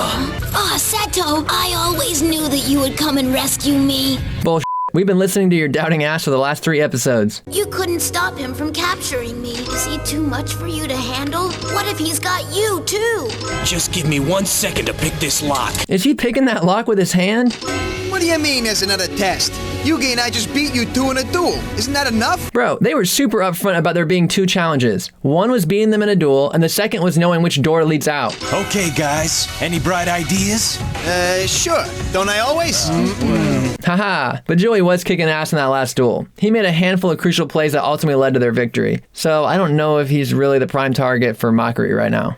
Instead of marking them both with just 1 door insignia, I marked the second coin with 2. That way, we couldn't lose. That was total bullshit, and everyone knows it. I should take you down right now for what you've done to Mokuba. Kaiba, you are the walking definition of talk no jutsu. Bro, quit talking and do something. The only one who makes threats is me. Okay, so Kaiba just firsthand witnessed magic again. I will never understand how he becomes the person we see in Season 2. I just enjoy the struggle watching the constant tug of war between you and Yugi Boy. Maybe in the manga there's a constant struggle between Kaiba and Yugi Boy, but we've seen exactly one duel anime side. We've seen more of a struggle with Mai than anyone else, really. I want to see if you're capable of defeating little Yugi in a duel. And only if you successfully crush him in a humiliating defeat will you get the opportunity to duel me. Why exactly does Pegasus want Yugi to duel Kaiba so bad? I never really understood the motive here. If Yugi wins, then what? Kaiba, I guess, begrudgingly joins the group, much like Vegeta, and sticks around as Yugi defeats Pegasus, restoring all the souls. If Kaiba wins, then what? What does Kaiba winning accomplish? You don't get the puzzle out of it. And if Kaiba beats Yugi, the Kaiba Corp name will be restored, potentially causing the Big Five to betray you. Remember, the Big Five only made this deal with you when their confidence in Kaiba was shaken after he lost a match to Yugi. So if Kaiba were to restore that honor on his own, what's to stop the whole deal from falling through? For now, I have no choice but to play your game. Actually, you do. In episodes 9 and 10, Computer told you that Pegasus just wants to control Kaiba Corp. To do that, he just needs control of a Kaiba. Why not just relinquish your control of Kaiba Corp over to Pegasus? Literally just strike up a deal right now. Hey, I'll give you Kaiba Corp, just let me and Mokuba go. And I want to hold 5% share in the company's stock so we can pay our bills. I feel like Pegasus would agree to that almost immediately. Because if you don't, I'll take great pleasure in separating your soul from your body in my own way. Here goes Kaiba again, talk no jutsu. Bro, if you were capable of anything, you'd have done it already. My Millennium Ring is pointing... There, to Pegasus's castle. This thing has been doing nothing but pointing to Pegasus's castle since it was introduced a few episodes ago. There, to Pegasus's castle. Right where we're heading. How the f*** did Yugi and friends make it to the castle so fast? Let's backtrack. Episode 16, Kaiba shows up. Kaiba says he's heading straight to the castle. He walks all night. Yugi and friends sleep, then are abducted, then duel Bones, then duel the Paradox Brothers, then wind up right at the steps of the castle. Meanwhile, it takes Kaiba walking the entire time between episode 16 and episode 21. How is this even possible? It all paid off for Yugi. It all paid off? What are you even saying? You realize he's not trying to win this damn tournament, right? I know she's supposed to be proud of him for collecting the chips, but I still like Kaiba's method better. Walk right up to the castle and demand a duel. Hurry up, or we'll go inside without you. You know, since none of us are even supposed to be here, maybe we should wait for him. Good point. Can we just cut these lines? What are you guys doing here? Are you trying to get me fired? Thanks a lot. Here, have some ketchup. If you don't want to get fired, you're doing a horrible job at it. Got a lot of attitude for someone waiting tables. You think this is all I want to do with my life? Is she about to burst into song? Is this turning into one of those Disney princess, I want more out of life? Then you know what I want to do? Study ballet. Park cars, huh? F y'all, I love the dub. Saving up to go study dance in New York. You're not laughing. Of course not. Look who you're talking to. Taya, we found a space in the old warehouse on Spring Street that you could use for a dance studio. I know a lot of girls who wanted to do dance and or cheerleading, and they just use their bedroom or living room. I feel like a dedicated dance studio is way overkill. Get away from her! Who is this supposed to be? A reincarnation of Gohan or glasses? Come play a little game with me now, and you will learn your fate. Bro, I'm just trying to rob y'all. If you don't got the money, that's fine, but I ain't trying to hang out and play a game. Mind Crush!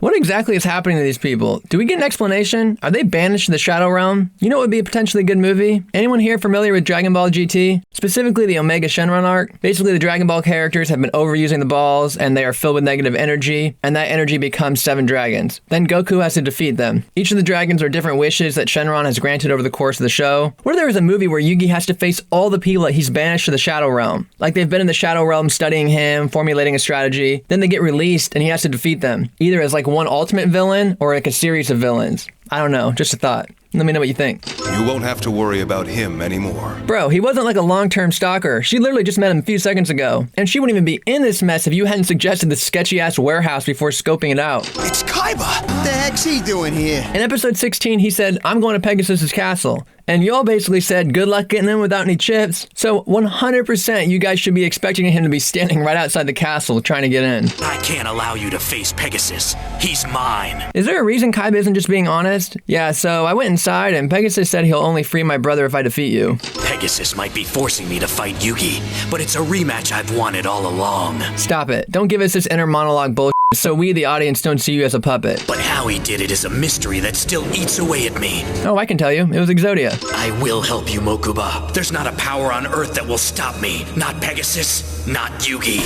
This statement would be a lot more powerful if it was remotely true. 1. Pegasus is currently stopping you. 2. Yugi technically beats you until you threaten to kill yourself. 3. Pegasus beats you in a duel anyway. Sorry, Kaiba, but your words mean nothing. The only person we've seen you get the upper hand on was Grandpa and henchmen. but even the henchmen have proved to be too much for you sometimes. After all Grandpa's taught me, how can I deny the heart of the cards? You wouldn't be denying the heart of the cards. You would be denying unnecessary conflict, which is exactly what Grandpa taught you. Our dueling field has been prepared.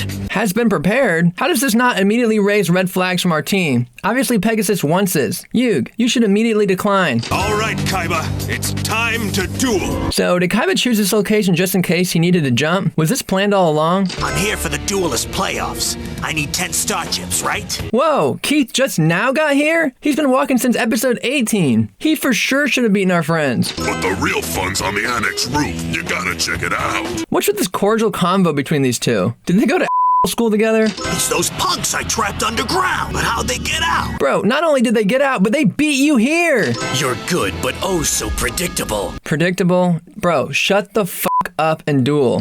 The Dark Magician vanquishes your Sword Stalker. Is there a reason we're dueling here instead of here? These are the questions that Yugi and friends should be asking. I'm going to take all 3 of my mighty Blue Eyes White Dragons and fuse them together into one incredible creature. Can I just say, I personally think 3 Blue Eyes on the field is way more threatening than a single Blue Eyes Ultimate Dragon. Dark Magician, return! Dark Magician, return? What is this, Pokemon? Gaia the Fierce Knight. He wiped the floor with Sagi in my first duel with Kaiba. Beaver Warrior could wipe the floor with Sagi. I know you can win this. No one's ever beaten you in a duel. Did Yugi not tell Taya about the duel versus Pegasus in the TV? How did he explain Grandpa's comatose state? At last, now all I need is a polymerization card to merge them all. This episode's doing a pretty good job showing the challenges of running a deck where your win condition is based on a 4-card combo. Bro, just summon a Blue Eyes and end this right now. If there's one thing I've learned in my matches with you, it's that you have an uncanny ability for snatching victory from the jaws of defeat. What matches, plural, are you referring to? Obviously the first episode, but are you also including Ghost Kaiba? He only won that duel because you helped him. Yugi is done for. Kaiba had that little twerp on the ropes, and now this ultimate Blue Eyes is gonna knock him out of the ring. Bro, you shouldn't be taunting Yugi. You don't know that Kaiba isn't officially in this tournament. From your perspective, you might have to face that Blue Eyes Ultimate Dragon yourself. You should be freaking the fuck out. Grandpa, I won't let you down. Again. Gather every last bit of your strength, Yugi. I prefer to take you down when you're fighting your hardest. Bullshit. If that was true, you wouldn't have played Crush Card Virus. Let's remember who you are. You're the dude that ripped up the 4th Blue Eyes White Dragon so it could never be used against you. You agreed to duel Joey only if you used your complicated duel disc, and that was supposed to be your trump card against Pegasus too. Face it, Kaiba, you aren't a Saiyan. You don't want to duel people when they're at their best. You only want opponents with a serious handicap. Heart of the cards, guide me. Let's finish this, Kaiba! This is one of the best instances of to be continued in television history. You really don't know what's about to go down, and even as I watch this video for nitpick purposes, knowing full well how this goes down, the hairs on my arm are standing up. Something about these Season 1 duels with the music score and the voice acting from Dan Green and Eric Stewart, this moment is a perfect mixture of excitement, tension, and anticipation. In the entire game, Karibo is the weakest monster! But you know its effect, right? Also, I'd like to enter Thousand-Eyed Idol into the chat. Kaiba, you may have created the ultimate attack monster, but I've created the ultimate defense. I love the Karibo wall, but Yug, ain't this a bit hypocritical of you? You told Panic only cowards hide behind defenses. I knew you would use Chaos Shield. Cowardly bullies like you always try to hide behind something. You're literally pulling the same shit.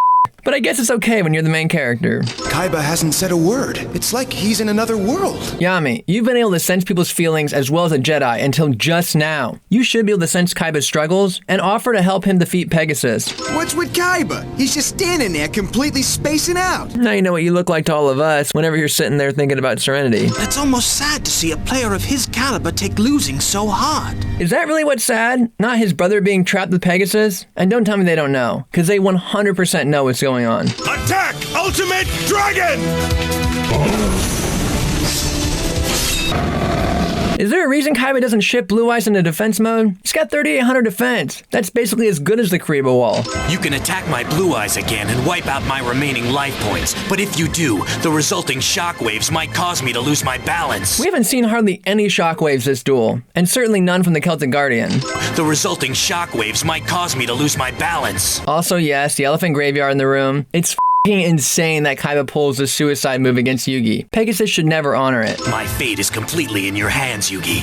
Bullshit, Kaiba. It's completely in your hands. Also, Yugi, Blue Eyes literally has 0 attack points. Just ask Celtic Guardian to attack gently. Or have 2 of your Karibos attack 2 of the heads. That would wipe out his life points, and there would literally be no blast. If you don't surrender, I might be hurt. You wouldn't want that, would you? I'd be like, Kaiba, is this really better for Mokuba if you're dead? First your parents, now you? Are you really doing him any favors? Get your ass down from there. Let's go inside the castle and whoop his ass together. The difference is I'm willing to risk anything to do it. Ugh, this is so unnecessary. Just ask Yugi for help. You say you're willing to do anything, but I guess setting aside your pride and asking for help isn't one of them. 2 of Ultimate Dragon's heads are still weakened, but the 3rd can wipe out your guardian in a breath. Those 900 attack Blue Eyes should be at 0 at the start of the last turn. No, it's not right. No, it's not right, but bro, you can't control him. He's making this choice fully on his own. We've got a grandpa to save, bro. There must be another way. There isn't. There is. Right, Chaz?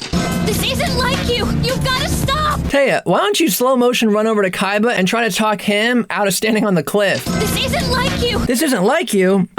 Since you've been on the island, he's killed Ghost Kaiba and Panic. You also opened this episode with a flashback whenever he killed that mugger. This is well within his character. Stop! Oh boy, I've been saving this since the Weevil duel. Hold your fire! Too late, Weevil. You already ordered your attack on my Dark Magician. White Lightning attack! If you're able to call off an attack, then you should have been able to switch Celtic Guardian into defense mode. This duel should still be in progress. That underhanded sleazeball wiped Yugi out. Nope, Kaiba was a He 100% lost. Master Pegasus, just now the battle between Yugi and Kaiba was decided. Seto Kaiba was the victor. Is that all the context you're gonna give? But little Yugi didn't fare nearly so well in this rematch between the 2 of you. Are you kidding me? He did leaps and bounds better than last time. Last time he played straight defense until he drew Exodia. This time he was in control of the duel until Kaiba threatened to off himself. This was one of Yugi's more impressive victories. His spirit is broken. His spirit is broken? Pegasus, you should have no idea of the battle within Yugi. From your perspective, Yugi should be more confident than ever. He just beat Blue Eyes Ultimate while a Crush Card virus was in play. Without knowing the Yami Yugi context, this duel only boosted Yugi's confidence. That punk Yugi could have won the game, but he threw it away to Kaiba. Who ever heard of a duelist doing that? There were so many never-before-seen moments in this duel that Yugi's forfeit would be at the very bottom of the oh shit list. That punk Yugi could have won the game, but he threw it away to Kaiba. Who ever heard of a duelist doing that? Whoever heard of a duelist starting to kill himself over a loss? Keith, you should be shitting your pants. From your perspective, this is over $3 million cash prize, which Kaiba has like 100 times over. So you should be all kinds of confused and very scared. I almost couldn't control it. This other presence deep inside me. I said it 100 times, but bro, you could control it. The problem was you kept telling yourself you're gonna stop at nothing to save your friends and your grandpa. So the other presence was just following orders. You've never stopped him from killing people before. So in fairness to him, how is this different? I'm afraid of this spirit inside me. So afraid that I will never duel again. If that's true, then just take the puzzle off. You can duel as yourself, bro. You've done it before, and you're actually pretty good at it. You did the right thing. You couldn't hurt another person. Did the writers watch this show? That's all we've been doing since we got on this motherfucking island. If Yugi had done what needed to be done, he would be entering the castle, not me. Dude, shut the fuck up, ass. You should be saying, Yugi, we both had the fate of a loved one riding on the stool. Thank you for allowing me to rescue my brother. Yugi may have lost one lousy Duel Monsters game, but at least he hasn't lost his heart. Okay, yes, what he did was shitty, but Taya, you know he was doing it for Mokuba. He said it in front of you. He has a heart too. Even Yugi noted that he had the heart of the cards in his eyes. Both Yugi and Kaiba were fighting for more than just themselves. This speech from you doesn't make any sense. If you want to bitch him out for cheating and forcing Yugi to decide between Kaiba's life or his grandpa's. Your 10 star chips qualify you to enter the Inner Sanctum. Why does Kaiba need the chips to enter the Inner Sanctum, but Keith just had a quick little chat before being allowed in? Also, Chemo, didn't you already ring Pegasus? He said just to let him in. So why are we going through this whole process? At last, I'm in. At last you're in? Bro, you already got in with Chemo, and you already faced Pegasus. All that's different is now you have 10 star chips. What if Pegasus makes you do his laundry or frame his paintings? Basically what I'm trying to say is you've already been in this position before, and Pegasus had you run his errands, and you complied. So what's to stop him from giving you more errands? You really should have come up with a better plan. Maybe entering the castle with a Millennium item user would have been a good move? Who knows? Yugi! Come on, Yug. Why won't he answer us? There's a phrase called Mickey Mousing, where silence must be covered up. But sometimes silence is good, showing the severity of a situation. Here it looks like your friend is in crisis, and you're physically talking 3 feet behind his back. He's totally out of of it. Well, he did just lose his only chance to save his grandfather. Ouch, Bakura. He's totally out of it. So what, he loses a match and goes into a comatose mute state? Is this why Yami is always on the front lines to protect Yugi's fragile ego? I let Kaiba win the match, but I had no choice. I can never duel again. One lost because Kaiba cheated to basically commit suicide. And you don't duel again? Even Joey lost to Kaiba. And sure, he lost his self-confidence, but he still wanted to duel. What's your excuse, Yugi? What would have happened if you lost to Weevil, Mako, or the Paradox Brothers? Would you have said the same thing?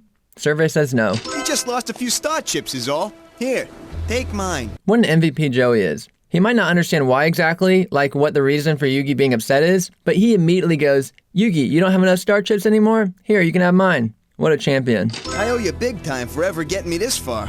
Take him. But what about... My sister? Sure, she needs my help, but Gramps is in danger right now. The back and forth between Joey and Yugi's goal is so stupidly stalled. If Yugi wins, he gets money and his grandfather back. If Joey wins, he gets money for his sister and Yugi loses his grandfather. Anyone could figure out that Yugi will get the prize money to Joey if he wins, because he's there for a completely different reason. And in a previous episode, Mai has already pointed out the obvious, that only one of the two can win. So why are they both aiming to win if Yugi's victory offers the best possible outcome? They should both be smart enough to prepare themselves for the eventuality of a duel and discuss the distribution of the prize. I owe you big time for ever getting me this far. Take him. But what about... My sister? Sure, she needs my help, but Gramps is in danger right now. I find it funny how the entire team thinks Joey's gonna win the whole tournament. Come on, snap out of it. You're really starting to scare me, man. Really, Joey? I'm trying to help you out here. Pull yourself together. Sure, if pep talks and consulting don't work, hit him with violence and Brooklyn rage. That should help with the friendship, right, Taya? If this is how you treat your friends, I can't wait to see how you treat your enemies. Is that supposed to be seductive? If you guys have enough star chips to get into the castle, why are you hanging out here? Mai, you can only see part of the glove. Why assume they have 10 star chips? Obviously something's wrong. He lost his chips to Kaiba, and now it's like he's lost the will to go on. So the little guy finally lost one, huh? Mai's reaction feels significantly underplayed. Like, this is the first time she's hearing that Kaiba was on the island in the first place, let alone participating in the Duelist Kingdom tournament. And Mai was just like, so Yugi finally lost one. Lucky for you guys, I came by. Lucky you came by? What a weird thing to say considering where that door leads. Of course she came by. Where else was she supposed to go? A toast to Kaiba and his stunning upset victory over Yugi. Shouldn't Pegasus be concerned over not getting a chance at dueling Yugi for the Millennium Puzzle? And his stunning upset victory over Yugi. Why is Kaiba beating Yugi considered an upset? Of course, if he thinks he can just waltz in here. How is Pegasus getting these moving security shots with Kaiba staying in the center? It can't be a stationary camera. Does he have a cameraman walking in front of Kaiba? Is this like Mario 64? He overestimates his chances and underestimates my abilities. So with the power of transaction, since Kaiba beat Yugi, does that mean if Pegasus defeats Kaiba, he successfully takes over Kaiba Corp? Or does he already have the shares to be president? I know he wants the puzzle, but the main objective was to take over Kaiba Corp, which the Big Five said they would hand over if Yugi lost a tournament by one of his henchmen. And in a way, Kaiba was working for Pegasus at the time of the match. Okay, now listen up, especially you, Yugi. Isn't this the perfect time and chance for Yami Bakura to take Yugi's puzzle? Like, right now, Yugi doesn't want it, and all of his friends have already forgotten about him. Yugi stepped in and saved my star chips, and now I'm returning the favor. I'm being kind, not stupid. Ah, she already has 10 chips of her own. Hold up. I know she went out of her way to pay Yugi back for recovering her star chips from Panic, but how was she able to get enough to not only cover her entry, but plus 10 more for Yugi? How many participants did Pegasus invite? If the end goal of the event was to find the top 4, what if a 5th person collected 10 chips? Would they allow them in with a buy? Or would they be shipped off on a raft with Weevil? Earth to Yugi, star chips at 12 o'clock. It kind of feels weird to almost have a repeat of the previous scene. Joey offers his chips to Yugi, he won't take them. Mai offers her chips to Yugi, he won't take them. Earth to Yugi, star chips at 12 o'clock. First of all, you owe him 8 stars and you only have 6 in your hand. Second, he only needs 5. Why are you giving him 6? And third, why'd you go through the hassle of earning the extra chips? Could have assumed he's got 10 since he's Yugi after all. Without Kaiba showing up, your extra chips are pointless. Kinda like this Duel episode. Go ahead and take my star chips, Yugi, and then we can all head up to the castle together. Joey, you're already up at the castle. Like you're literally standing on the castle. Grow up! Sometimes you win, sometimes you lose. Sometimes you win, sometimes you lose. Mai, you've been the biggest defeatist this whole series. Back in Panic, you just kind of cried the whole time. You don't get to be the one to say that. Mai, don't get mad. You just don't understand. Funny how Taya was saying, Yugi, let us help you, and not really understanding why he's like shell-shocked. But now she's saying to Mai, you don't understand, in reference to Yugi. So what changed between now and then? Your friend lost one lousy duel, and now he's too chicken to play again. Isn't that right? Facts. I'll duel you. That's right. I'll duel you right here, right now for Yugi. Huh? Why is Taya stepping up? Wouldn't the better choice be Joey? I know they say she's risking everything, but experience is really needed here. I'll duel you right here, right now for Yugi. Oh. You and me. The Japanese version has Taya taking her deck out of her pocket, but that was cut for some reason. The last scene before the commercial break is Taya challenging Mai. Immediately after the commercial break, she's now got a deck in her hands. Would have been better, I think, to have her repeat the last scene than just continuing from there. Yugi needs those star chips, and I'm going to win them for him. Yo, what is wrong with Yugi's eyes? There is way too much space in between them. An amateur like you wouldn't stand a chance against me. Would so. It might seem like Taya's confidence is a bit unfounded here, but don't forget, she beat Joey 5 times in a row off-screen in episode 2. And Joey beat Mai. So I kind of get where she might be coming from. Also, would so is just so hilariously juvenile. Are you sure you want to duel me? What do you think? I think Yugi's in good hands. Are you sure, Tristan? You don't know much about duel monsters, and have you ever seen Taya duel? Oh wait, she beat Joey, didn't she? What do you think? I think Yugi's in good hands. I get you're trying to support your friend, but that does not look like the face of a guy who thinks Yugi is in good hands. So what do you say, Taya? You ready? Totally! Why did Taya and Tristan bring their decks anyway? If I was going to watch my friends play in a tennis tournament, I wouldn't bring my own racket. Is it just so ubiquitous in this world that it's like bringing your own phone? Yugi's still lost in his own head. Why is Bakura grasping Yugi like that? Maybe a little duel action will snap him out of it. Probably more to give Yugi like PTSD rather than snap him out of it, but sure. Maybe a little duel action will snap him out of it. A Snickers bar might help. You're not you when you're hungry. I'm playing the Petite Angel in attack mode.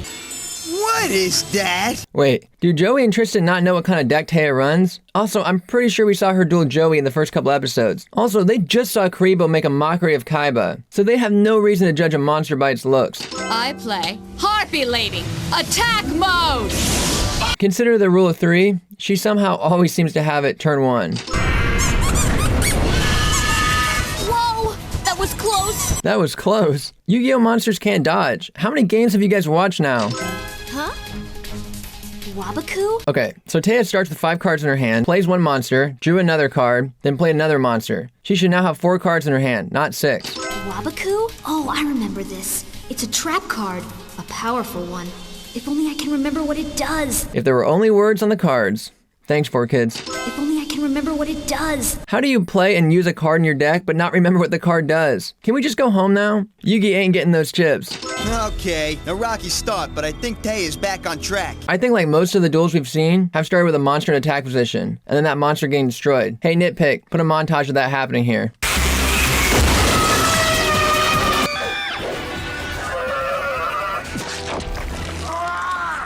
Go! Fairy's Gift! Attack with enchanted dust! This is Taya's deck from episode 2, right? The one she beat Joey with? So she knows the specific attack name of a specific monster, but doesn't know what Waboku does? If she brought her deck to the island, why didn't she trade some cards with Yugi and Joey? Waboku could be really useful for them. No! Sorry, hun, but I activated my magic card, the Rose Whip. Why Mai take so long to activate the card? It's like when you're dueling someone with Duel Links with a bad internet connection. But I activated my magic card, the Rose Whip. Quick play, equip spells. Whatever, Duelist Kingdom. Too late to call off my fairy's attack now. I just have to hope for the best. Okay, so you just saw Mai's Harpy Lady increase its attack to higher than your monster. What could you possibly be hoping to happen that would somehow save your monster? Too late to call off my fairy's attack now. Yeah, could you imagine calling off an attack after it was declared? Couldn't it be Yugi in the last episode with Celtic Guardian? Whiplash attack! Isn't it hilarious to anyone else? Hearing these synthy bird calls coming from Harpy Lady, very human mouth, especially when it's followed by... Jeez, the fairy from the N64 Legend of Zelda voice was more soothing. Clever move. Clever move? Mai had no way of knowing what Taya was going to play, and she had already put that card down. It's not a clever move to set a trap and duel monsters. There's literally a card type called that. It's a basic part of the strategy. You're just a little girl who's accidentally stumbled into the big leagues. And Joey is what? A noob who stumbled... And Joey is what? A noob who stumbled into the big leagues as well as relying on luck and strong sense of smell and top decking in most of his matches? That's A-okay? Shining friendship. Hey, that's like all of us. It is touching that Taya's immediate thought to drawing Shining Friendship is, that's just like all of us. I know her friendship speeches are memed in the fandom, but it's just nice. She really cares about her friends. Shining friendship. Hey, that's like all of us. If all 5 of you equal a 1300 attack monster, then y'all suck. It would have Joey's courage, Tristan's spirit, and Yugi's heart. She intentionally left Bakura out despite him being right there. It would have Joey's courage, Tristan's spirit and Yugi's heart. Joey's courage equals picking fights with anyone for any reason. Tristan's spirit equals I don't even know what she means here. Maybe this card is as strong as our friendship. There's really only one way to find out. Yeah, by reading the stats printed on the card. Wabaku. That's right. These shadow clones are high as fuck. What is going on here? And Wabaku reduces the attack points of my opponent's creatures to 0, so my shining friendship is unharmed. Teia's explanation of Waboku's effect reminds me of what a headache it was when the card was first printed in English. So many disputes on the playground and the tournament back in the day. It took halfway into GX for the card to finally get an errata and explain the proper effect. I think I taught Teia that move. Yeah, if by teaching you mean getting schooled every time she beats you with it. Man, Joey must have really sucked if he kept losing to Teia's fairy beatdown deck. If by teaching you mean getting schooled every time she beats you with it. Someone has to tell me how Waboku was ever a win condition. It's a stall card. How can it win on its own? It's like the card says, shining friendship. No matter how dark things may get, the special bond I share with my friends will always find a way to shine through. No, it doesn't. It doesn't say a damn thing. It's like the card says, no matter how dark things may get, the special bond I share with my friends will always find a way to shine through. You don't know what any of your actual cards with effects do, but you are but you sure do know a lot about this vanilla monster. Yugi, is any of this stuff getting through to you? Don't you see?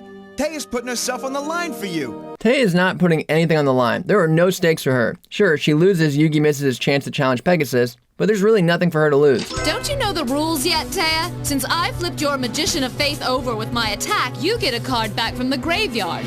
Oh. So apparently Teia does not know the effect of her favorite card. How can you seriously hope to beat me when you don't know the rules? Teia's total lack of knowledge, despite having swept Joey before, leads me to believe that they were just making up rules and card effects when playing at school. That would have actually been a nice touch, though, since that's how a lot of us played when the game first came out. And whatever's going on in his head, Teia, Yugi has to deal with it on his own. Thank you, Dr. Phil. What do you do when the thing you're fighting against is some kind of magical spirit that can take control of you? You let the spirit come out whenever it's time to duel, or in times of great emotional peril. You mainly control him more than he controls you. You just never communicated with it. I can add its 300-point power boost to the 400-point boost that I get from my Elf's Light card. 400 is a major boost? Have you not heard of point-to-point transfer? You haven't? Trust me, you will.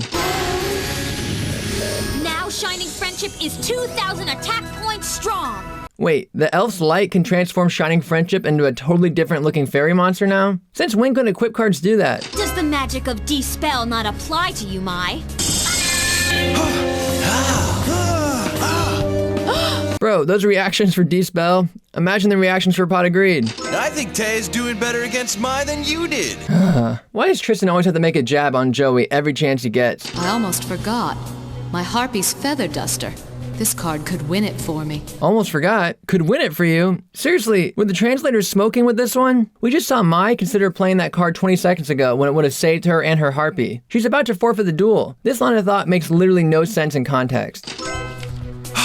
Harpy's Feather Duster. Dang, Yugi, what good eyesight you have. Like, how do you know what card this is? You sound so confident, too. I surrender, Teia. I don't have the cards to win. I know the context of both surrenders are different, but this one to me really does feel like it takes the sails out of the one later when Mai surrenders after Harpy's pet dragon is destroyed in her duel against Yugi. It's tough, because I don't really know how believably Teia would have been able to beat Mai without her surrendering in this way, but it does to me kind of take away from the impact of Mai surrendering later on in her duel with Yugi. It's less of a shock and more of, oh wait, that's what she did in her last duel too. I surrender, Teia. I don't have the cards to win. So why is Teia so chill here, but then later rants about not giving up to Johnny's steps? I guess you can only give up if you have friends? Harpy Lady was the best monster I had, and seeing as how you beat her, there's really no point in me going on. Yeah, it's your best card other than Mirror Wall, Elegant Egotist, Harpy Lady Sisters, Harpy's Pet Dragon. Oh wait, what was my point again? I know what Mai is doing by throwing the match to Teia, but she could have continued her best and gave the starships to her anyway. Because of this, Teia is now the only undefeated player in Yugi's group. Unless you count the abridged series when she loses to the Penguin. Some cards just aren't worth playing, huh, Yugi? So true, Mai. You go, girl. Some cards just aren't worth playing, huh, Yugi? Would have been interesting if some cards just aren't worth playing. Came back again later on in some way, but it doesn't. Some cards just aren't worth playing, huh, Yugi? So the lesson that Mai is saying is that Yugi shouldn't play anymore? What? I get the lesson they were trying to go for here, but that's the opposite of what you should have said. She should have been like, Taya did the best for the people she cares about. And sometimes that's all that's needed. Encouraging Yugi to try again for his grandpa. I'll never forget what you did for me, Taya. You overcame your fears for me. And then the whole episode just very quickly kind of brushes past everything now. Who knows why Yugi was upset? Who cares? He's good now. He's got his star chips. Let's go. I know the episode's wrapping up, but it just kind of feels like it's happening too quickly. Especially in the Japanese version, that's the case. And I'm really glad the English dub brings it back again later. And hopefully the consequences won't be as bad as I fear. What the f*** is Yami smiling here for? He's the reason for this whole situation in the first place. And hopefully the consequences won't be as bad as I fear. So Yugi really just put the pharaoh on mute, huh? We finally made it. Pegasus' castle. Race you there, Joey! I'm confused. Weren't we already at the castle? Just a few episodes ago, we were dueling on top. Then we just been hanging out during the Mai via Taya duel. I guess they left for a food and bathroom break? No way you brats won 10 star chips each. I can't tell if he's trolling them. Y'all have been doing non-stop surveillance on this crew for the last 48 hours. You for sure know they've got the chips. Would you mind telling housekeeping that I like my pillows extra fluffy? Weren't y'all just scrapping with this dude a few episodes ago? Like 24 hours ago in universe time? Now we got Joey dropping these smart-ass remarks? No. You three don't even have dueling gloves. Remember when we first got to the island and Tristan was trying to be all sneaky? Then after a few minutes, that whole charade was dropped, and we even had a whole episode where the crew went up against Chemo. So why are we suddenly caring about them not having gloves again? Let's just make up our mind. But you have to let us in. We're the cheerleaders. Did Taya really think this was gonna work? Not even for me. Don't make this an obstacle if getting around him is as easy as a purse attack and a wink. And that's that. You little thumbsuckers, open this door! Can Chemo really not open that door? Also, are we supposed to believe that the gang won't face any other security guards once inside? The sooner I find Pegasus, the sooner I can find my grandpa. Remember when Kaiba entered through the same door, and the hallways were so complex it took a full episode to navigate? Well, it looks like our heroes solved that little problem, because they just ran straight to the main auditorium. Miss me. Whoops. Too slow. Aw, I wish they actually threw some fists instead of this clown and farting sound effects. Also, is there a reason that Tristan doesn't jump in? Bro's been looking to throw hands since he got on the island. Real action is about to start. The world champ and Pegasus. How does Keith know that we're about to watch Kaiba v Pegasus? Did he read the title of the episode? Kaiba's just standing down there by himself. Pegasus is nowhere to be seen. Welcome, finalists. I'm Croquet, Chief Tournament Liaison. And I guess Croquet just doesn't give a f*** about the three non-duelists. Pegasus is quite taken with all of your dueling talents. Is Croquet just bullshitting them here? Besides Yugi, Pegasus isn't taken with any of them. This match should give you an idea of what's in store for all of you. It's meant to intimidate us, huh? Why would Pegasus do something like that? Because he's a grade A nutcase. Enjoy the match. I feel like Croquet wanted to agree, but knew this was potentially being streamed by Pegasus. Why are these cronies the ones that are personally guarding Pegasus? But the head of security, Croquet, is up in the balcony playing host. Where's my brother?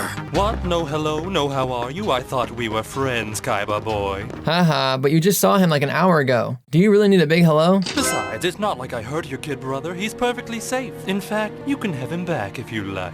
Just beat me in a duel like we agreed and I'll hand him over. One little victory shouldn't be a problem for the Duel Monsters World Champ. I gotta hand it to Darren Dustin. Whenever Pegasus talks, he's able to spout exposition without it feeling obtrusive. Give this assignment to any other character and it just comes off so clunky. That Millennium Eye Pegasus has could make it a real big problem. See what I mean?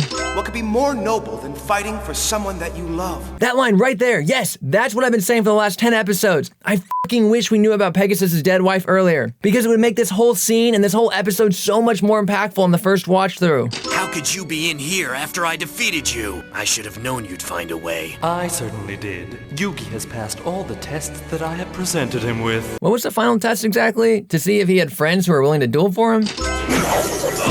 Damn, that could have been a gun. And neither of these two dudes were the least bit prepared. Croquet, get your ass down here. We need you on the front lines, bro. Do I spin it like a top or roll it like a ball?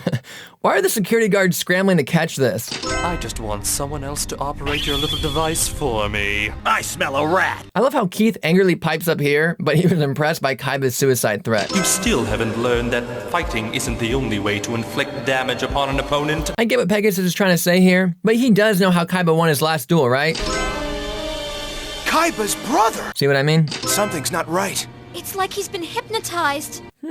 My eyes went straight to the chains and the obvious rough conditions he just endured, but now that you mention it, he does seem less chipper than normal. I can't duel my own brother. What's up, big brother?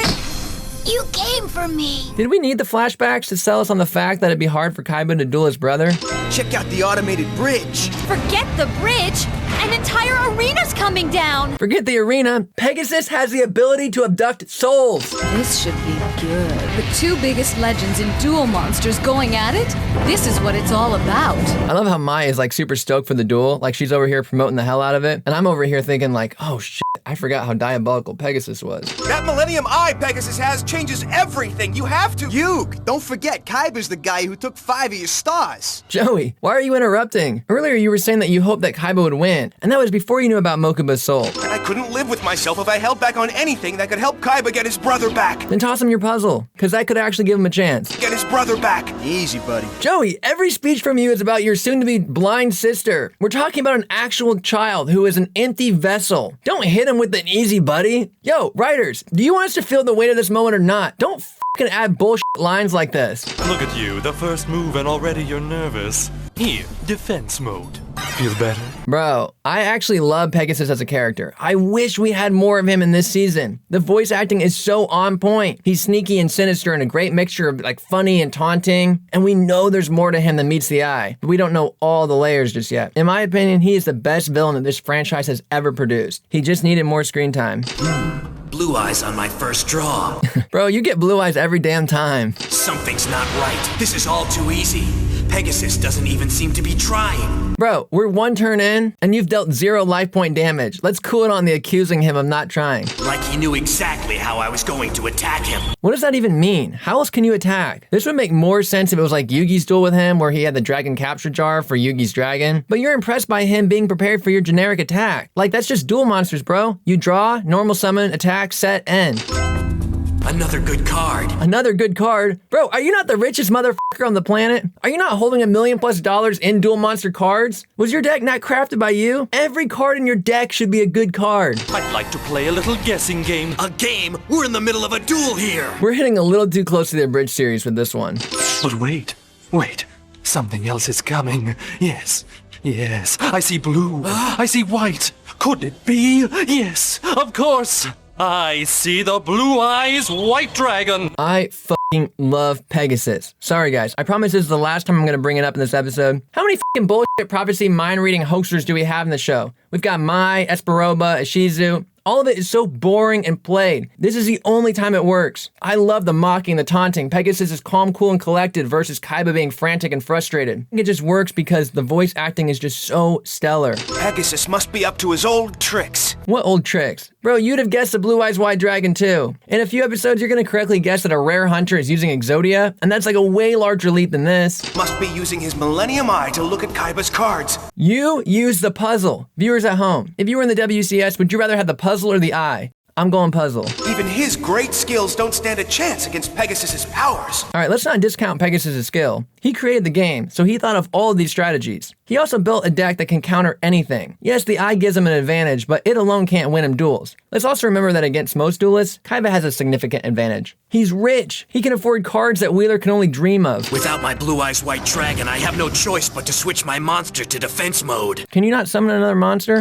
Wait, I remember this move. Yeah, it's the same thing Kaiba used on Yugi in their duel. But this time, Pegasus is gonna catch the bug. See what I mean? I've never seen Kaiba so shaken before. Did you not see him duel Yugi? That Millennium Eye, it somehow lets Pegasus see all of the cards in Kaiba's hand. Come on, tell me you're not serious. Are you f***ing kidding me? He put his soul into a playing card. After you see that, you should accept anything. Anyone remember the World Martial Arts announcer from Dragon Ball Z? He had the most logical response of all time. You haven't always had that gold ring over your head, have you? Well, actually, I've been dead ever since my fight with Cell. Well, that's weird. But hey, with all the things I've seen you do, it'd be dumb to start doubting you now. He may be trailing now, but he didn't get to be world champion without learning a few comeback tricks. Go back and play his highlights. This dude does not have comeback game. His whole strategy is to intimidate and instantly overwhelm, either by his crush card, blue eyes, obelisk. Did you like watching cartoons in your youth? Welcome, Kaiba, to Toon World. Let the fun begin. So I love Toon World, I love the idea of Toon World, but what doesn't make sense is Pegasus is drawing a line from watching cartoons on TV to Toon World, where it's like a book. So either Pegasus should have talked about falling in love with toons from reading comics, or Toon World should have been a TV. I've never even heard of this wacky card. Bro, you know like 2% of cards in circulation. My dog rabbit's already safely back inside Toon World. Well, that's not fair. What part isn't fair? Since we've been on this island, you've been exposed to all kinds of crazy boards. Does this one really stand out? Let's see the world champ get out of this. Damn, Keith hasn't spoken since this duel began, and you haven't delivered this line? He hates Pegasus. I thought he was rooting for Kaiba. Also, if you're gonna give Keith a line, it should have been like an internal dialogue where he's like shit his pants, because he doesn't have anything that can stand up to an anime Toon World. How do you think Pegasus is cheap? Maybe he's got some hidden cameras set up in here. He for sure does, but how would he get the information? Bluetooth earpiece, Esperoba style? Now that Kaiba's not even looking at his cards, he needs to trust more in the heart of the cards if he's gonna have any chance of rescuing his brother. Joey sure has come a long way since our first duel. He has come a long way, but his statement was just gibberish, and not a reflection of how far he's come. I have to destroy that comic monstrosity here and now. Otherwise, I'll have lost my only chance of winning my brother's soul back. See what I mean? Lightning attack! Now do you understand that nothing will stop me from rescuing my brother Pegasus? Bro, you got hot for 1 second. Let's save the speeches for your victory.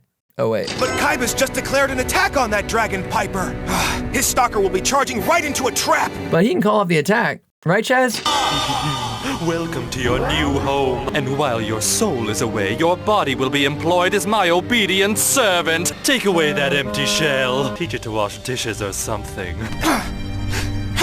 Is Yugi the only one in the group with the slightest bit of compassion? You all should be acting the same as him. You just watched Pegasus steal a soul and enslave a human to wash dishes. Like, that's fucking dark. Yugi. He was like us. He just wanted to save someone he cared for. Again, I just wish we knew about the wife. Like, this moment would hit so much harder on the first watch through. Like, right now, Pegasus just comes through as like a sadistic human being. Which, you know, he sort of is, but he gets better when you learn about his layers. 3 seconds of that cheese. Yeah, and the ham. I guess y'all got over Kaiba's enslaved body real quick. You do know who's washing these dishes, right?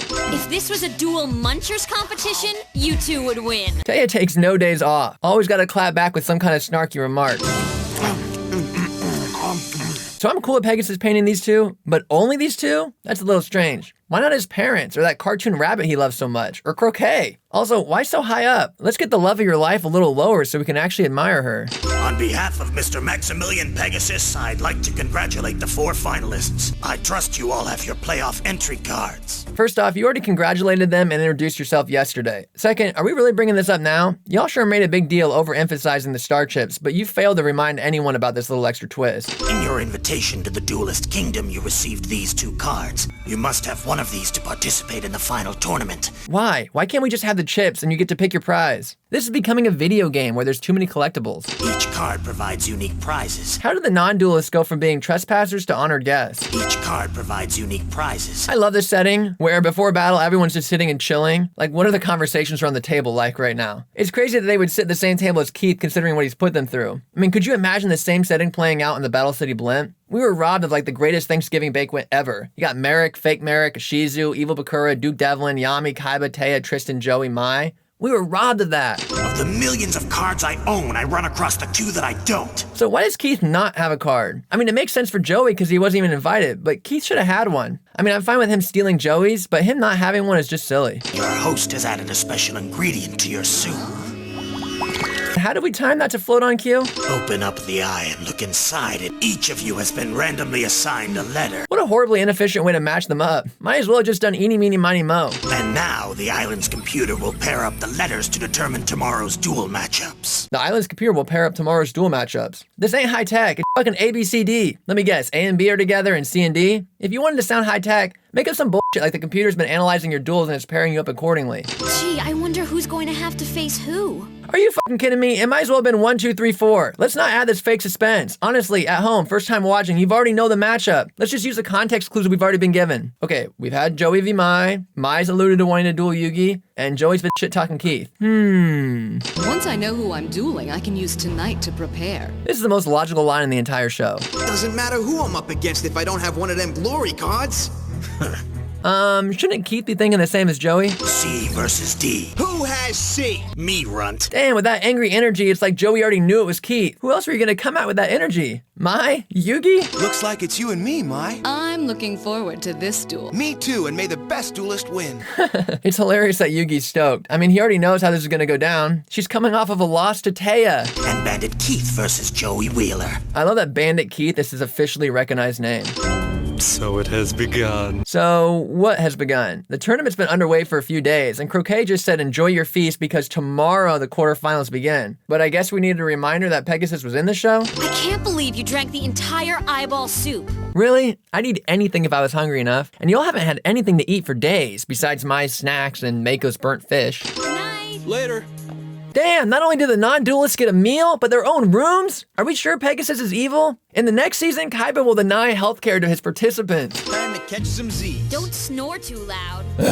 Why does Taya have to bitch about everything? We're approaching Bulma territory. I'll have to fine-tune my deck if I'm to beat Yugi, even if it takes me all night.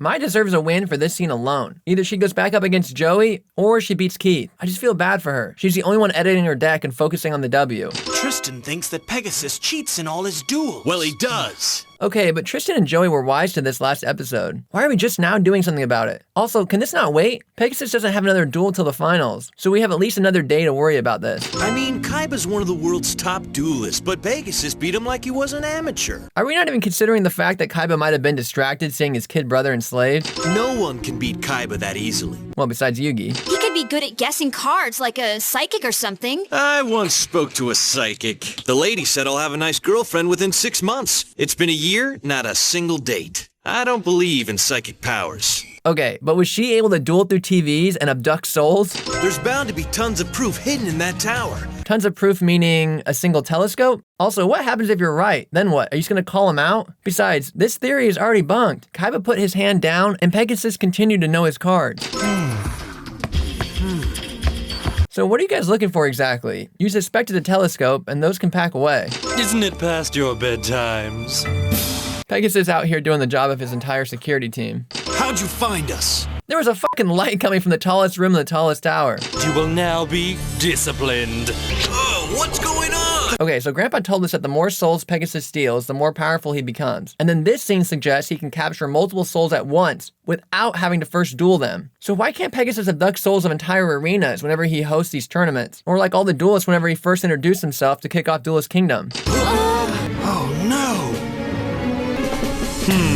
I feel like we could have spent less time determining how we were matching up ABCD and more time explaining whatever the fuck is happening now. I sense a dark soul within your ring. Erase their mind!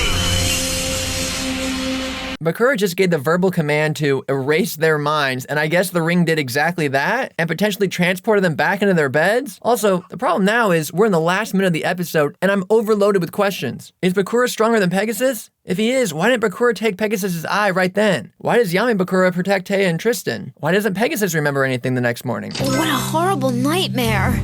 But was it a dream? It seems so real. Okay, wait. Did you erase their minds or not? I feel like something terrible's going to happen. Well, nothing really good has happened since you got here, so yeah, that's an accurate assessment. You cannot hide from me, Pegasus. Was he trying to hide? Your Millennium Eye will soon be mine. Why not go take it now? He can't hide from you, and you've already proven to be much stronger than him. I've done it. This strategy is perfect. So we touched base with everyone in their rooms besides Pegasus. I'd actually be very interested in hearing his interpretation of what just happened. Grandpa told me to trust the ancient presence within the Millennium Puzzle, but how can I? YuGiOh! Let's do it! This whole open, Yugi's been expressing his hesitation towards bringing out the spirit, but transforms to walk downstairs. We'll have to cheer you from the balcony, Yugi. Only duelists are allowed on the arena floor. When has that ever stopped you? Y'all weren't allowed on the boat, the island, the castle, or the tower. So you about ready to get your butt kicked across the arena and back? At least I didn't have to go and steal the star chips to make it to the final round of this year tournament. No, but to be fair, Joey, you did steal a glove and borrow some star chips to even get in this tournament. Attention, attention. Pegasus has a Pegasus intercom. Is this the only time a Pegasus shows up? And now your host, Mr. Maximilian Pegasus. Finally, we get some top-tier security guards guarding Pegasus. Yugi, Joey, Mai, and Bandit Keith. This makes me laugh every time. Pegasus does a first-name roll call, but Keith gets to keep his honorary title of Bandit. The victor in the playoffs shall also earn the right to challenge me in the final match. Well, isn't that special? Damn, I love Tristan continuously standing up to Pegasus. I feel like this dude would talk shit to Voldemort if given the opportunity, even so far as to call him Tom. And what does the playoff winner get for defeating you in the final duel? So does Pegasus have any recollection from last night? Remember, he sent our gang here to the Shadow Realm for snooping around, and was only stopped when Bakura overpowered him. There were moments in the last episode that support Taya and Tristan remembering the events of last night, so what is Pegasus thinking now? Also, even if he doesn't remember the Shadow Realm events, the whole reason he brought them to the Shadow Realm was because they saw too much. Is this still not the case? All I'm saying is we cannot just ignore the events from last night. Surely any duelist must realize that the title and not the money is the real prize. My wife and I have been binging a lot of MasterChef, and Season 1 Gordon Ramsay says the same line every 20 seconds. Can I just say this is total horseshit? Who gives a fuck about the title? Why would anyone value a stupid title over money or a fucking wish? For clarity, this is both a nitpick for this episode and for every episode of MasterChef. Sorry, Gordon. You're a regular comedian. Listen, you. The money's all I need. Okay, I didn't realize that they were gonna protest. I wish the contestants of MasterChef did this. No matter what happens, I've got to keep the spirit from my Millennium Puzzle under control. I can't risk him hurting Mai. You know he can hear you, right? I can't risk him hurting Mai. Out of the, I don't know, dozen or so duels you've had, the spirit, by your definition, has only crossed the line once. So I feel like he's got a pretty decent track record. Maybe ask him nicely to not cross the line, or just take the puzzle off. Before we begin, you must each show me the card required for your participation. Why are you waiting until just now to check these cards? Both qualify. Bitch, what? These could both be fakes. This would be like if a bouncer at a club asked you for your ID and you flashed it from across the parking lot. I've got to be at my best if I'm going to make it through these playoffs. It's cute that they're trying to keep us interested. Maya's on a straight losing record. We don't think even for a second she's got a chance. I used to think the only person on Earth a duelist could trust was herself. Then I met Yugi, and I learned through him that even the strongest opponents in the arena could still be friends outside it. I feel like Mai gives way too much credit to Yugi. The whole gang's been really cool with you. You've had nice moments with Yugi, Joey, and Taya. If he hadn't loaned me his star chips, I might never have made it to the final round. I would hardly call this loaning your star chips. He just got back the ones he felt Panic wrongfully won from you. You're the one that insisted on paying him back, not him. By his terms, this was never a loan. If you're playing honorably, you can't try your psychic act on me the way you did on Joey. No tricks this time, Yugi. And you're not gonna use your puzzle, right? Yugi knows what's coming, Taya. He's seen Mai's Hoppy Lady in action like a billion times already. This is such an insane exaggeration. He's seen her duel twice, once against Joey and once against Taya, which oddly enough is exactly the same number of times that Mai has seen Yugi duel, once against Weevil and once against Panic. The quicker I defeat Mai, the less chance for interference by the spirit inside my Millennium Puzzle. Yo, Yami, are you hearing Yugi right now? Can you chime in? Or at least give him some reassurance that you won't show your Season 0? I'm amazed you fell for that trap, Yugi. Don't tell me you're losing your edge in a championship game. Bro, we're one turn in. Can we stop? This happens way too often. Could you imagine watching Dragon Ball and someone gets one punch in and all shit talking commences? If I didn't know better, I'd say you're holding back. Mai, he opened with a level 7 monster and attacked right away. He's definitely not holding back. If you're gonna accuse him of anything, let's make it about the fact that it feels like he's rushing. Most of the trap cards I've encountered before disappear from the field once they've been sprung, so your permanent trap took me by surprise. Well, what about Joey's Kunai with Chain, or Spellbinding Circle? You've even seen Kaiba use Shadow Spell a few times, and I'd even count Crush Card, because its effect continues outside the turn it was used. Yugi's game seems off. His strategy is whack, man. He can't just attack. Yo, we are 2 fucking turns in. Chill! Yugi, please, let me help you. No! Isn't Yugi supposed to be a great duelist in his own right? Like, apart from Yami? Why are we pretending there's a struggle? Yugi should have no trouble beating Mai without the Pharaoh. I expected a real battle from you, and all I get is this lame frontal assault. I feel like they could have worded that better. The only reason I duel Yugi is the thrill of trouncing a worthy opponent. Alright, that's total horseshit. When we got on the boat, you trounced Rex, because you knew he'd be an easy W. Then you dueled Joey, who you identified as an easy opponent.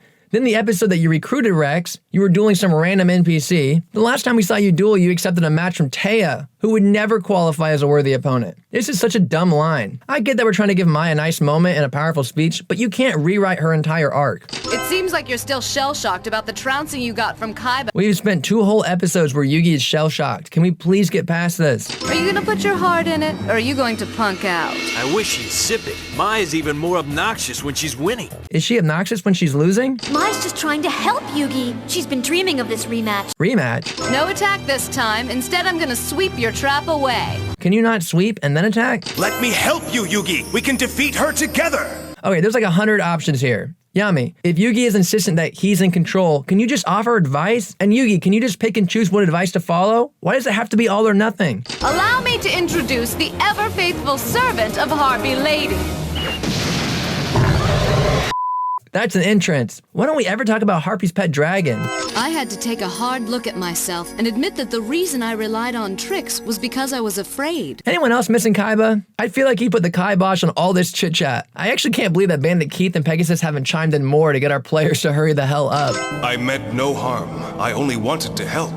And I vow never to go against your wishes again. Could you have just said this 2 episodes ago? How can I believe you? Your grandfather once urged you to trust in the power of the Millennium Item. Not gonna lie, this kind of feels hella manipulative. You remember what your grandfather said, right? Trust me. I mean, for all we know, you could have been the one giving him those hallucinations. Like, this is like genjutsu that you're like doing. Like, I don't know, this whole thing just feels like hella manipulative. If I can trust the spirit of my Millennium Puzzle, if we can really work together, then nothing can stop us. It would have made a lot more sense if we opened the arc with this. Like, we opened the arc with the conflict between the spirit and Yugi. Y'all have been working together this whole time. You've had one hiccup. I'm not falling into your trap, and there are other moves that I can make. Can you not just activate Harpy's Feather Duster again? I'm not sure if it's anime rules, but you've been able to activate it twice so far on different turns. So what's stopping you now? Enjoy it. Is there a reason you can't attack the turtle now? You said you were afraid of a trap, but with 3 monsters, you should be straight. I mean, you've already destroyed Mirror Force. I'd attack. Right, Chads? The next card I draw is going to decide the fate of so many lives. What happens if I draw the wrong card? What happens to Grandpa? To Joey and his sister? Okay, so you're basically admitting to us now that Joey has no chance of winning this on his own. Swords of Revealing Light? How can anybody be that lucky? Bro, you know this is the dude who drew Exodia, right? Decided to go down fighting, huh? A surrender would be easier. A surrender would be easier? Weren't you the one bitching the whole first half of this episode that he wasn't trying hard enough? Why would you suggest a surrender? We can defeat it, but only at great risk. It involves the Black Luster Ritual. So what's the risk exactly? Black Luster Ritual? What's that? Yo, do you not know your own cards? If I can draw the correct cards, you'll see soon enough. Okay, Yami, Yugi has been super on edge about trusting you. Maybe this isn't the best time to be withholding information. Once Yugi's Swords of Revealing Light wear off, it's all over for him. Mai isn't even trying to hide her next move. Is her next move not just attacking? She's got so much firepower, she thinks she's got this in the bag. She does have this in the bag. It's perfectly reasonable for her to think that. Bringing forth the Black Luster Soldier! Legendary moment. We got more peak season 1 right here. I wish there was a little more build up because it kind of feels random, but all's forgiven. Badass moment. Can I just ask, how does Yami know to go after the dragon? I think I would have personally gone after one of the Harpy ladies to hit the life points harder, which in turn would weaken the dragon. Also, Mai could just switch everything to defense mode and play the long game. Do you not have a way to bring back Mirror Wall? Or get off a Monster Reborn to reborn Catapult Turtle and hit his life points for game? All I'm saying is there's options. Seems to me I also still have a lot more to learn about dueling and about myself. No, you actually did great. YuGiMoto has emerged victorious. I love that the profile picture here is Yami. Like that means at some point in the previous episode, they were taking the pictures to upload to the software, and Yami was like, hey Yug, let me tag in real quick. He will advance to the next round. Alright! Way to go, Yugi! Why are we cheering now? Like, were we waiting for an official decision? Once Mai's life points hit 0, that should have been your cue to cheer. Well done, Yugi. Superb duel. What a creep! I love Tristan. Always gotta clap back at Pegasus with something. Enjoy this while you can, Pegasus. And once I beat you to get him back, you won't have anything to chuckle about. Damn, that was vaguely threatening. Weren't you the one upset with Yami for going too far with Kaiba? What exactly are you implying now? The second match of these playoffs will begin shortly. Wait, begin shortly or right now? Which is it? Look who you're going up against, Bandit Keith. I mean, the guy makes his living out of winning prize money from tournaments just like these. You mean like Rex, Weevil, Mai, and Mako? What are you doing? Get over here! Did Keith bring out this couch just for the sight gag? Don't get your briefs in a bunch. You got that, Blondie? Blondie? Is this supposed to be a joke because Keith is blonde too? Hey, Dweeb.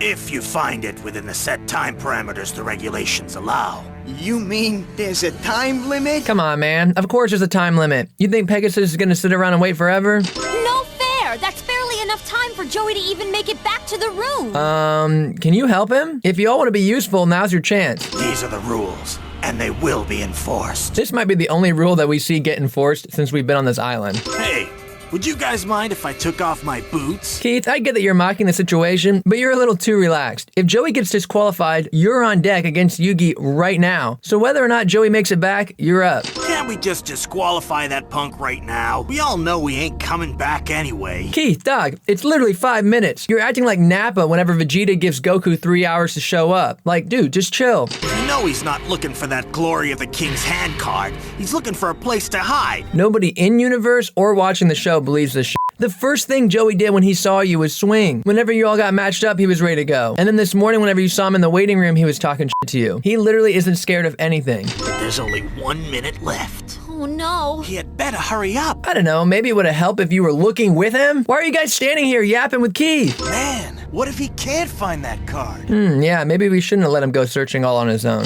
Must have searched the whole castle and still no card. The whole castle? In 5 minutes? Who's writing this? Either make it a 5-hour plus time limit or have him say he searched his whole room. Taya stated that he barely had enough time to even make it to his room. So no way we're buying this bullshit that he searched the whole castle. Get up off the floor, Joey. Here. Just don't go blowing your nose in it.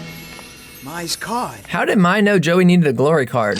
Wait, Mai! Take it. I don't need it anymore. Are you really leaving, Mai? Why wouldn't you want to watch the finals? When a football team gets knocked out of the playoffs, do they just skip out on the Super Bowl? Why would you pass on what promises to be the biggest match of all time? At the end of the duel, whenever you lost to Yugi, you said, I have a lot to learn. And you know what'd be really cool? If there was like a tournament featuring the best of the best players in the world and you could get like front row seats. My leaving here literally makes no sense to me. If you want to learn, just go watch the rest of the tournament. There's your education. So, does this mean that we're finally friends, Mai? Bro, what? Are you serious? She shared her rations with y'all at the campfire. You even had this little moment with her. Of course she's your friend. This is so ridiculously insulting to even say this. Don't you have a duel to run off to? Yeah, you're right. One thing, though. What? Yo, don't you have a duel to run off to? It's Joey! He made it! Why is Pegasus reacting? Is he amazed at Joey's speed? Does he already know Keith stole the card? Come on, Joey. You have to win this match or you're out. You have to win this match or you're out. Way to spell out the stakes, guy. Can we make this about, let's see how Joey stacks up against the champion? Like, this is just a cool way to measure how much he's learned.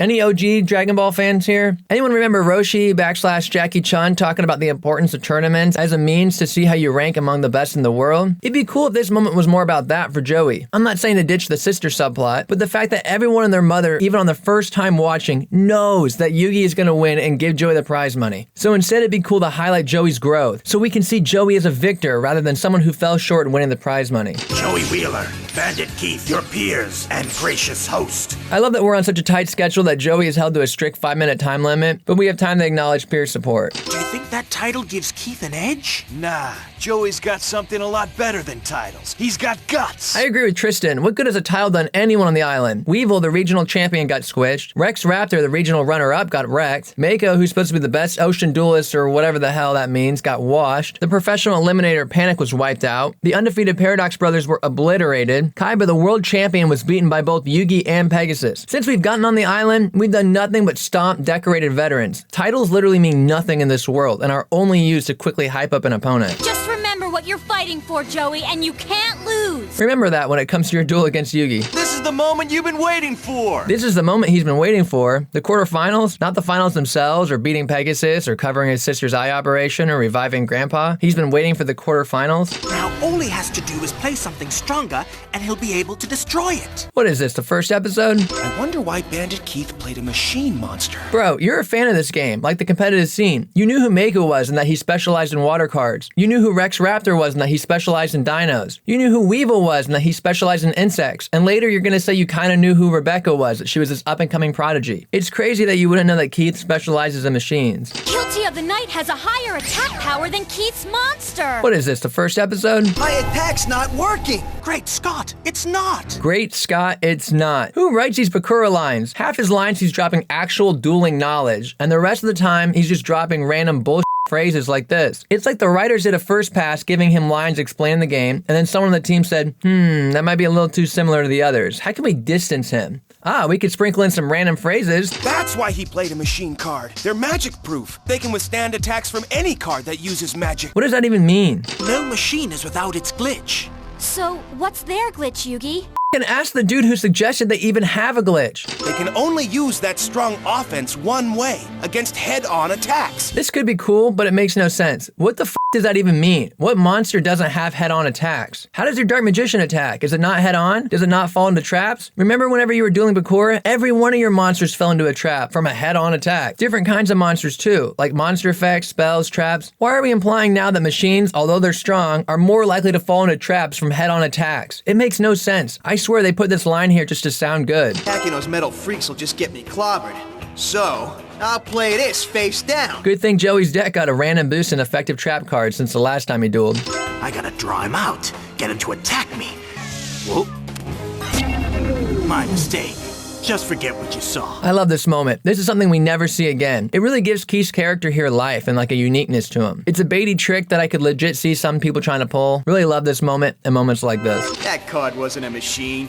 It was a shadow monster called Zoa. Alright, the problem is Joey knows like 2% of the cards in circulation. There are times where he's not even entirely familiar with his own deck. How the f do you know Zoa? Even crazier, you were able to accurately identify him in the 1 second that he appeared. Not only do you know his name, you know it's the shadow monster, and you have his defense points memorized. Where was this Joey Wheeler all of Duelist Kingdom? Don't tell me it's because he's been learning along the way. We've never run into this monster up to this point. I know Grandpa was training you back in episode 2, but were all those lessons based around Zoa and Metalmorph? Because you seem to have a heavily imbalanced knowledge around those cards specifically, in comparison to the possibly thousands of cards that are in production at this point. Also, for this plan to work, Keith had to know Joey would know Zoa's stats. How could he possibly know he would know that? He knows Joey's an amateur. Right, Chaz? Since Zoa's attack is more than his defense, it makes little sense to play him in defensive mode. I wish we could have seen Bakura duel more. He's obviously very knowledgeable. I still stand by my earlier nitpick that it would have been fucking awesome to see Bakura and Yugi do a 2v2 against the Paradox Brothers. So then Keith must have shown Zoa on purpose. Joey, wait! Swordsman, attack! Okay, Joey, how is it that you heard Tristan's comments earlier?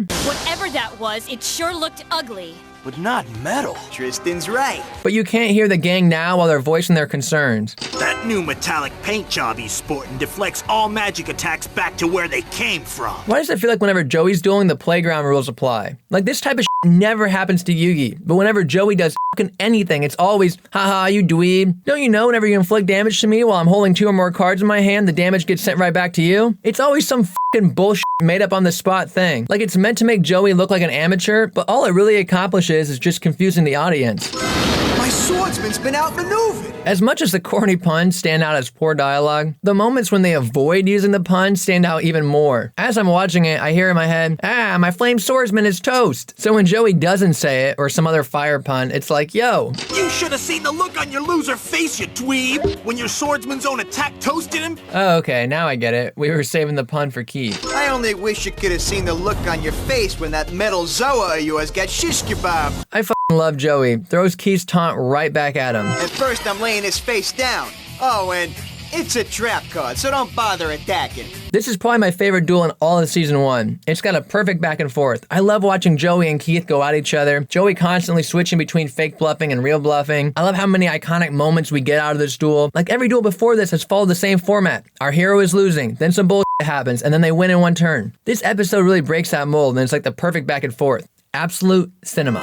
Way to go, Joey! If you keep this up, you'll be dueling Pegasus in no time! Stop. He still has a whole pharaoh to beat. Let's just enjoy Joey's victory. What's wrong, Mr. Champ?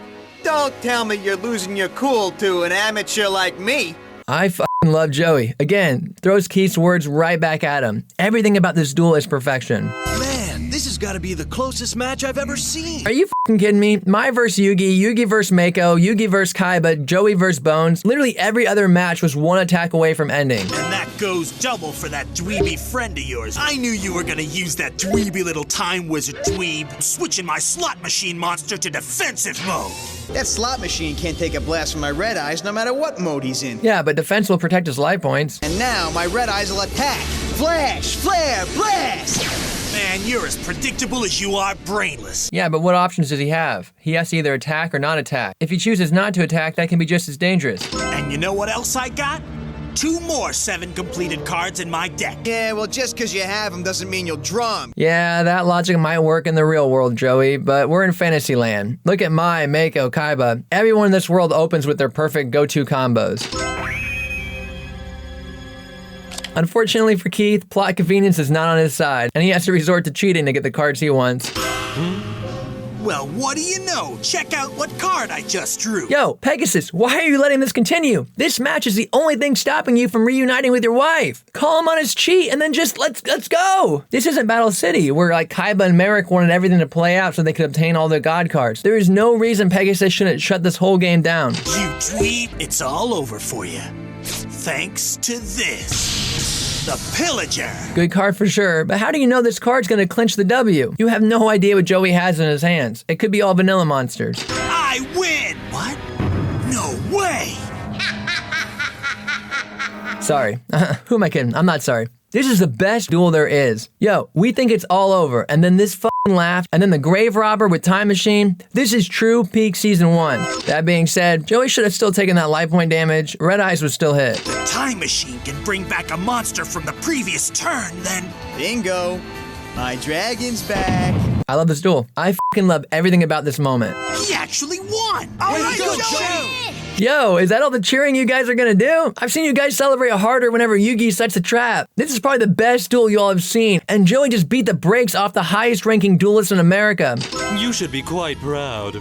You dueled admirably. Pretty cool moment here. The main villain is giving genuine props to our hero. You know what made this moment even better? If Pegasus offered to pay for his sister's surgery right here. I know it sounds weird, so hear me out. Pegasus has already read Joey's mind and knows that that's all Joey's after. I feel like Joey in this duel embodies what this game is all about, and I think Pegasus sees that. So I wish Pegasus said his original line and then offered to pay for the surgery if he agrees to drop out of the tournament right now. Cut to Joey and the gang being really shocked, like, whoa, how does he even know about Serenity? And also, whoa, I just got exactly what I came here to accomplish. I feel like this would like solve a bunch of things all at once. 1, this would make it so Joey earned the money for his sister's operation and not Yugi. And 2, this would be more relevant to Pegasus's personal goals as it would allow him to get to Yugi faster. And 3, it would help pad time so we don't have to cut to the shit show that is Keith's finger guns. Can it? You ain't talking your way out of this one. Talking your way out of this one? Have you guys been in a similar situation before? And Pegasus talked his way out of it? I know Keith is referring to the duel against the flying elephant card, but that was an entirely different scenario. Can it?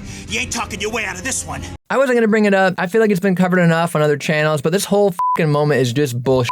Why did we paint out the gun? Had these guys not seen Tom and Jerry or Bugs Bunny? Oh, that's too old school? What about Pokemon? And no, I'm not talking about the banned Dratini episode. I'm talking about the motherfucking Squirrel Squad. How is this different? Everyone knows what this represents. It's hardly even censoring. His hand is clearly pointing a gun. If you wanted to omit the gun, may I suggest this edit?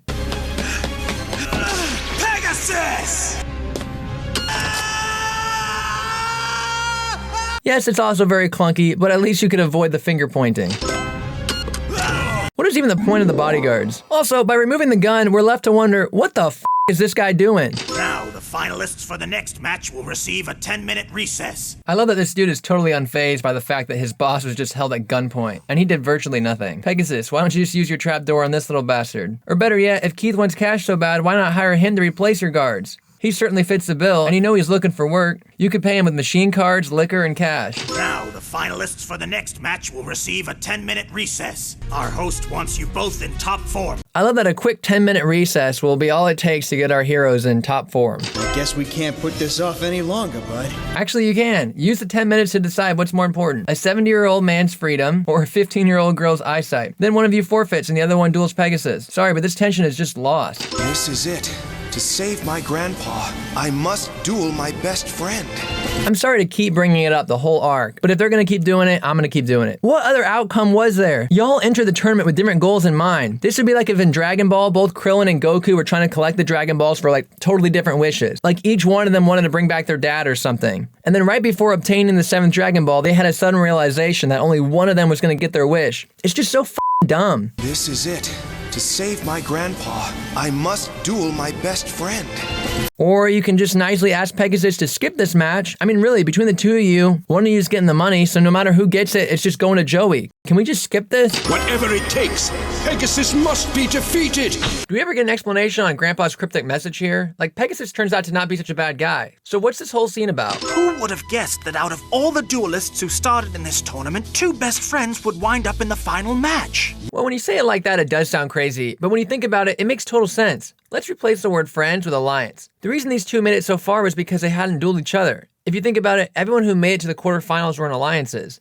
Keith had his crew doing his dueling for him, and he'd have been eliminated if Bones hadn't taken the L for him. Yugi bailed Mai out of losing her chips. So it actually makes total sense that a team would make it to the finals. At least one of them's gonna get a chance to take on Pegasus. Don't you think it'd be easier if they just flipped a coin or something? Yeah, or look at their all-time win-loss ratio. I mean, I know Joey's getting hot, but Yami's on a straight winning streak. Yugi and Joey are like brothers. They shouldn't be forced to fight each other like this. So I'm a huge fan of tournament arcs. I'm not sure what animes y'all are familiar with, so I'm just gonna keep it super general. Remember Goku v Krillin, or Goten versus Trunks? Or Ash versus Richie? Why do we spend so much time crying about the best friends are fighting? It's not even that crazy that friends are dueling. Every time I've ever been to a YuGiOh tournament, I've rolled in with my squad. And trust me, if my Glad Beast had to face off against any of my friends, I would have destroyed them, no hesitation. I don't know, I just feel like we need to like hit the brakes on this whole like, oh, the best friends can't fight. Just skip it and fucking let's just get to the duel. Your gracious host will now make a few opening remarks. Oh boy. I don't remember Tristan being so mouthy with Pegasus. Is he like this with Noah and Merrick too? It's been so long since I've seen the show. But this may be my favorite thing on the rewatch. Just the fact that Tristan has such a problem with authority. I look forward to a match that's sure to consist of your dueling best. Should you give me anything less, I will know. Okay, ultimately, this whole moment and what we're building to just doesn't make any sense. In the episode Champion vs. Creator, Pegasus made this comment. Yugi, how could you be in here after I defeated you? I should have known you'd find a way. I certainly did. Yugi has passed all the tests that I have presented him with. And he's made several remarks in the same vein. It feels like we're supposed to be building to something. Like, what test are you putting Yugi through? Why do you care if they're dueling their best? So we learned that Pegasus wants the Millennium items and the Kaiba Corp tech to bring back his wife, but that plan and this Yugi test subplot don't really cross over. Like, none of it makes any sense. What would have made a lot more sense would be something like he needs to push Yami, forcing him to unlock the powers of the puzzle before he, Pegasus, can take it. Something like only the puzzle's true owner can unlock the power. So maybe like Shouty said to Pegasus, obtaining the puzzle won't do you any good. Only the puzzle's true owner can unlock the mysteries that lie within. That would have let these two subplots mix. Like, to actually get benefit from the puzzle, Pegasus needs Yami to unlock the strength before Pegasus can take it, you know? Before we start, I just want to say thanks, man. Just look at me. I'm in the final match of the biggest Duel Monsters tournament that's ever been thrown. I love little moments like this. Like, most of the dialogue feels like it's written from a deck of cliches, but little moments like this are very human. From the very start, with honor we've two, watched each other. I'm not really sure that all these clips really qualify for the montage.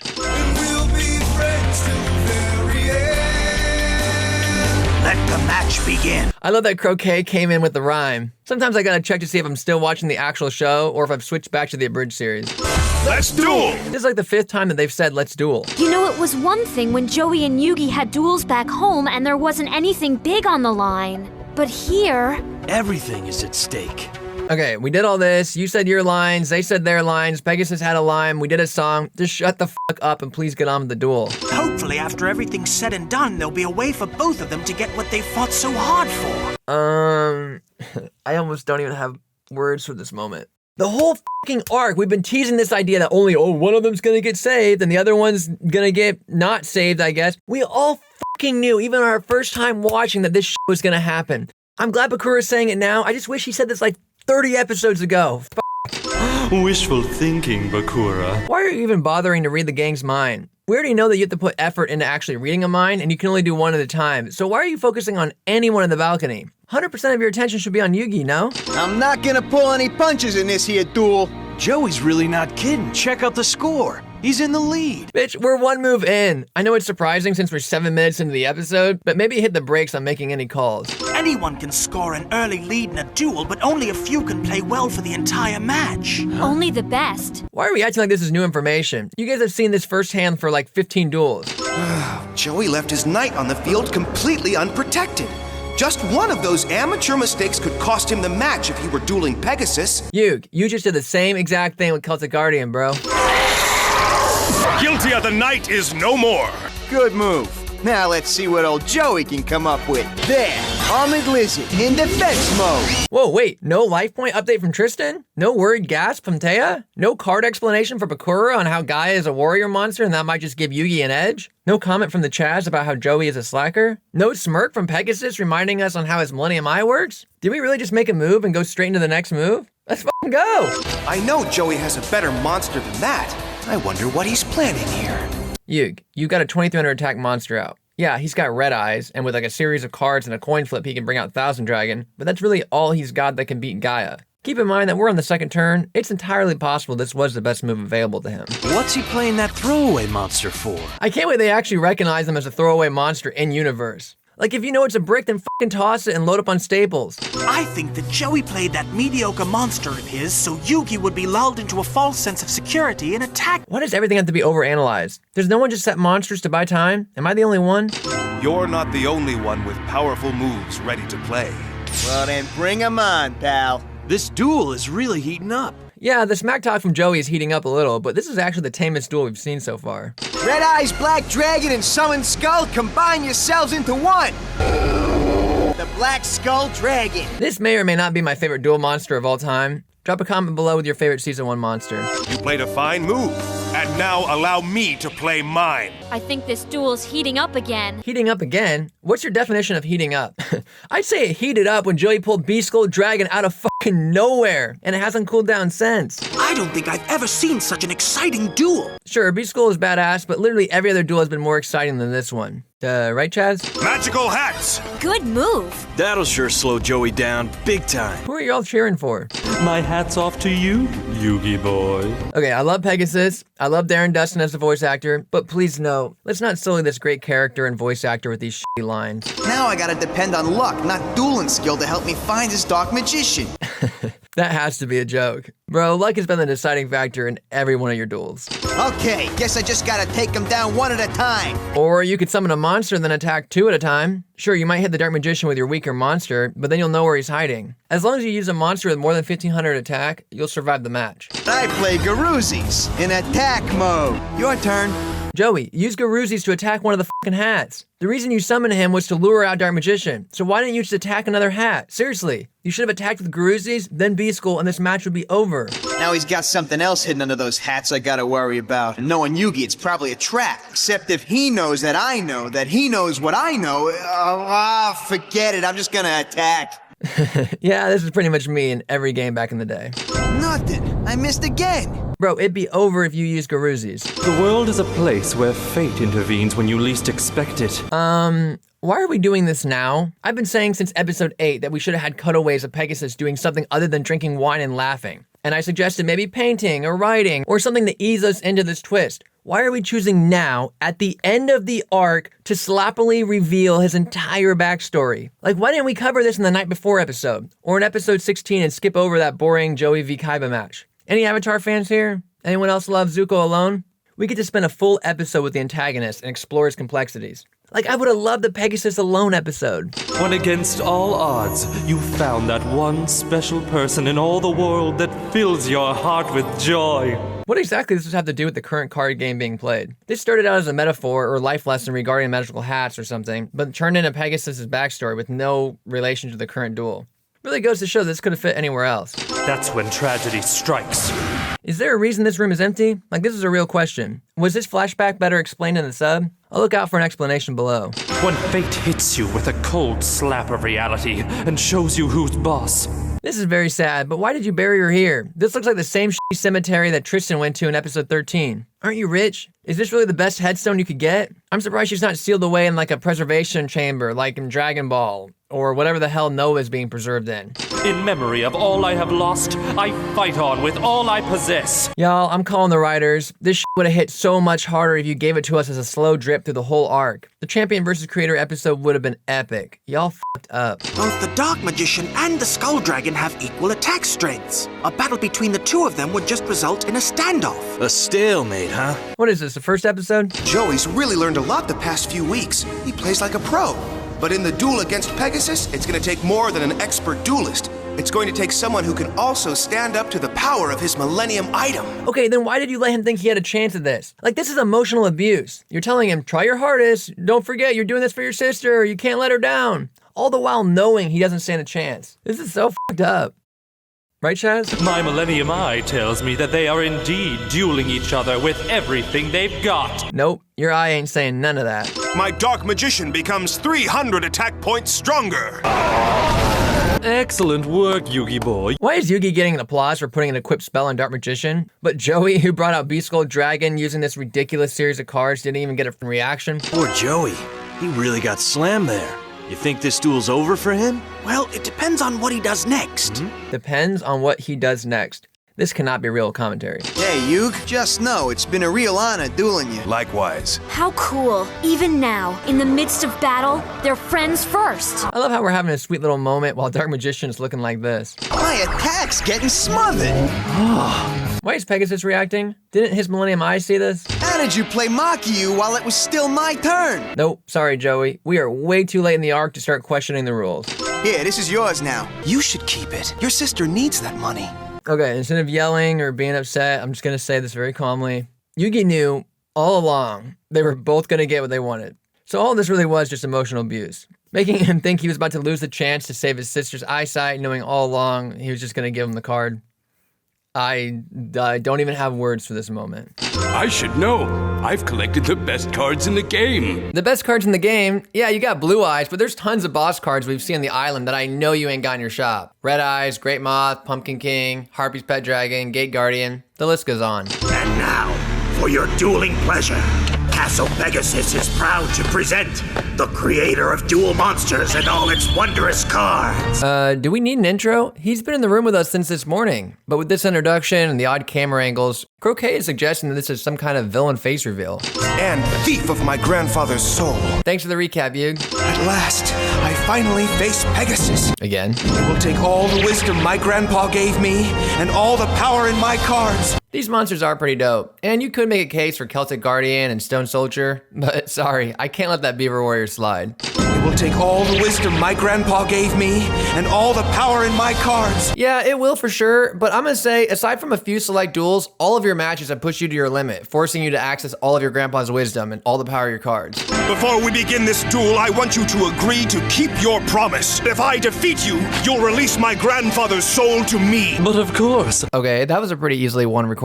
While we're at it, why don't you just try to get him to agree to duel you without using Millennium items? He wants this duel just as bad as you do. I'd be like, okay, Pegasus, I'll duel you, but no Millennium items. It's me versus you, no magic. You must also free the souls of Seto and Mokuba Kaiba. I thought you hated Kaiba as much as you hate me. Maybe I need to keep a vow of my own. Keep a vow of your own? Homie, if you were worried about keeping vows, you wouldn't have let Mokuba get captured a second time while under your watch. I made a promise to Mokuba, a vow that I would reunite him with his brother. It depends on how you define reunited, but it was sort of resolved until Seto f***ed it up. Right, Chaz? If you win your battle with me, I shall free these three from their lonesome prison of souls. Pegasus is up to something. Nothing gets past Tristan. Oddly enough, though, his spidey senses are triggering at one of Pegasus's more honest moments. I think he planned to take on Yugi in the final match all along. No shit. Please don't tell me you thought anyone else had a chance to make it to the finals. But Pegasus has never played fair. Bro, no one's played fair. Besides Mai in her last duel against Yugi, and obviously Yugi v Joey, has anybody on this island played fair? Trust me, Yugi's no Kaiba. He's gonna beat this clown. I love Joey so much. Kaiba ain't even in this episode and he's still catching strays. As long as he holds his prisoners. Bro, Bakura, you can't be serious. You aren't prisoners, or at least you weren't. Y'all snuck in here yourself. And since you've been here, you've gotten 5-star service. You guys are the farthest thing from prisoners. At most, you're an unwanted guest. I'm gonna see if I can find Kaiba or Mokuba anywhere, because if I can get them back, Even without their souls, then Pegasus won't hold all the cards. I love Tristan. This plan doesn't really make any sense, and I kind of think he knows that, but doing something is always better than doing nothing. A search for their empty vessels. Not a bad idea. Not a bad idea? Are you kidding me? You're supposed to be like a 5,000-year-old being and the series finale villain, and you couldn't come up with something so obvious on your own? I feel like after episode 13, Evil Bakura should have been absent for the remainder of the arc. Challenger Yugi Moto, as per the rules of the Duelist Kingdom tournament, present the card that entitles. This is why the duel is 5 episodes long. Let's cut the decks and draw the cards. Just as the card you hold is a blank slate, there are no limits to the prize you may request. You can decide if you wish to take over his company as your reward. Yo, Croquet, we've already established what Yugi's wish is. He's gonna free 3 people. Why are you out here trying to increase Pegasus's potential loss? I mean, shit, right now if Yugi wins, you just gotta let 3 people go. But if you start giving Yugi ideas, you and all the guards are gonna be out of a job. Pegasus, bro, get your people in line. You can ask for this entire island. Yo, you are way off script, Chief. Stick to the introductions. Or demand Mr. Pegasus's Millennium Eye as your prize. Pegasus, are you cool with this? He's giving Yugi way too many ideas. Yugi's just asking for 3 souls, and Croquet's over here like, you want the whole island? Or the cruise ship you came here in? How about your own copy of Toon World? Where's Tristan? Tristan wandered off somewhere. Yo, Mr. 5,000-year-old being, is that really the best you can come up with? Probably just went to the John. Joey, bro, why would you think everything is chill? You've been suspicious of everything since you got here. Forget him. This is just getting interesting. Just getting interesting? You are watching your best friend duel against the season finale villain over the fate of loved ones. Promise me that you will free the souls of my grandfather and all the others. Yes. Yo, you guys literally just had this conversation like 2 minutes ago, and we've recapped this every episode since the start of the arc. We know what the stakes are, let's fucking duel. There's a reason that it's blank, you know. For if I win, I claim your soul. Mr. Pegasus, is that your final request? You could have the boys' game shop and all of its rare cards. So you see, you have much to gain, but much to risk as well. You know what I think been cooler? If instead of a wager being 3 souls for 1 soul, instead Pegasus said, okay, you want me to wager 3 captured souls? Then if I win, not only will I get your soul, but your friends as well. I think that's what has set up Bakura's being here a lot better. Like imagine if Yugi agreed to this wager. That wager would include Bakura's soul. Evil Bakura would be in straight panic mode. He'd be like, yo, Yugi's a good duelist, but Pegasus is a master. Surely he wouldn't agree. And then Yugi goes, I accept your challenge. And Bakura goes, what? And then that kicks off the B plot of him wanting to find an empty vessel because he's fully expecting Yugi to lose. It'd also be kind of cool because as much as I'm down with Yugi's friend's friendship creating a mental shield around Yugi's mind in the final act, it would have been kind of cool if like Bakura was interfering and forcing disruption between Pegasus's eye and Yugi's mind. Much like he does later with Bandit Keith and Merritt. If Yugi loses, Pegasus will steal his soul too. What a creep. Perfectly reasonable response. That's our Yugi. He'd do anything for anybody. Yeah, except Mako. This is the biggest gamble I've ever seen anybody take on Duel Monsters. Bigger than in episode 13 when it was the whole gang's soul on the line? This is the biggest gamble I've ever seen anybody take on Duel Monsters. Also, aren't you 5,000 years old? This is the craziest shit you've seen. Pegasus has patched us in via his satellite network. Wow, I totally forgot about these guys. Maybe instead of recapping all the super well-known facts about Grandpa's imprisonment, maybe we could have spent a little bit more time developing these guys. Pegasus has patched us in via his satellite network. So why is Pegasus patching them in via his satellite? Why not just call them after the victory? Did he also patch them in during his duel with Kaiba? Was that not interesting to them? And the publicity will restore our company's reputation. Damn, this dude looks like Tristan. Any fan theories out there about this being Tristan's dad? Our secret alliance with Pegasus will pay off at last. So was there a reason this alliance needed to be a secret? Other than to cause unnecessary conflict? All of my plans have come to fruition. No, all of your plans are about to come to fruition. The final duelist contest will now begin. Okay, we are 10 minutes into this episode, and I feel like we've been kicking this duel off since like minute 2. It's good as is. So I got a smile here. I had a friend who would do this all the time at tourneys. He would like literally tap the deck and say, all good. I never knew where that was from until I saw this. You have come far, Yugi boy, and learned much as I wished. So again, we have dialogue where Pegasus is talking like he wanted or needed Yugi to get better. Why? What difference does it make if Yugi passes tests or gets powerful or not? Again, this would have made a lot more sense if Shadi said something like, beware, simply possessing the items won't be enough. Only the item's true owner can unlock the powers that lie within. If that was the case, then I'd agree that you'd have to push the pharaoh to unlock the powers of the puzzle. But as it is right now, why do you want him to get stronger? Why are you putting him through these tests? It only serves to hurt you. This castle is humongous. This is your second time exploring it. You knew that going into this. This is worse than trying to find your friends down at the mall. Who is the show targeted at? 8-year-olds or 30-year-olds trying to relive their childhood? This line sounds like it's straight out of 16. There's no sign of Kaiba or Mokuba or anyone else down here. What were you expecting? A sign that says prisoners this way? How is the little twerp? I'm on the right track. Was that really an indication that you're on the right track? You already knew they had Mokuba prisoner. They didn't reveal a location, which is like the only thing you're really needing. Boy, this armor's heavy. Okay, the armor is heavy and you're choosing to leave it on? I'm not only worried about the weight, but like the noise. I play Red Archery Girl in defense mode. Why did he play such a weak monster in defense mode? Bro, you open with Beaver Warrior in defense mode. Pegasus seems so confident, but that's always been his style, never to reveal his true motives. Bitch, that's your style too. That's quite literally your playbook. I would actually say that's the characteristic of every Millennium Item user. But I can't pass up this chance to gain an early point advantage. Early point advantage? His mermaid's in defense mode. You won't be getting any life point advantage. Who does Beaver Warrior think he is? Fucking Dark Magician or something? He's in a full-blown He-Man pose. Unfortunately for you, Tears of a Mermaid activates the moment an opponent's hidden card is put into play. It blocks all possible attacks by the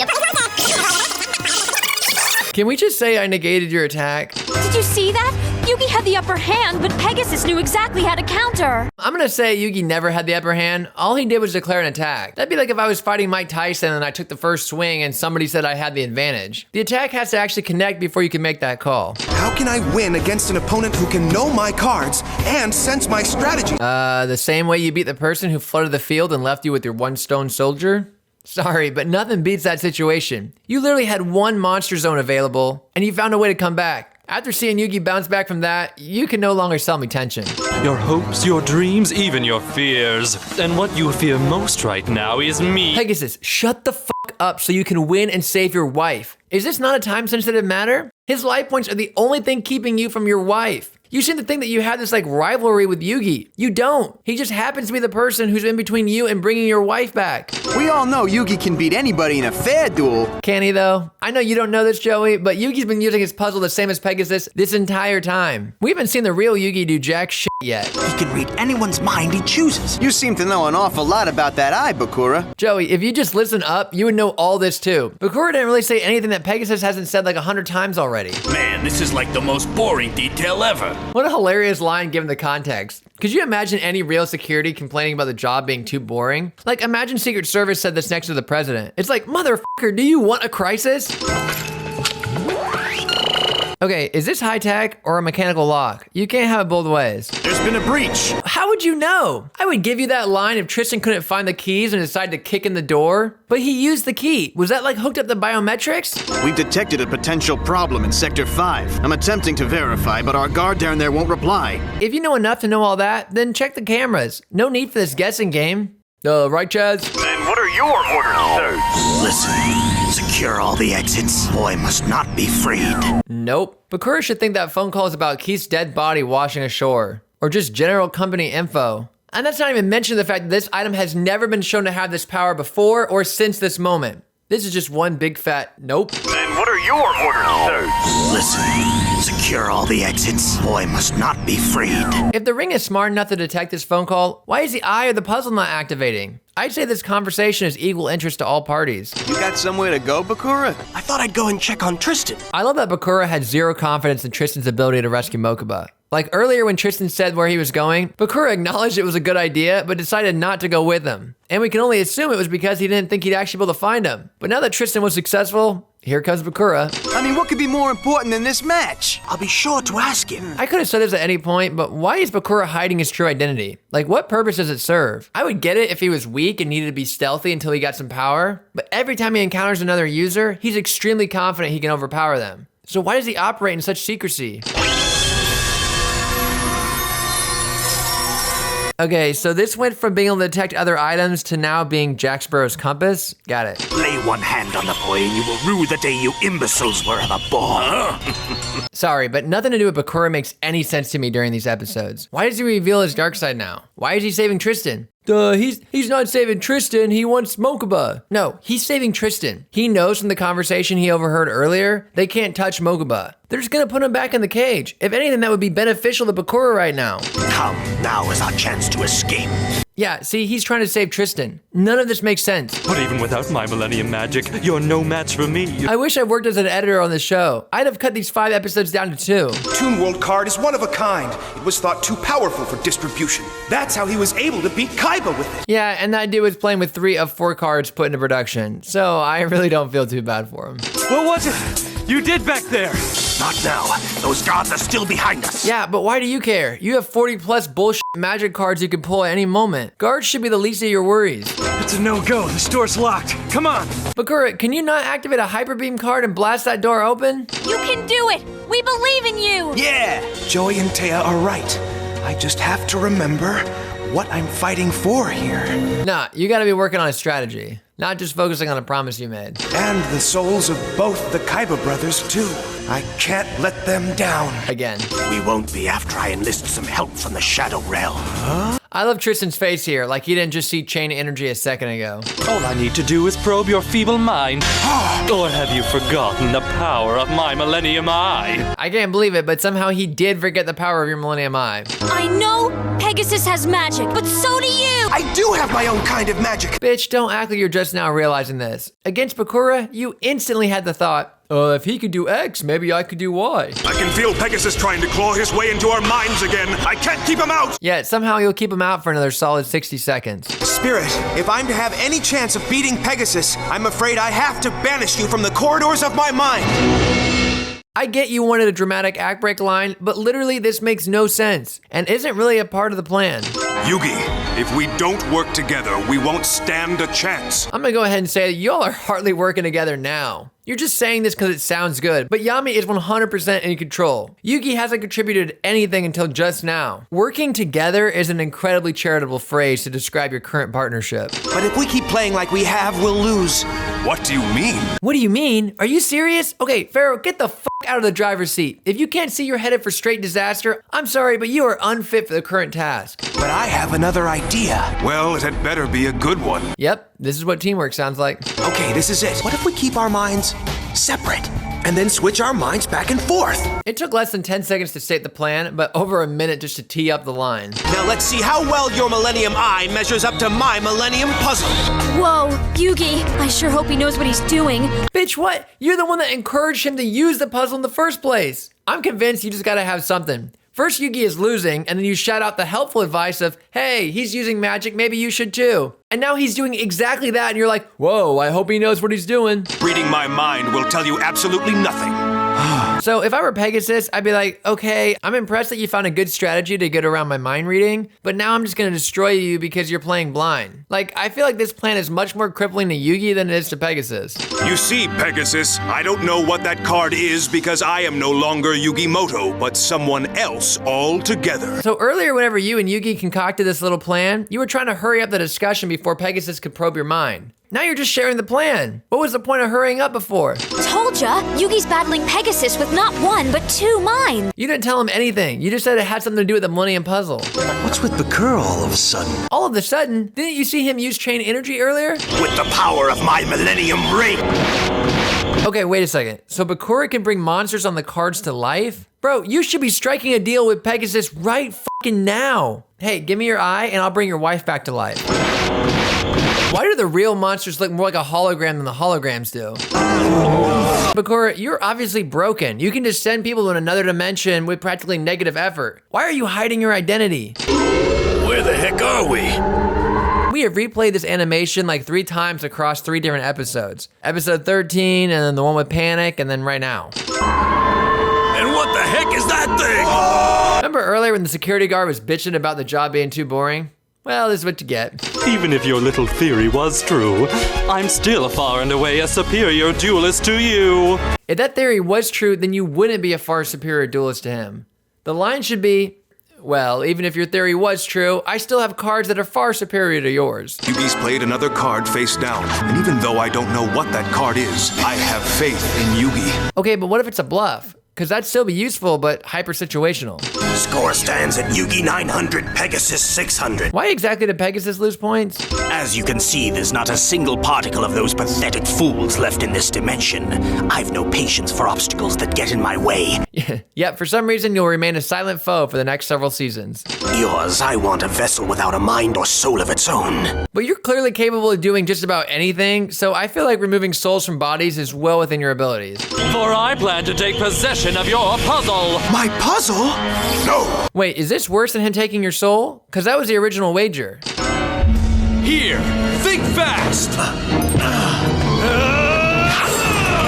Yo, Tristan is single-handedly the most effective character in the show. So long, evil spirit. I mean, dude, Tristan is the man. Where'd they go, Joey? You got me. This is really spooky. Yo, how the shit are you guys having zero reaction right now? You guys were freaking out over Kaiba's new hologram projector, but are virtually unaffected by this real-life black hole. How can we help Yugi when we can't even see him? I'm gonna say you all are helping out just as much now as you were before. What's going on here? You first. I freed Mokuba, but then Bakura tried to grab him. He wanted Mokuba for his new host bot.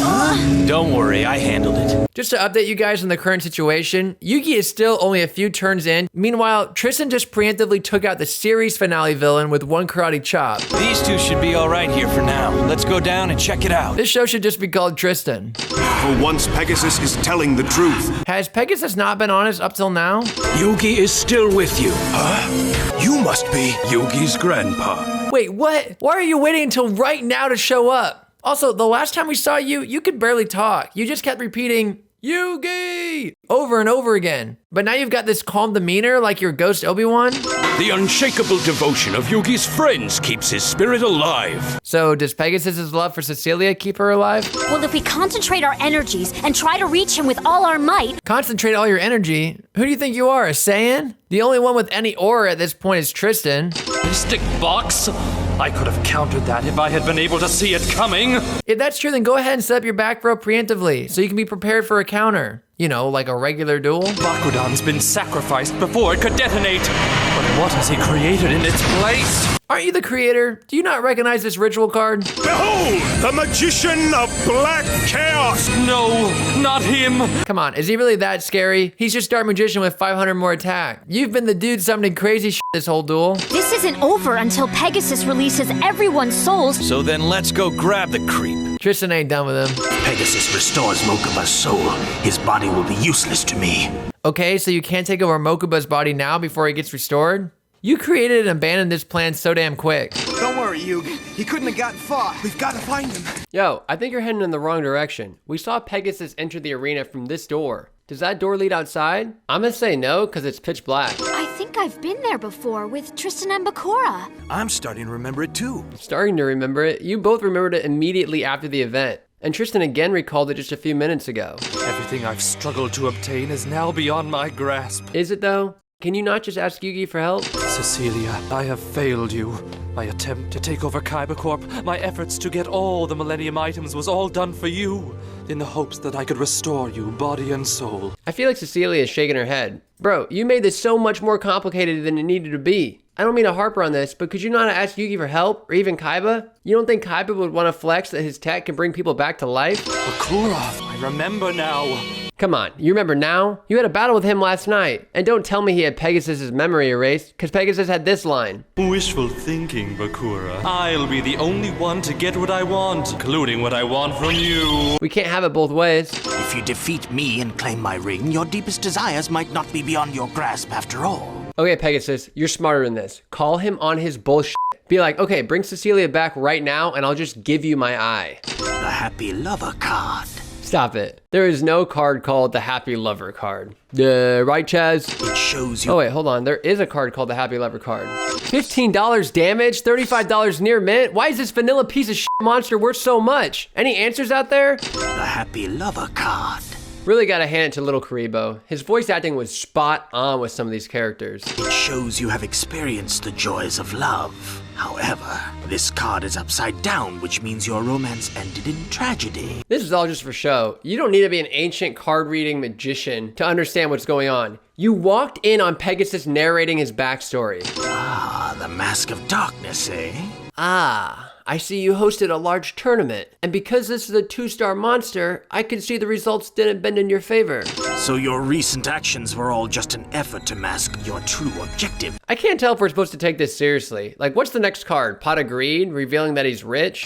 Duma, the Angel of Silence. I will now silence you forever. Sorry, Bakura, but you're terrible at this. The first 2 card flips, you were just repeating things that he just said. And we know the third one's false because Pegasus will go on to be a slightly recurring character. So what good are you really? Yes, I'm aware that in the manga, Bakura actually kills Pegasus here, but I'm just looking at the dub. Hey, if you can't commit to killing him, then sorry, you don't get cool lines. Really now, Pegasus, is that all you can muster? Ah, but you've been fatigued by your shadow duel with Yugi. This whole bit here about Pegasus being fatigued is a bunch of bullshit. Bakura, you whooped his ass the last time you guys faced off. Your mind is weary while mine is fresh. Is yours fresh? Didn't you just get karate chopped by Tristan? You are defeated. Sometimes it's hard to tell if you're watching the actual show or you switch back over to the abridged series. What kind of creature are you? One that loses quickly to Tristan Timothy Taylor. That entitles me to take your Millennium item, the way you meant to take Yugi's. For some reason, I feel like taking Yugi's would have been a little less gruesome. Did you hear that scream? Gotta ask, how did Bakura, who stayed behind to watch Mokuba, make it to Pegasus before the gang? The gang has been in full sprint. Hey, what's this? I'm not sure, but do we care? I guess we, the audience, do a little bit, but you guys in universe shouldn't give a f***. Aren't you guys supposed to be looking for Grandpa and the Kaiba bros? You inflamed my passions, inspired me to become a painter. Anyone else think we got this backstory a little too late? I've said it before, but I would have liked to have gotten this as a slow drip. And then maybe instead of the panic duel, we get a Pegasus alone episode, a la Zuko alone, and the whole episode is this backstory. Then during the quarterfinals, you're actually conflicted. I was filled with sorrow. Hey, sad moment aside, aren't you rich? Is this really the best headstone you could afford? Also, I know the lettering costs money too, but come on, you add flavor text to every single card, even the Happy Lover card. You have journeyed far, seeking to cure the ache within your soul. The search to heal the pains of a broken heart might lead to only greater heartache. Go home. If he somehow knew of my pain, maybe he could help me heal it. Yo, Shoddy is the real villain of the series. Bro, you knew by saying that cryptic shit Pegasus would react like this. This is next level manipulation. So, you chose not to heed my warning. Come on, man, you knew he wouldn't. Shoddy, you know what you're doing. You are either an asshole or the central villain of the show. You even had people ready to grab him. It really feels like Shoddy's the one pulling all the strings here. Each Millennium item awaits the day its fated possessor appears to claim it and punishes those who are undeserving. So, do you just lead people down here and internally curse them with ancient items? This is so fucked up. If you pass its test, it will empower you to see more than you've ever seen before. Pegasus, you should be saying, that's nice, but as you know, I'm not interested in seeing more than I've ever seen before. I'm interested in bringing people back from the dead. Does it revive people? No? Okay, not interested. Bye. Cecilia! Maximilian! We're reunited at long last. But be warned, seeing's not the same as touching. Yo, bro, Shoddy, I feel like you knew this shit would happen too. This is so fucked up. You knew what you were doing, bro. You knew if you said some mystic shit, he'd follow you, you'd give him the eye, he'd pass, he'd see Cecilia, he'd be driven crazy, he'd seek out the other items. You are the central villain of the show. That is beyond the power of this Millennium item. That's beyond the power of this Millennium item? Yo, for a dude who's supposed to be keeping balance in the world, you're doing a colossally shitty job. You are literally giving him the quest to go about collecting the pieces. How else could you possibly interpret, that is beyond the power of this Millennium item? The only interpretation is, seek the others out. Fuck Bakura. Shoddy should have been the Twist series finale villain. And gaze into your eyes once more. It goes on to say that later Pegasus got an inspiration. How do you know this without reading the book? I'd rather see Taya do the past, present, future card trick over Bakura. He found a way to combine Kaiba's virtual technology with the magic of Millennium items to restore Cecilia. He found a way, or he had a hunch it would work? Because if he found a way, as you say, then she should be back, right? But nothing about Grandpa or the Kaiba brothers. Is that part not self-explanatory? Do you really need it all spelled out? Hey, look! 3 soul cards, and they're all blank!